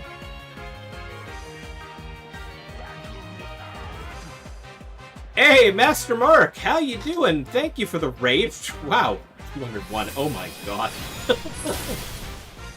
Welcome on in, Raiders, for Master Mark's stream. I'm ChouRaven. I am also a Pokemon streamer for the most part. I host this tournament every Sunday night, do VGC, shiny hunting, challenge runs, Nuzlocks, all of that good stuff. Thank you guys for dropping in. If you like what you see here, if you're interested in checking out tournaments on Sunday nights, maybe you think about dropping the follow. Master Mark, thank you again, as always. I know this is not the first time, it's not even the second time you've dropped in like this. Much appreciated. Hey, Pat Kane, thank you for the follow.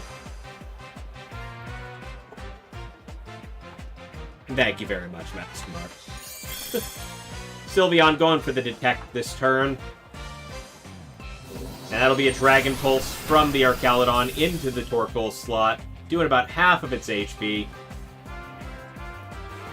Will dodge the Hurricane, though, and drop the Yawn onto the Pelipper. Healing up a little bit with its leftovers. And Archaludon is asleep. The Pelipper's getting there. I think Nico managed to adapt pretty well for Game 2 here. Came out swinging, dropped the Swampert like a rock before it could even Mega Evolve.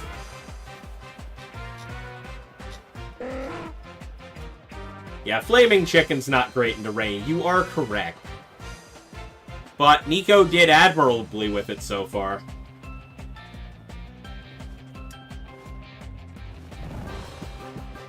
Archaludon still remains asleep.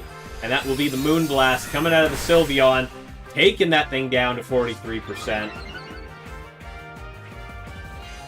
Hurricane once again misses. And that's a Burning Jealousy into both targets. Burning Jealousy Torkoal. Okay, that's... I've not seen that, but... I get it. Not really running it on a Trick Room team, so...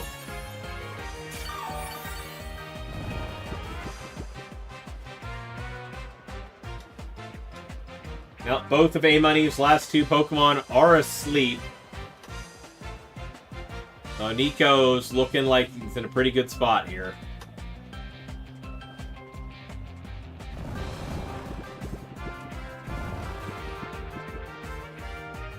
And that's going to be a Hyper Voice going into both targets, knocking the Archaludon out, bringing the Pelipper down, and the Burning Jealousy will almost certainly finish the job.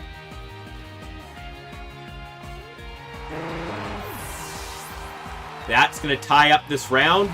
1-1. We're going to Game 3 in this top 8 match. Yeah, really interesting tech on the Torkoal. Not seen Burning Jealousy before. And I've played a lot of Torkoal in the last number of years. But I'm very much a Trick Room player myself, so Torkoal is no stranger to my teams. Hey, Semi-Pro Lurker, thank you for the follow. Much appreciated. We're going into Game 3. A-Money had it in the bag. Turn in Game 1. Nico managed to pull that back really well with an adjustment in Game 2. Let's see how Game 3 goes.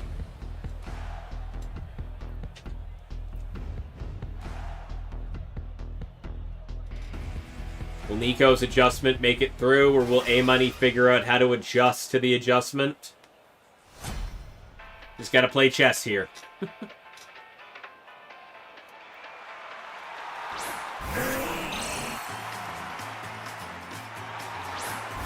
Alright.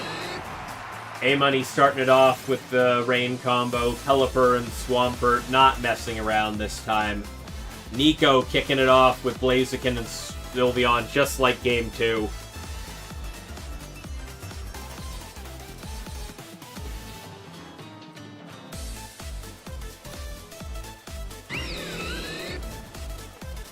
Yeah, Blaziken getting swapped back almost immediately. Not liking the look of that combo. Torkoal gonna come out, remove the Rain. But that Swampert going immediately into its Mega Evolution. Didn't even get the chance to Mega Evolve last game, which is part of the reason that went so well for Nico, but it's going for the Earthquake right out of the gate. Chunking both Pokemon down to just below half. That will be the Moonblast from the Sylveon. Taking out half of Swampert's HP. That Weather Ball is going to do a fair amount. Dropping Sylveon down to 11% remaining as the Torkoal heals up with the leftovers.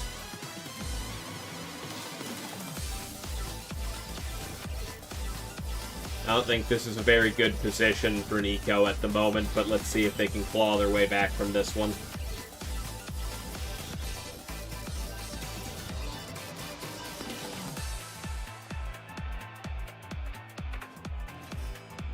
God, I love this background music.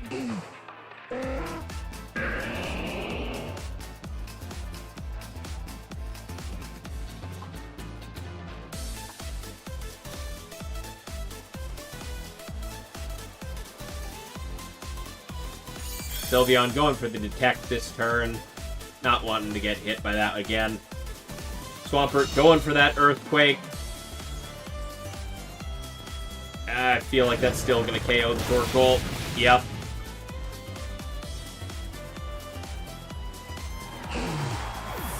Torkoal going down, not getting the chance to do what it did last time.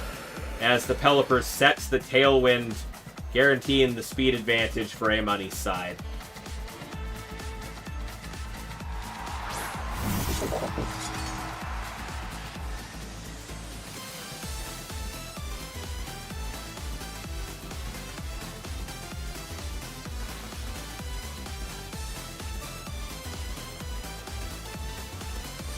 Bit of a tense match, but definitely seems...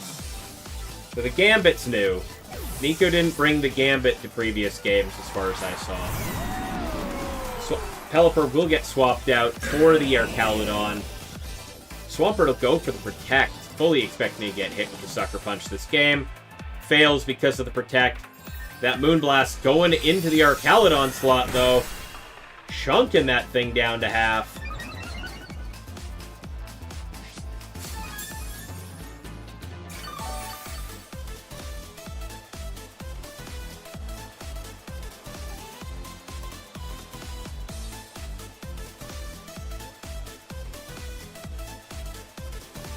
I feel like the Pelipper is getting ready to swap back in, reset the rain, and put this back into Nico's advantage here.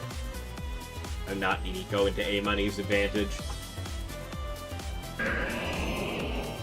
Swampert getting swapped back immediately, bringing the Pelipper out to reset the rain. Now Torkoal gone, uncontested. Sylveon's gonna protect this turn. As will the King Gambit. I feel like that's just giving, that's giving A-Money the chance to set up a special attack buff on its, on their Arcaludon. Not gonna get to hit anything this turn, but still getting the damage buff going. Getting dangerous that it can just stack those right now. Unfortunately, I think A-Money's just put themselves in too much of an advantage to lose at this point. They're playing this wonderfully at this moment. Nico kind of missed a couple of predictions that he needed to make. Sucker Punch going into the Arcaludon. Not going to do anywhere near enough damage, even with that Life Orb boost. That will be an Electro Shot. Now +2 special attack. I'm assuming targeting the King Gambit just to wipe that thing. Oh! Electro Shot going into the Sylveon instead. The +2 special attack only going for the weakened Sylveon. And a Weather Ball into the King Gambit. Doing about half of its HP and damage. As the Arcaludon heals back up a little bit. The Tailwind has petered out. But Nico's now down to their last 2 Pokemon. Blaziken being forced back out onto the field in the rain. Arcaludon's threatened here, but that's the Pelipper's threatening 100% accurate Hurricane here.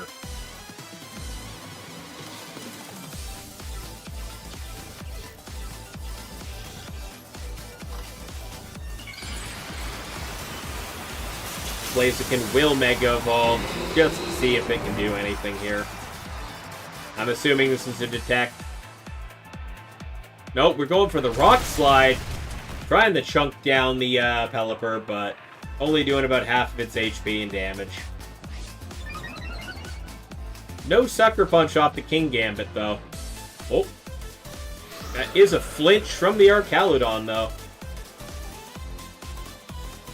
And a Kowtow from the King Gambit, taking out the Pelipper completely. And Whale of Yuki, thank you for the follow. Much appreciated.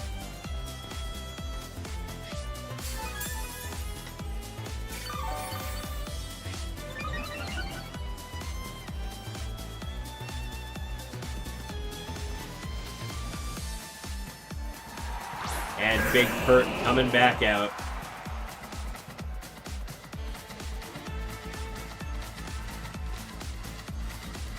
Match if you shoot.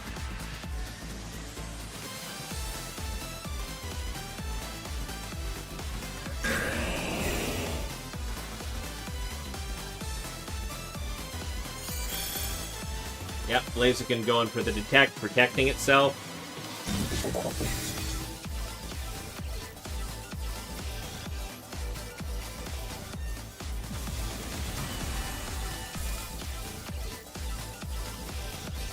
And it's going to be an Electro Shot, boosting that up to some ridiculous levels.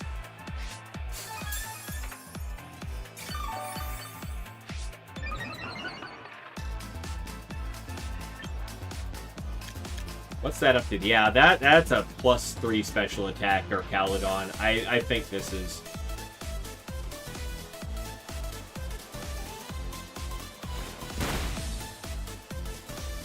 Soccer Punch does bring down the Swampert.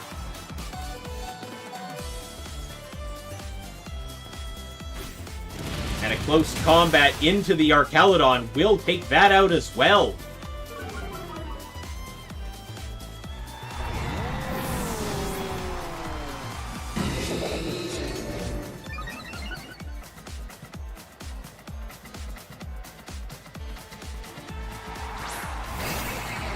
A-Money down to their last Pokemon now against all odds here.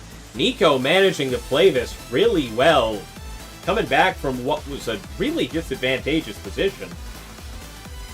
Only left with the Lycanroc left. A-Money is not looking great here. It's a Detect from the Blaziken, expecting the Accelerock. Or, nope, you got a Protect coming from Lycanroc here.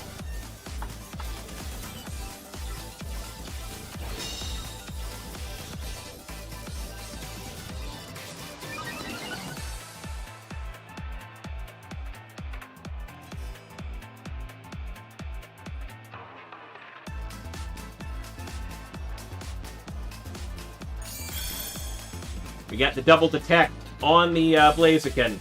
And the Accelerock will go into the Protect. And that's an Iron Head from the Gambit into the Lycanroc, knocking that thing down to 1%. That is the Focus Sash. I think that call may have just, almost certainly actually, just won Nico this game.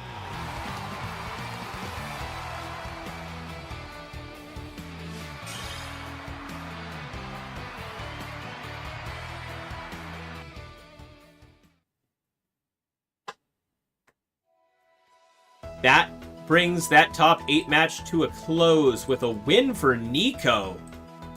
Pulling that back from what was certainly looked like the jaws of defeat there. And sorry, we had a match issue going on in...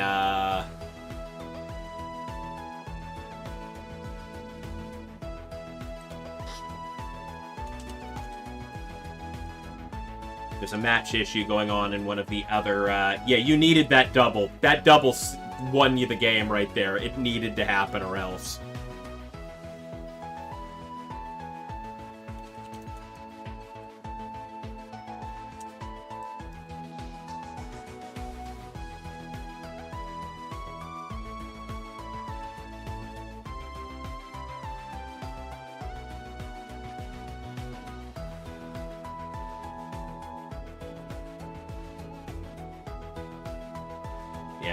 We have a little game issue that happened in one of the other top 8 matches, so I'm just kind of handling that at this second.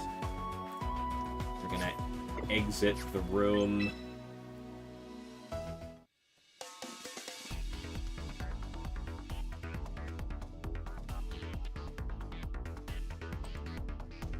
Looks like in Carney and Sinker's match, there was a disconnect that happened, and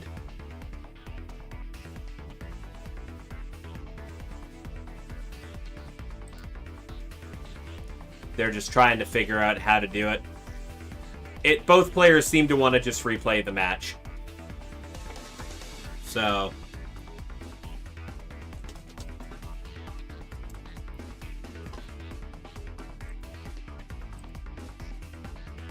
I'd rather just let them play it out if they're both in agreement. Alright, so currently in the top 8, we still have Sinker versus Carney, which they just restarted their game, so I think that's where we're going to go for now. Nico 1, Super Dialga versus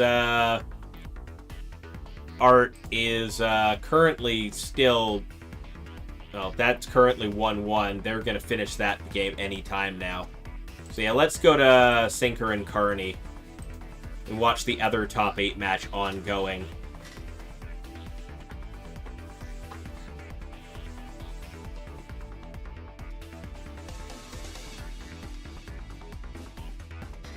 Alright.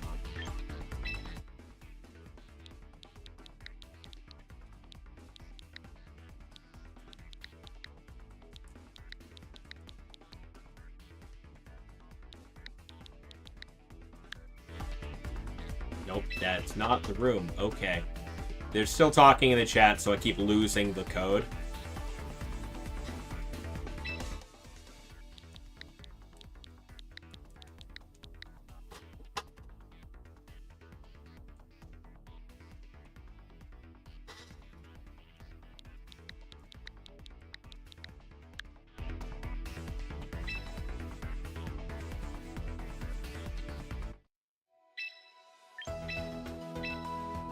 Alright, let's spectate.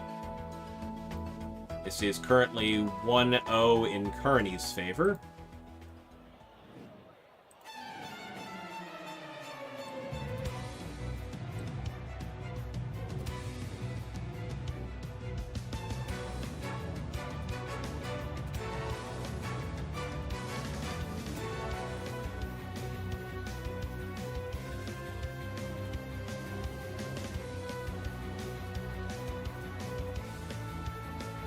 Alrighty.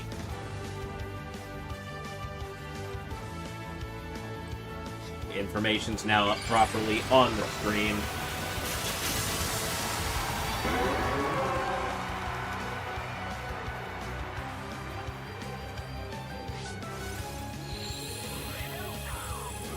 Hey, Alijol, thank you for the follow.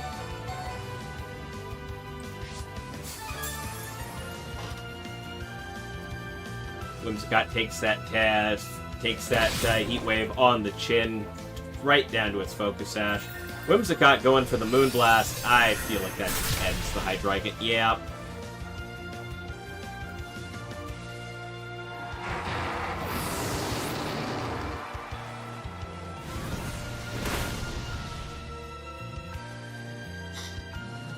And the heat wave knocks out both Pokemon.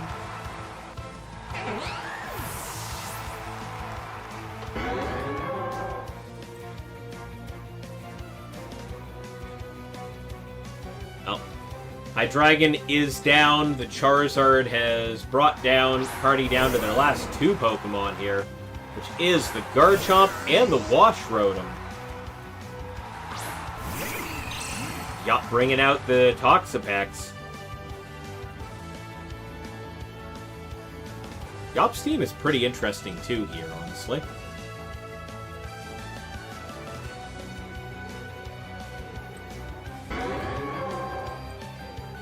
Sinker. 3 matches. Super Dialga apparently won their top 8 matches, now facing off against Nico in top 4.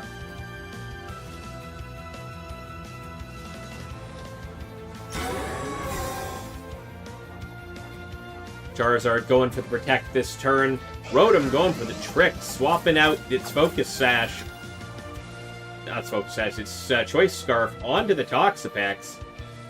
Gaining the leftovers instead. Garchomp going for the Dragon Claw into the Protect, and Toxapex immediately starting off with a Toxic on the Garchomp, setting up the Extreme Poison.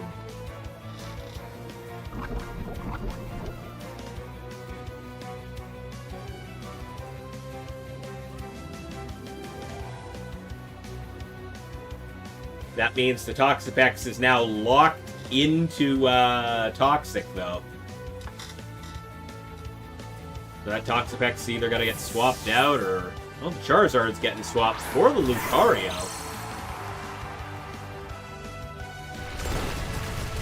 Garchomp going for the Rock Slide, not doing a whole lot to either Pokemon.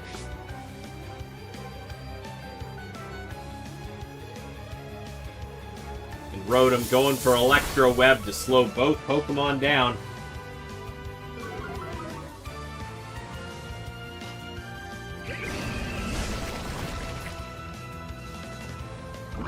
And now both Carney's last two Pokemon have been poisoned.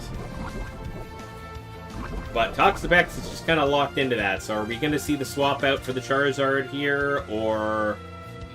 Toxapex just going to sit there and do not a lot of anything right now.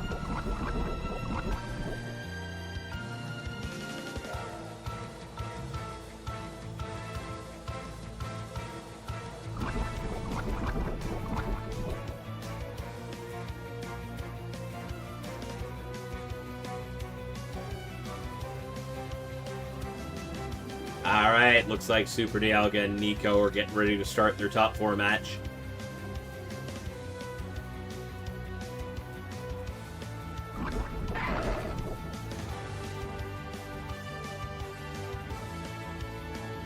Toxapex is getting swapped out in favor of the Charizard coming out. Lucario going for the Detect here, not wanting to take a risk on what's coming next. Garchomp goes for the Earthquake, not going to touch the Charizard that just swapped in. Not going to hit the Protect. That's an Electro Web from the Rotom, going to hit the Charizard regardless. That's still a big hit. Charizard's speed goes down.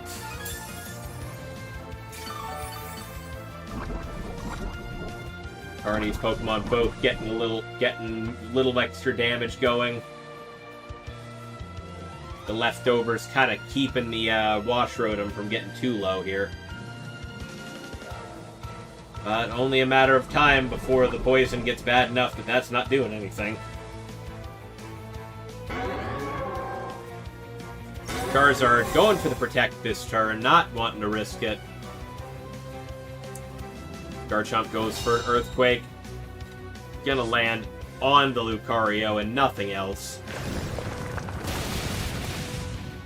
Wiping the Lucario out before it really gets a chance to do much of anything.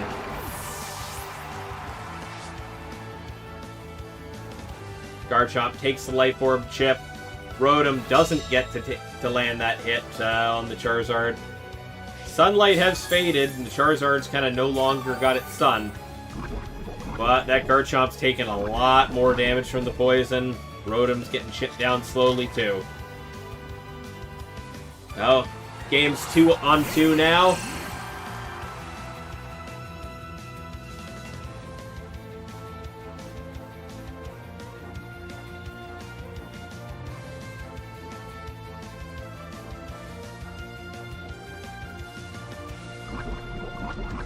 Poison might be the deciding factor here. As Garchomp is almost certainly done after the next turn. There's no way it survives the poison take.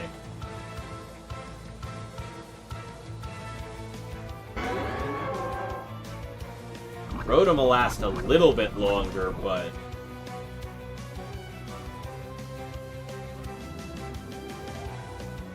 Charizard attempts to double protect, but it fails. Toxapex goes for a Baneful Bunker, also protecting this turn. Garchomp going for that Dragon Claw, gonna finish the Charizard off completely. Yop obviously hoping to let the Garchomp finish itself off before it went on the offensive. That will be a Volt Switch from the Rotom, trying to KO the but the poison will kick in. Garchomp will go down to the poison tick, as I said. Rotom gets poisoned as well.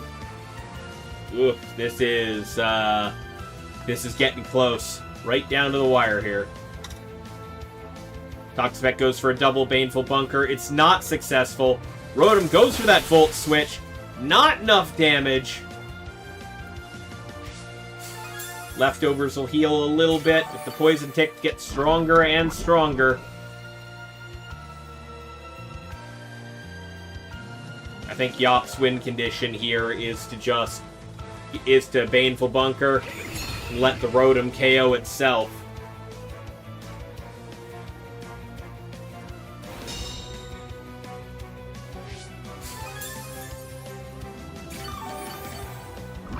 That Poison Tick, oh, that Poison Tick, get down. I think it comes down to a double protect. Just like Nico's match before, I think this comes down to a double protect. If Toxapex can get the protect off, it doesn't.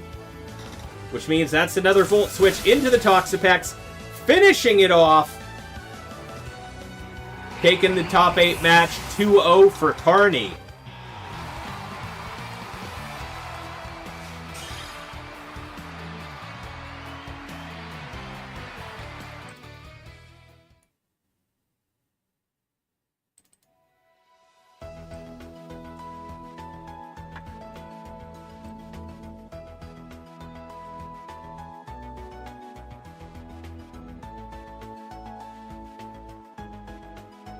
Which means we have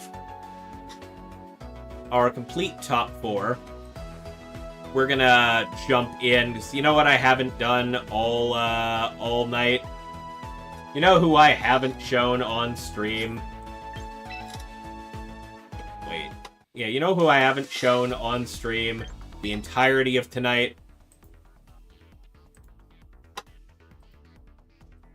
Super Dialga. I mean, I think I showed him, like, briefly.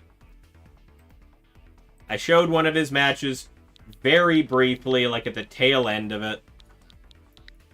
But I haven't really shown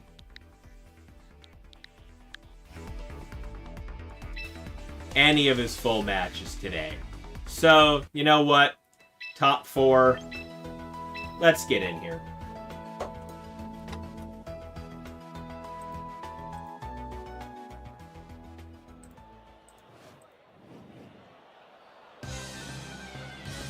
Oh, wow.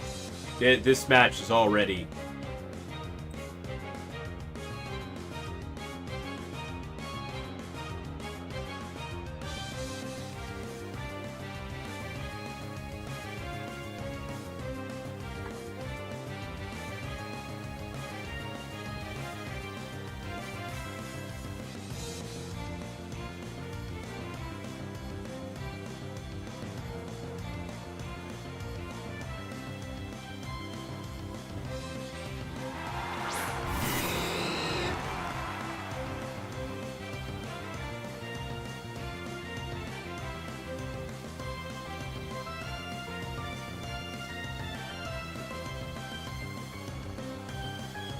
Alright, we saw Nico's top 8 match a few minutes ago, but we're joining into the top 4 match of Nico versus Super Dialga.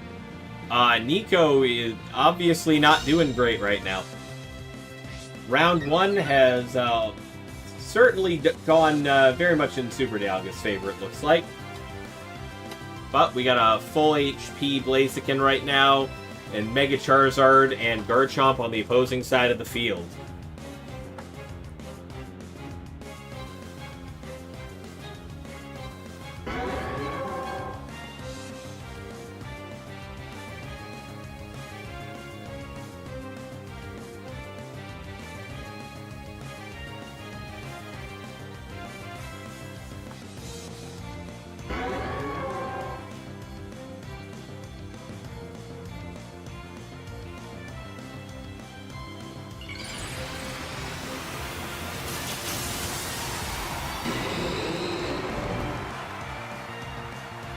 Blaziken will Mega Evolve, going for their last stand. Garchomp going for the Protect here.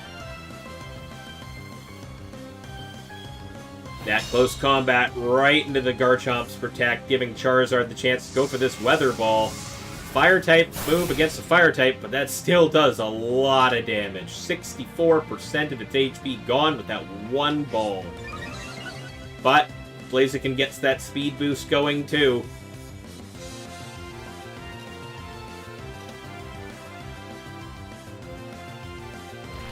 That Rock Slide's gonna hurt. Charizard going down to the Rock Slide. Garchomp living it on 18%. That was even a crit on the Garchomp. Oh boy. Crit on the Garchomp. Garchomp flinches! And Blaziken gets that speed. Yep, that was it. That flinch was all Nico needed to take the game.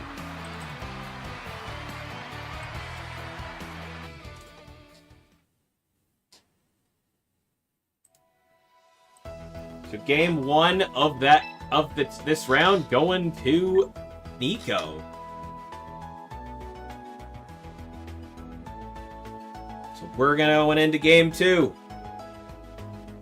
Let's see how Super Dialga manages to adapt to this one.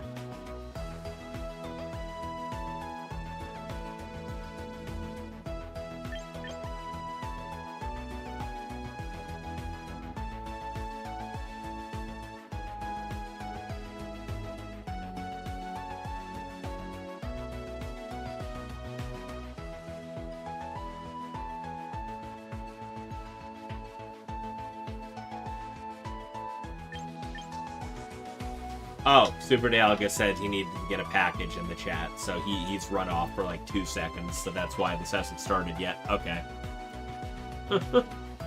Just checking the match chat.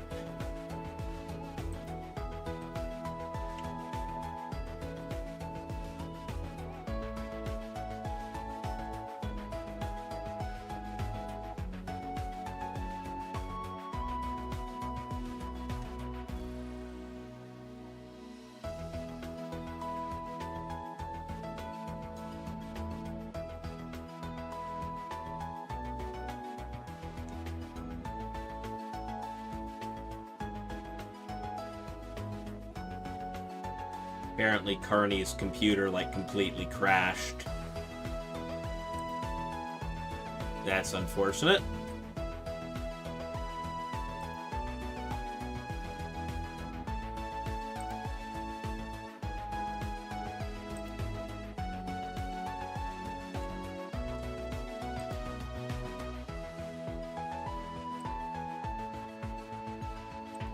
What's that in the news channel right now?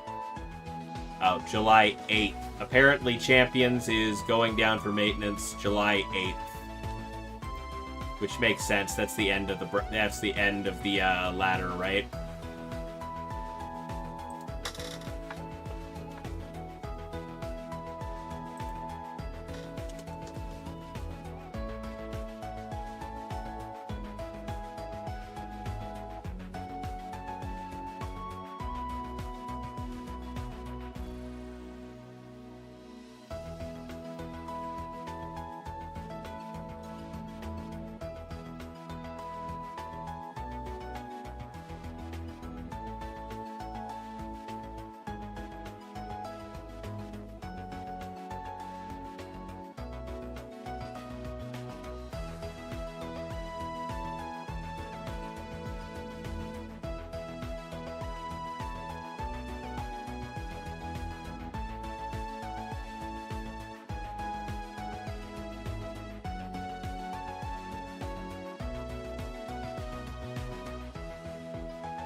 Oh!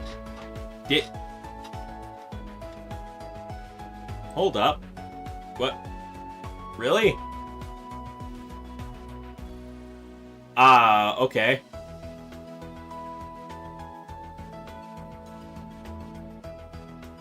That was very quick. Dialga! How dare you drop suddenly when you're drop suddenly in the middle of a stream match. And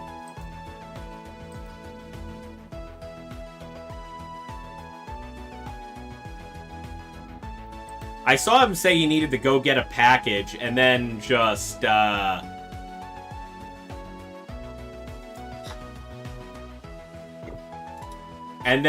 wait. I thought I was waiting for him to get back from dropping the package. I didn't know he dropped completely.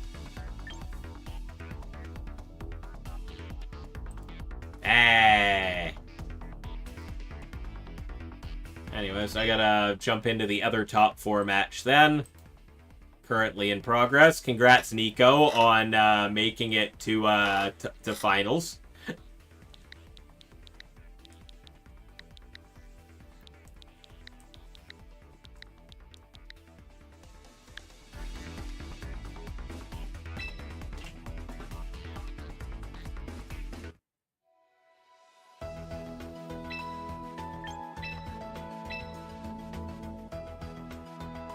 Alright, time to spectate the other top 4 match in progress.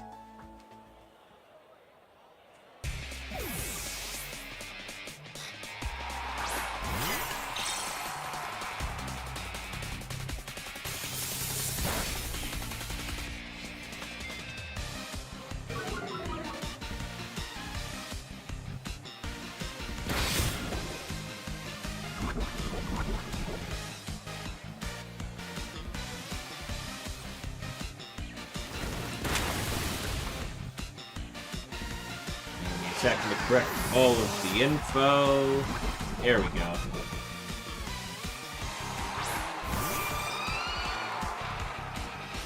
Alrighty. Game a little bit in progress. Yoga's got a poisoned Sinistcha and Sneasler out on the field. Meanwhile, Carney's already down their wash machine Rotom. King Gambit coming out in place of the Sneasler on Carney's side. Yoga also swapping in the Delphox instead of the Sneasler. That will be the Mega Frostlass, though.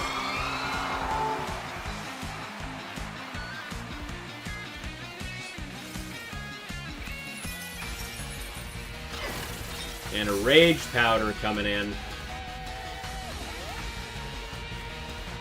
Frostlass, though, going for the Blizzard.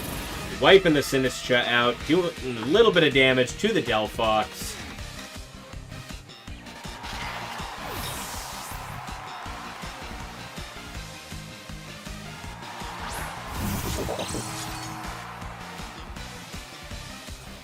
Yoga bringing their King Gambit out to the field in place of the downed Sinistcha.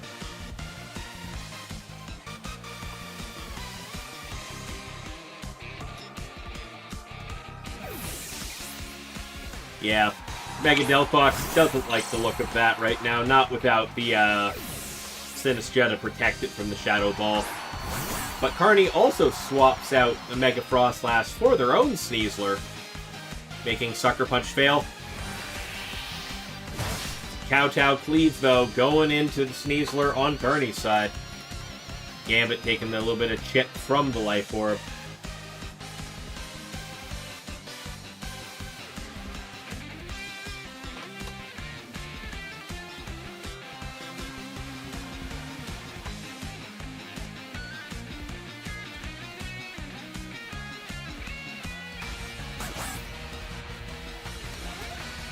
Sneasler goes for Protect. As does Carney's King Gambit.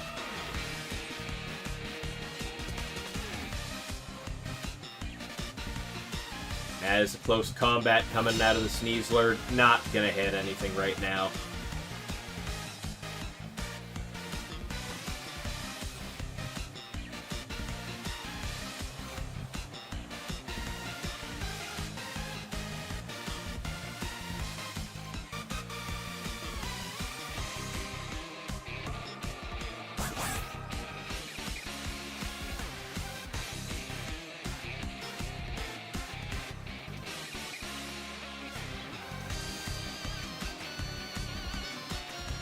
Carney pulls back their King Gambit, bringing back out the Frostlass.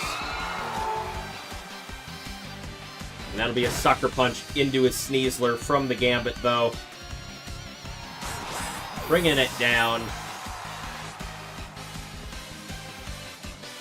Giving Sneasler the opportunity to go for the close combat, which will not hit the Frostlass.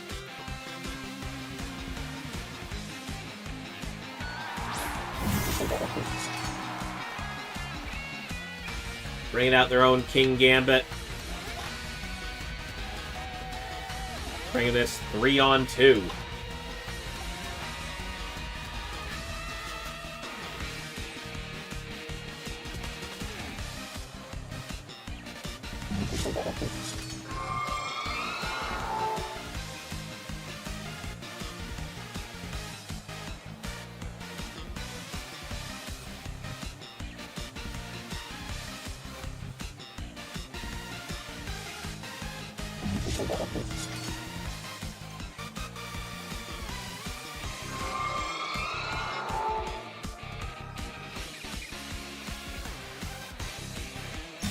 King Gambit going for the Protect once again. And that Sucker Punch aimed right into the Frostlass, gonna knock it out in one singular hit.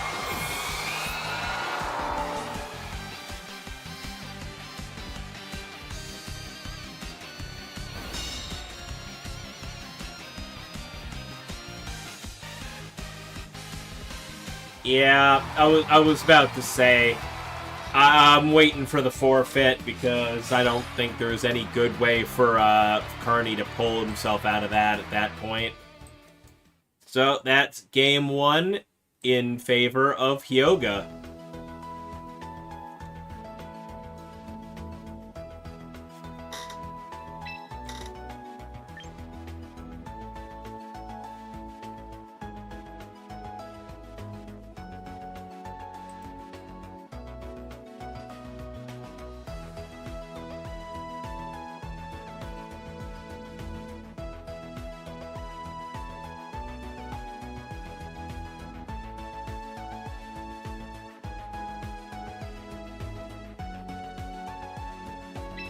Alrighty.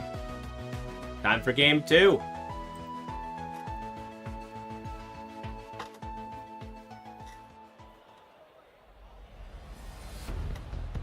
Alright, over under, what are we thinking? Hyuga has up to this point been undefeated in this tournament tonight. Completely just swept through the whole way. Do we think they take this 2-0, or do we think Carney can pull this back and bring it to game 3?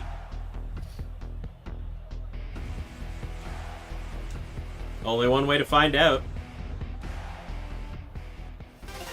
Alright. Game 2. Let's go. Carney sending out Garchomp and King Gambit.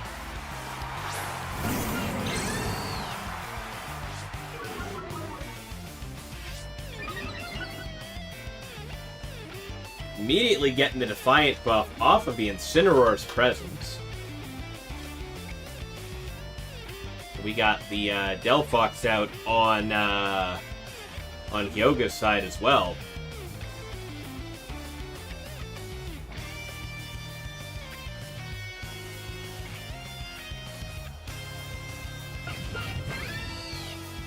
A +1 King Gambit is a terrible thing to have to deal with.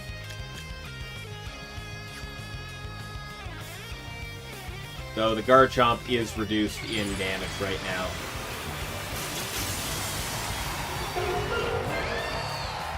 Mega Delphox hitting the field. King Gambit going for the Protect, not chancing it. Incineroar hitting the Fake Out. Will land on the Protect. Delphox going for the Nasty Plot.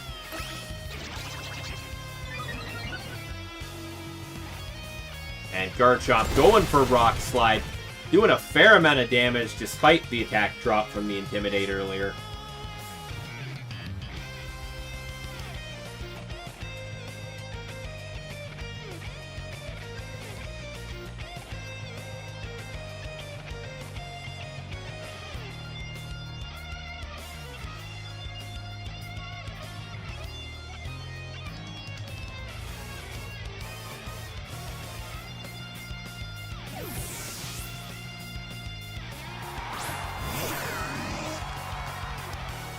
Carney swaps the Gambit out for Rotom. Garchomp goes for another Rock Slide, this time only hitting the Incineroar. Still going to bring it down to 50%. Gonna trigger that Citrus Berry, or... Yep, there it is.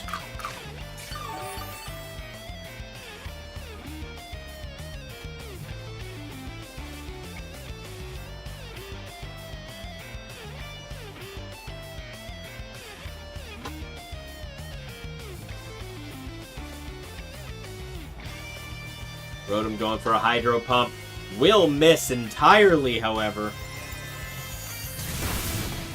And that Psyshock will smash the Garchomp down. And just add insult to injury, there's a parting shot from the Incineroar. Swapping itself out, lowering the attack power on the Rotom. Bringing the Sneasler in.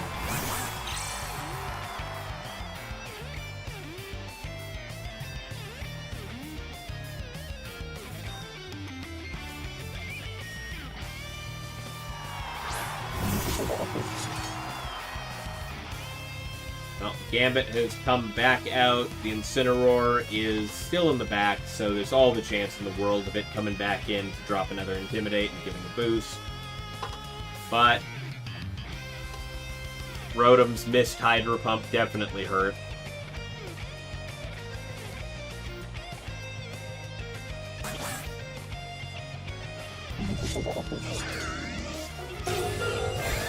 Delphox going for Protect again here.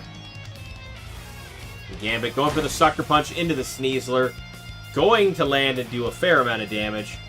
Rotom going for the Hydro Pump to try and finish the job. Just leaving it with 11 HP. Not quite managing. Close combat going into the King Gambit, though, will just end it.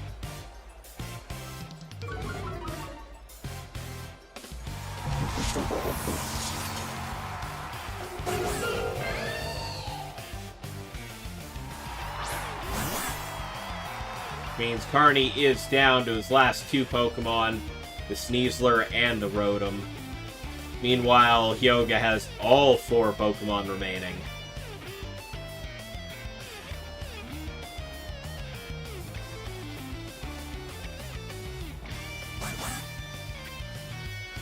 Delphox gets swapped back in favor of King Gambit. And that Rotom's going to hit it with a Hydro Pump. Not going to do enough. And a close combat into the Rotom will drop it to 11% of its HP. The Sneasler's own close combat goes into it, finishing the opposing Sneasler off. At least getting one Pokemon down on Hyuga's side.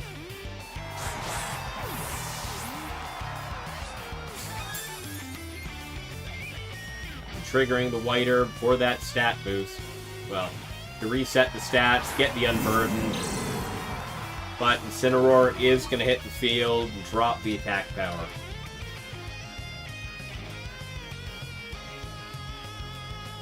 Speed up, attack down. Incineroar going for that fake out, only really worried about the Sneasler at this moment. King Gambit hitting the Sucker Punch into the Rotom, finishing it off. Yeah, I think that's curtains, ladies and gentlemen.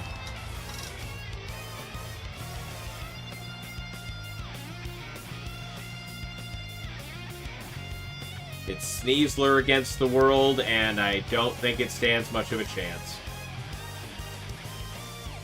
Might get the KO into one of these two, but the other will probably finish it. Close combat into the Gambit ends that thing completely on the spot.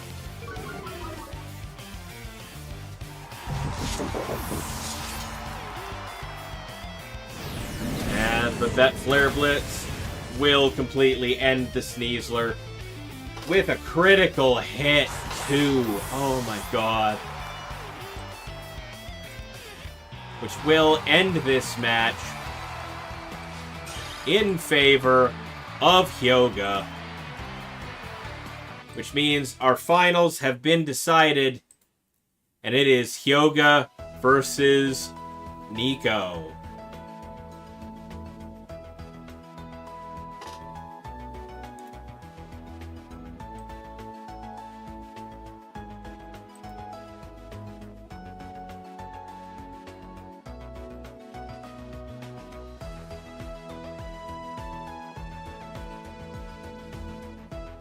Well, at least somebody got the run back on Hyoga here.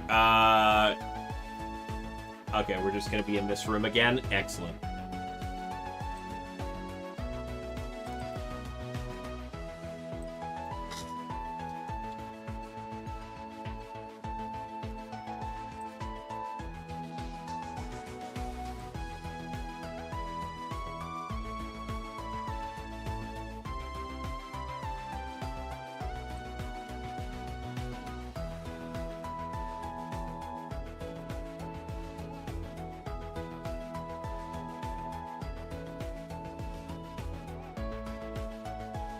Alrighty.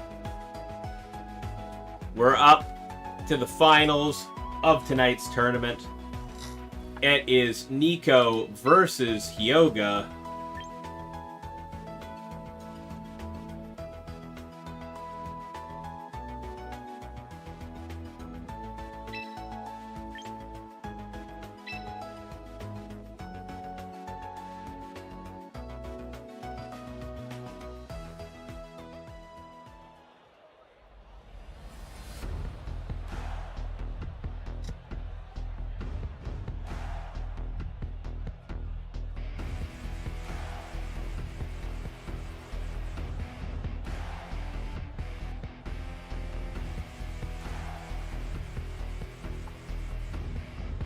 Alrighty. We've seen a lot of good matches. We've had a lot of weird moments with people dropping mid-match or having various other issues that crop up. But we're up down to the finals. Hyoga versus Nico. Hyoga continuing their undefeated streak all night. Nico is in the chat calling this a rough matchup. They've played each other once in Swiss already. So, does Hyoga already know how to deal with this team? Or has Nico figured something out, and will they manage to deal with Hyoga? Be the first person to manage to defeat them tonight.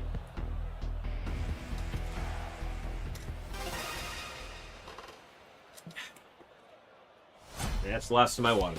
Oh well. We're on the last match. Who cares? Alright, Nico sending out Bastion Legion and King Gambit to start. While Hyoga's starting out with Incineroar and Blastoise.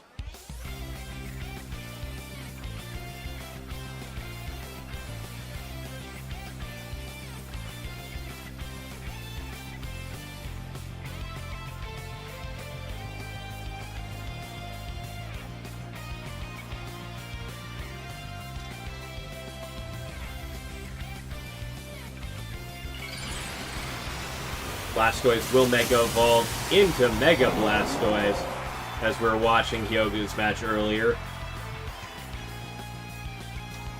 Incineroar going for that Fake Out into the King Gambit. Gonna stop that from doing anything this turn. Bastion Legion going for the Liquidation. Chunking the Incineroar down to 36%. Triggering the Citrus Berry, bringing it back up to above half. And Blastoise gets that one Shell Smash off. We saw it earlier, that Shell Smash allowed it to start just picking up OH KOs left, right, and center.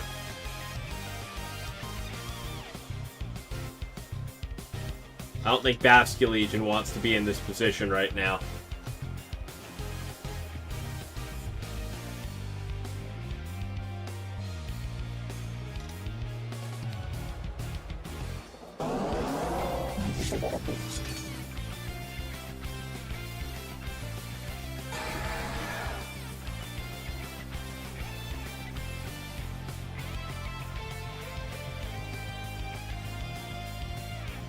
Blastoise is going to protect this turn. King Gambit going for the Sucker Punch. Fails into the Protect. That will be another Liquidation into the Incineroar. Gonna pick up the KO this time.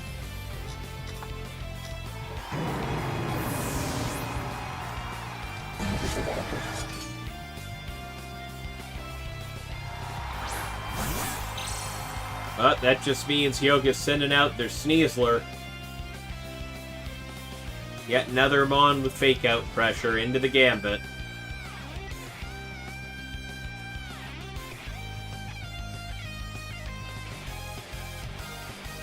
King Gambit trying so hard to deal with the Blastoise here.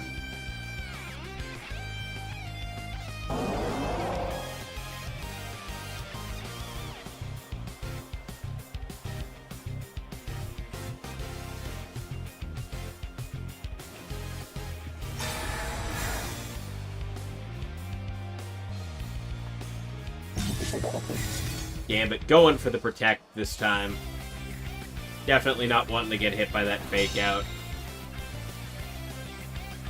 Blastoise going for the Water Spout. Not going to hit anything with the Protect on both Pokemon.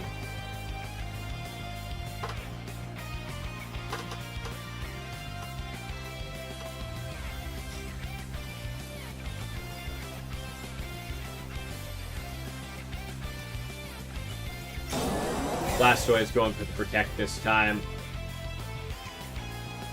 And once again, Sucker Punch not going to land because of the Protect. That close combat will definitely land, though. Wiping the King Gambit off the field completely.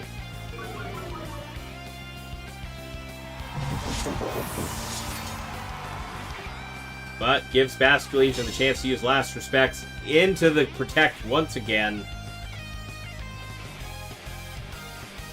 Bringing this game 3-3. There is the Blaziken.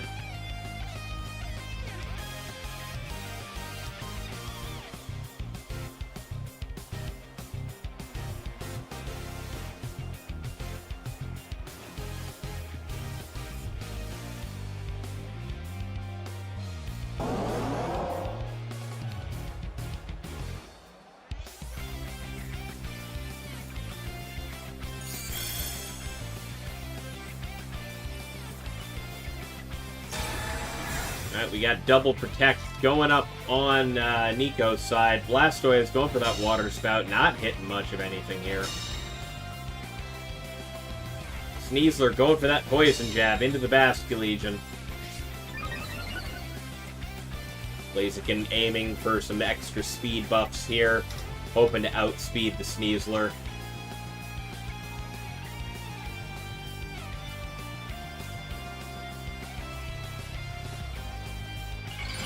That's the Mega Evolution from the Blaziken.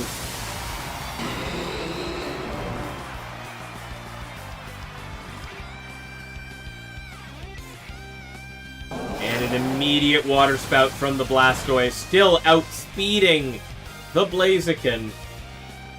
Completely KOing it.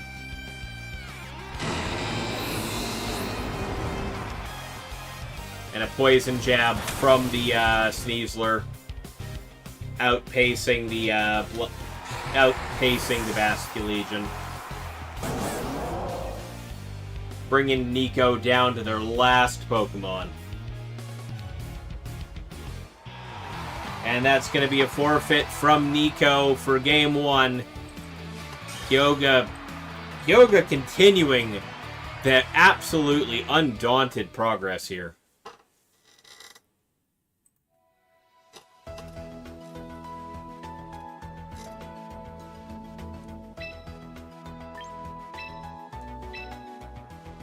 Oh, swap.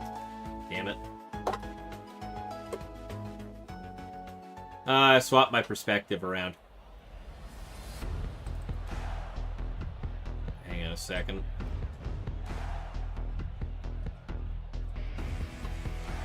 Did not mean to do that.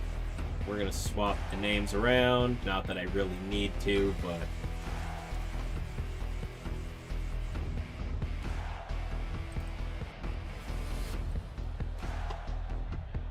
just easier this way. Didn't realize I needed to reset my perspective again the second time around. I just double-clicked to get into the match faster.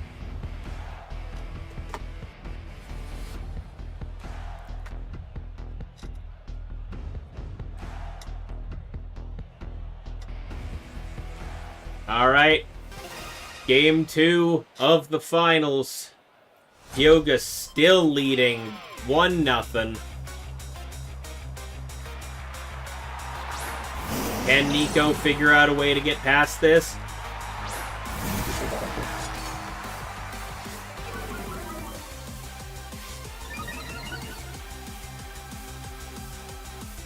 Starting off basically the same. King Gambit, Basculegion, and Incineroar, Blastoise.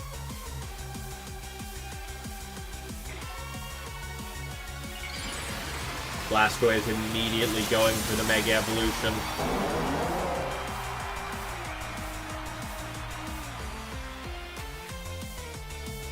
Incineroar going for the Fake Out into the Gambit. Not going to let it do anything this turn. Blastoise going for that Shell Smash.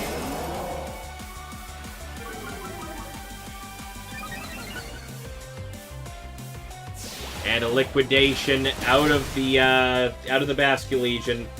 Knocking that Incineroar down, letting it heal up, but we know one additional one will pick up the KO like last time.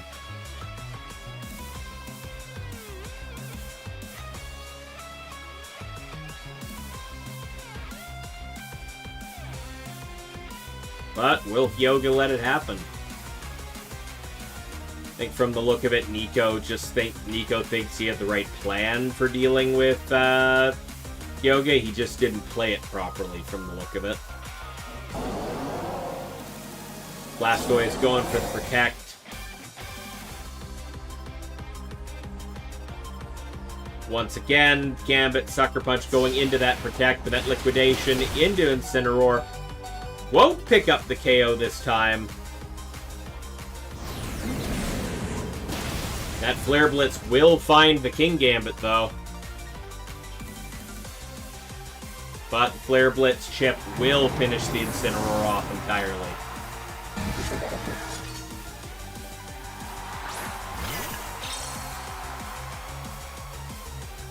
Sinistcha coming out in its place right now.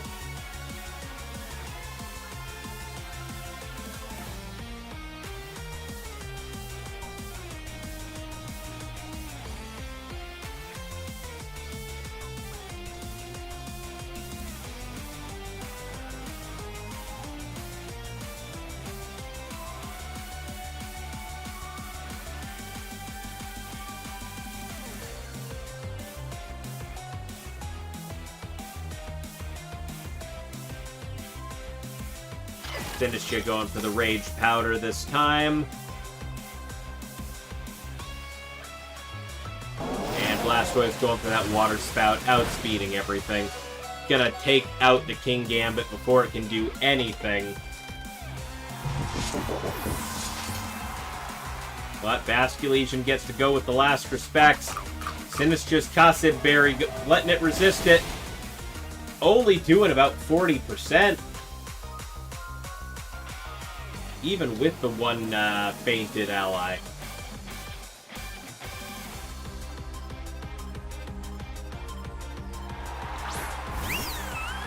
Nico bringing in the Sylveon for backup now. But that Blastoise is fast and strong. So Sylveon is a special tank and a half. Might actually be able to do something here.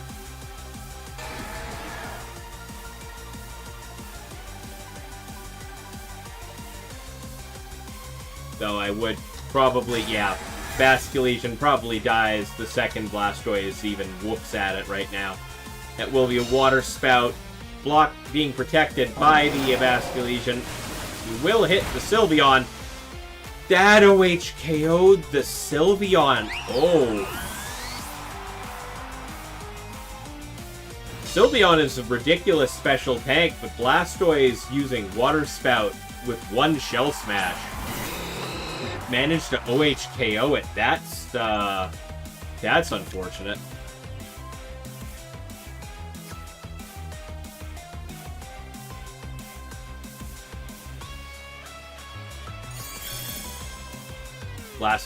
Blaziken going for the Protect, trying to get the speed buff going. It's gonna need a couple to outspeed the Blastoise, though. There comes that water spout. Basculegion is almost certainly down.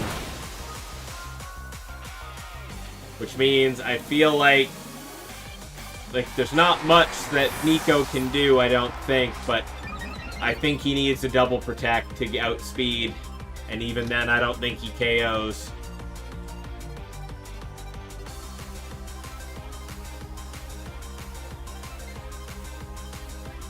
He went for it, playing to his outs.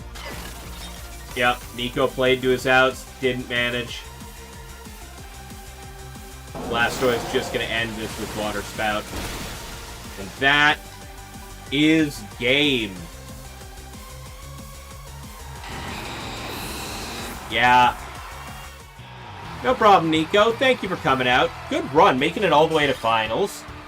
I mean, you did, as much as Dialga just kind of dropped from top 4, but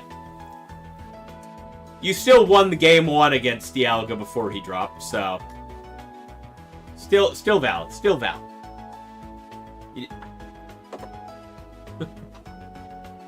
But yeah, that's gonna be tonight's tournament, being won by Hyuga VGC. If you can port the game, there you go. Hyuga will take it. I'm just going to finalize the bracket and end the tournament. Thank you, everybody, for coming out tonight. First tournament after the Invitational we held last month. I think it went pretty well. Couple hiccups here and there, but hey, what online tournament doesn't? Now let's see. Because it is getting late, I'm just going to raid off to somebody and call it a night. Who do we have right now? We got... the obvious answer is Stella. The obvious answer is we drop in on Stella. Though, is there any V Canada members on before I do that?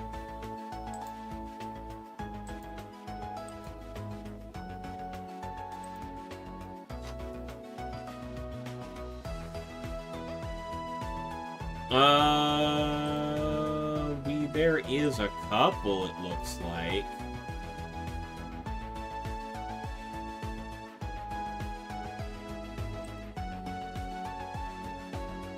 Though I don't really know either of them very well, so I think I'm just gonna go with Stella.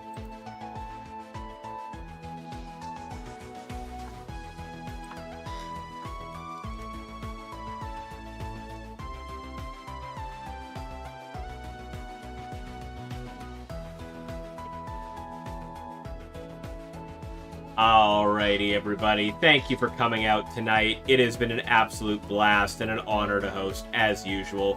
Thank you to Banberry and Master Mark for the raids we received tonight, and all of the follows. Everybody who dropped in, watched along, very much appreciated. Once again, I am very honored to be able to host this every week. Streaming these is incredibly fun, and yeah. I will see you guys again. I'll be on tomorrow night. I think I'm playing Monster Hunter with Overkill unless he's not feeling very well after his dentist appointment. In which case I might be doing something else. Tuesday night I'm going to be playing either D&D or Drop Space, I believe it was, with Swifty. And yeah, schedule will be up tomorrow.